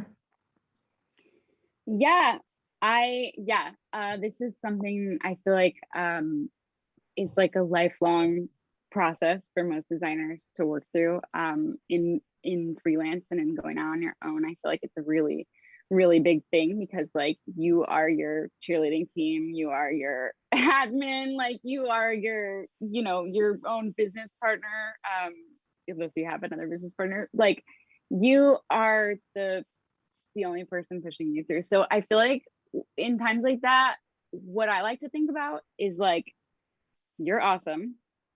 Nobody else knows what they're doing. Yes. And it's about confidence. Even if you don't have it, like it's about confidence. Like there are people doing all sorts of stuff out there in the world, and it's not about like whether or not they have more talent or more skill or more connections or anything like that. It's like they have the ability to sell themselves. Do you have the ability to sell yourself? Even if you don't fully believe in it, like if you have the ability to communicate like I have worked for this, and while I may not know everything, everybody's got different strengths in different areas. And so like I bring a unique quality and a unique strength to every situation that I enter into, just by virtue of like being creative and being me. So you're not an imposter. Like, no, you're not, it's like, I kind of even feel like that now, like as a freelancer, sometimes I get this like wave that comes over me as I'm like doing, an illustration on my iPad, and I'm like, do they know about me? Like, do they know that I'm like playing hooky, like infinitely? Like I'm working, but it's like, it's not, it doesn't quite feel like work, or it kind of feels like cheating sometimes. And it's like, well, like, why should I get to do this? And it's like, well, because you worked for it and that's what you're passionate about. And so all it takes from there is like having the confidence to be able to like lead with that. Yeah, I love that. I think, yeah, it's kind of hard to like have confidence in yourself, especially if you like on your website when you have to write about your bio in the third person. Like, I swear to God, I can't like, I don't know, Yeah. talk about myself like that in the third person. Like, they know I'm writing Yeah. it, right? Right. I'm like, you know what I mean? Yeah. But yeah, great advice. So we're coming up on the end of our time, unfortunately. So I think we have time for maybe one or two more questions.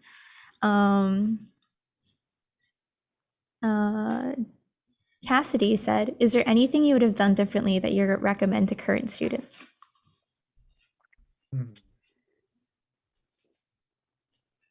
I would say like go heavy with research. And when I first started like designing, I was kind of just like immediately nose to the grindstone, start the work. And the more I did that, the more I kind of realized like there's so much more that needs to kind of like happen and begin before that process really starts. Like I remember working with a few like strategists on like a brand or something like that. And when you start to get into situations like that, you really start to understand like, oh, okay, so I shouldn't just like begin to work for the sake of working, because that's not going to help me. I need to like make sure I'm in the right mind to be inspired. I need to make sure I'm solving the problem in a holistic way and kind of like pushing forward in that sense. I think for me, it took me a lot of time outside of college to really get that, because I was just kind of like, must make cool stuff like immediately. But like, it's not like that. It's more, if a project is the way it's supposed to be, you should be given the amount of time for you to really think about how this is going to roll out, what the entire experience will look like. And for me, it took a while to grasp, but once you get it, it's easier to move forward knowing like every project should be treated like that. It's start with what is any research that's already been done, you know, what is the type of inspiration you need to get a hold of, how is this going to solve this problem, and then begin the work. As well, sometimes it's kind of like, it's, oh, hey, I have this prompt, I can just start. There's more that should go on behind the scenes there for sure. I would say like, that's something that took me a while to get a hold of. Yeah. For me, I would say I heard this from like 1,000 different freelancers before I started freelancing, and I didn't listen to it. So I don't know. You know, everybody kind of like moves by the beat of their own drum, but I would have saved more before jumping into freelance. I kind of outgrew a role where I was at, and I felt like I was suffocating. So I made a jump, which was a risky decision. And I'm lucky that I had people on my side who were there to help support me. But it would have been easier if I had stayed at a place for 4 months longer and built up a little bit more savings before making a leap like that. But I've always been kind of like a chaotic person. So that was like the only method that was going to work for me at the time. But if I could go back, I would try to just like have a little bit more patience to realize that like the goal is not as far away as it seems like it is. Yeah. Personally, with I guess my first job out of college, I think something that I would have done is a bit of both. It's like researching and negotiating. This is like getting into like finances, but it's very real. It's one thing for someone to say like, okay, this is what I'm giving you. This is the number sliding it across the table. But it's like, well, this number may reflect what someone is making in this part, but what does it look like in another part of the US? Or like, what does it look like in a city? Will this cover basic living and things of that sort? So I think it's just interesting to do more research in terms of like, if you want to get a job, what does that job merit, depending on the city, but also depending on like years of experience. It's something that maybe we don't always talk about finances, but negotiating is very real. Like when someone says no, that's just short for negotiating. So it's corny, but that's me. Yeah. That's definitely a very scary part of like, I feel like if someone like is just like, oh, you got the job, here's your salary, I'm just like, thank you, please, please, please, like the lowest number possible. But yeah, like that because you're like, Mhm. okay, I'm new, I'll take anything I can get. But it's like, Mhm. hang on, let's play this game. Yeah. Can I get like a relocation package? Oh my Yeah. gosh. No, these are like real world. Like, listen up, guys. This is like some real stuff. Like, this is stuff I'm nervous about. Like, yeah. You're like, actually, it's like at a car dealership. Like, you slip the paper. I don't know. It's like mind games. I don't like it. Yeah. And walk out, come back in. Yeah. Imagine doing that in an interview, just like walking out. I'm like, actually, I'll take it. It's an art. Just kidding. Yeah, so do we have time for one more? Okay. Let's do one more. And then that's it. And that's it. Okay. So Jeffrey says, what would you all recommend someone do if they're graduating without any job or internship lined up? I mean, I think I would kind of go back to the question of Involving yourself. yeah, like, like what do you think is like good advice for a senior? I would say the same answer. Like being involved is the best way to do that. I mean, I got a job because I was involved, and I to this day, if I wasn't part of GDSA, for instance, my group of friends in graphic design school, Alayna and Christian, didn't push me to join GDSA, I probably wouldn't have been able to move out to Colorado. So I would say be involved. That's still going to be my go-to answer there. But We really needed a treasurer. Jeremy was the only person willing to do it. this is the last position. No, just kidding. No, it's true.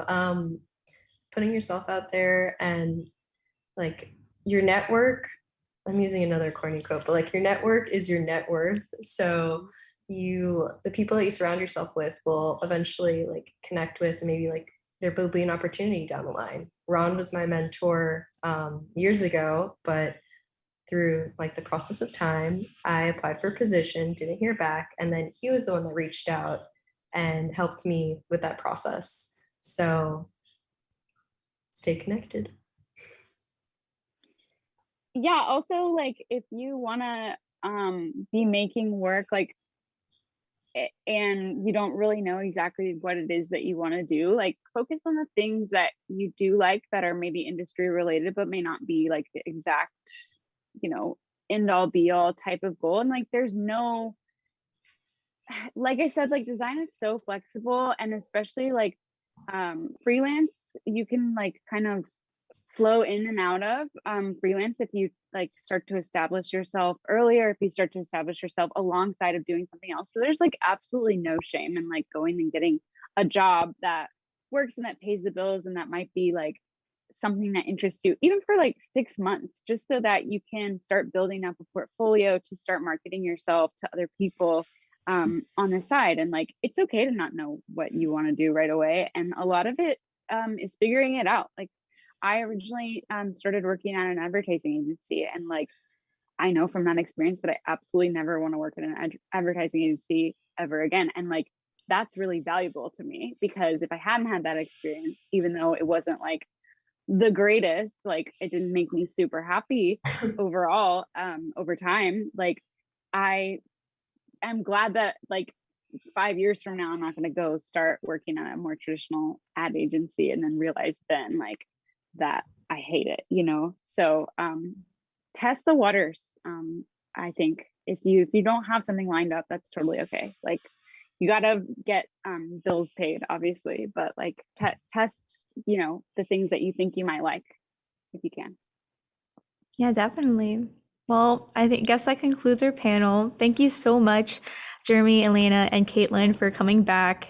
A little 5-year reunion. I guess like 4 years, but like the 5th Citruspace reunion. We really appreciate you guys coming out and having like kind of a more like loose conversation about these things. So thank you so much. Yeah, thank you. It was so welcome. fun. Thanks for having us. Yeah, awesome. Maybe again in the future, the 10-year reunion. That'd be great.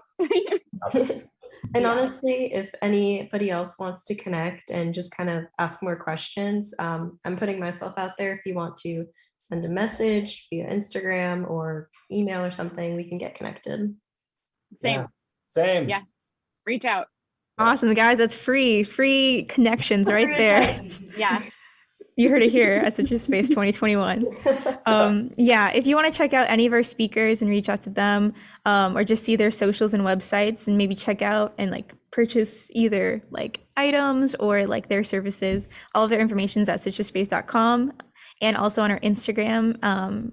All their stuff's linked in their figure announcement post. But yeah, that is the end of Citruspace. Thank you everyone for joining us for this, Saturday morning to afternoon. Yeah, merchandise is also live on our website if you want to check that out at citruspace.com. And please give a virtual standing ovation to all of our speakers, our original and the officers. And the officers who are hard at work here on a Saturday. Yeah. Our members as well. Yeah, and for like our faculty, Victor, Chad, Matt Dombrowski, thank you so much for, supporting us and, giving us a platform to kind of advertise Citruspace and GDSA as a whole. Yeah, all the GDSA members of past and present, and like that we have Citruspace and we go to Creative South, and like all these traditions really mean a lot, and they carry forward and like make GDSA worth like it's worth that much, So yes, and thank you guys for coming back, and just know that like your legacy like lives on, and like GDSA is very important to a lot of people, and like it really helps, So yeah, thank you so much. Yeah, have a great Saturday. Thank you so much. Thank you. Have a good one, Bye guys.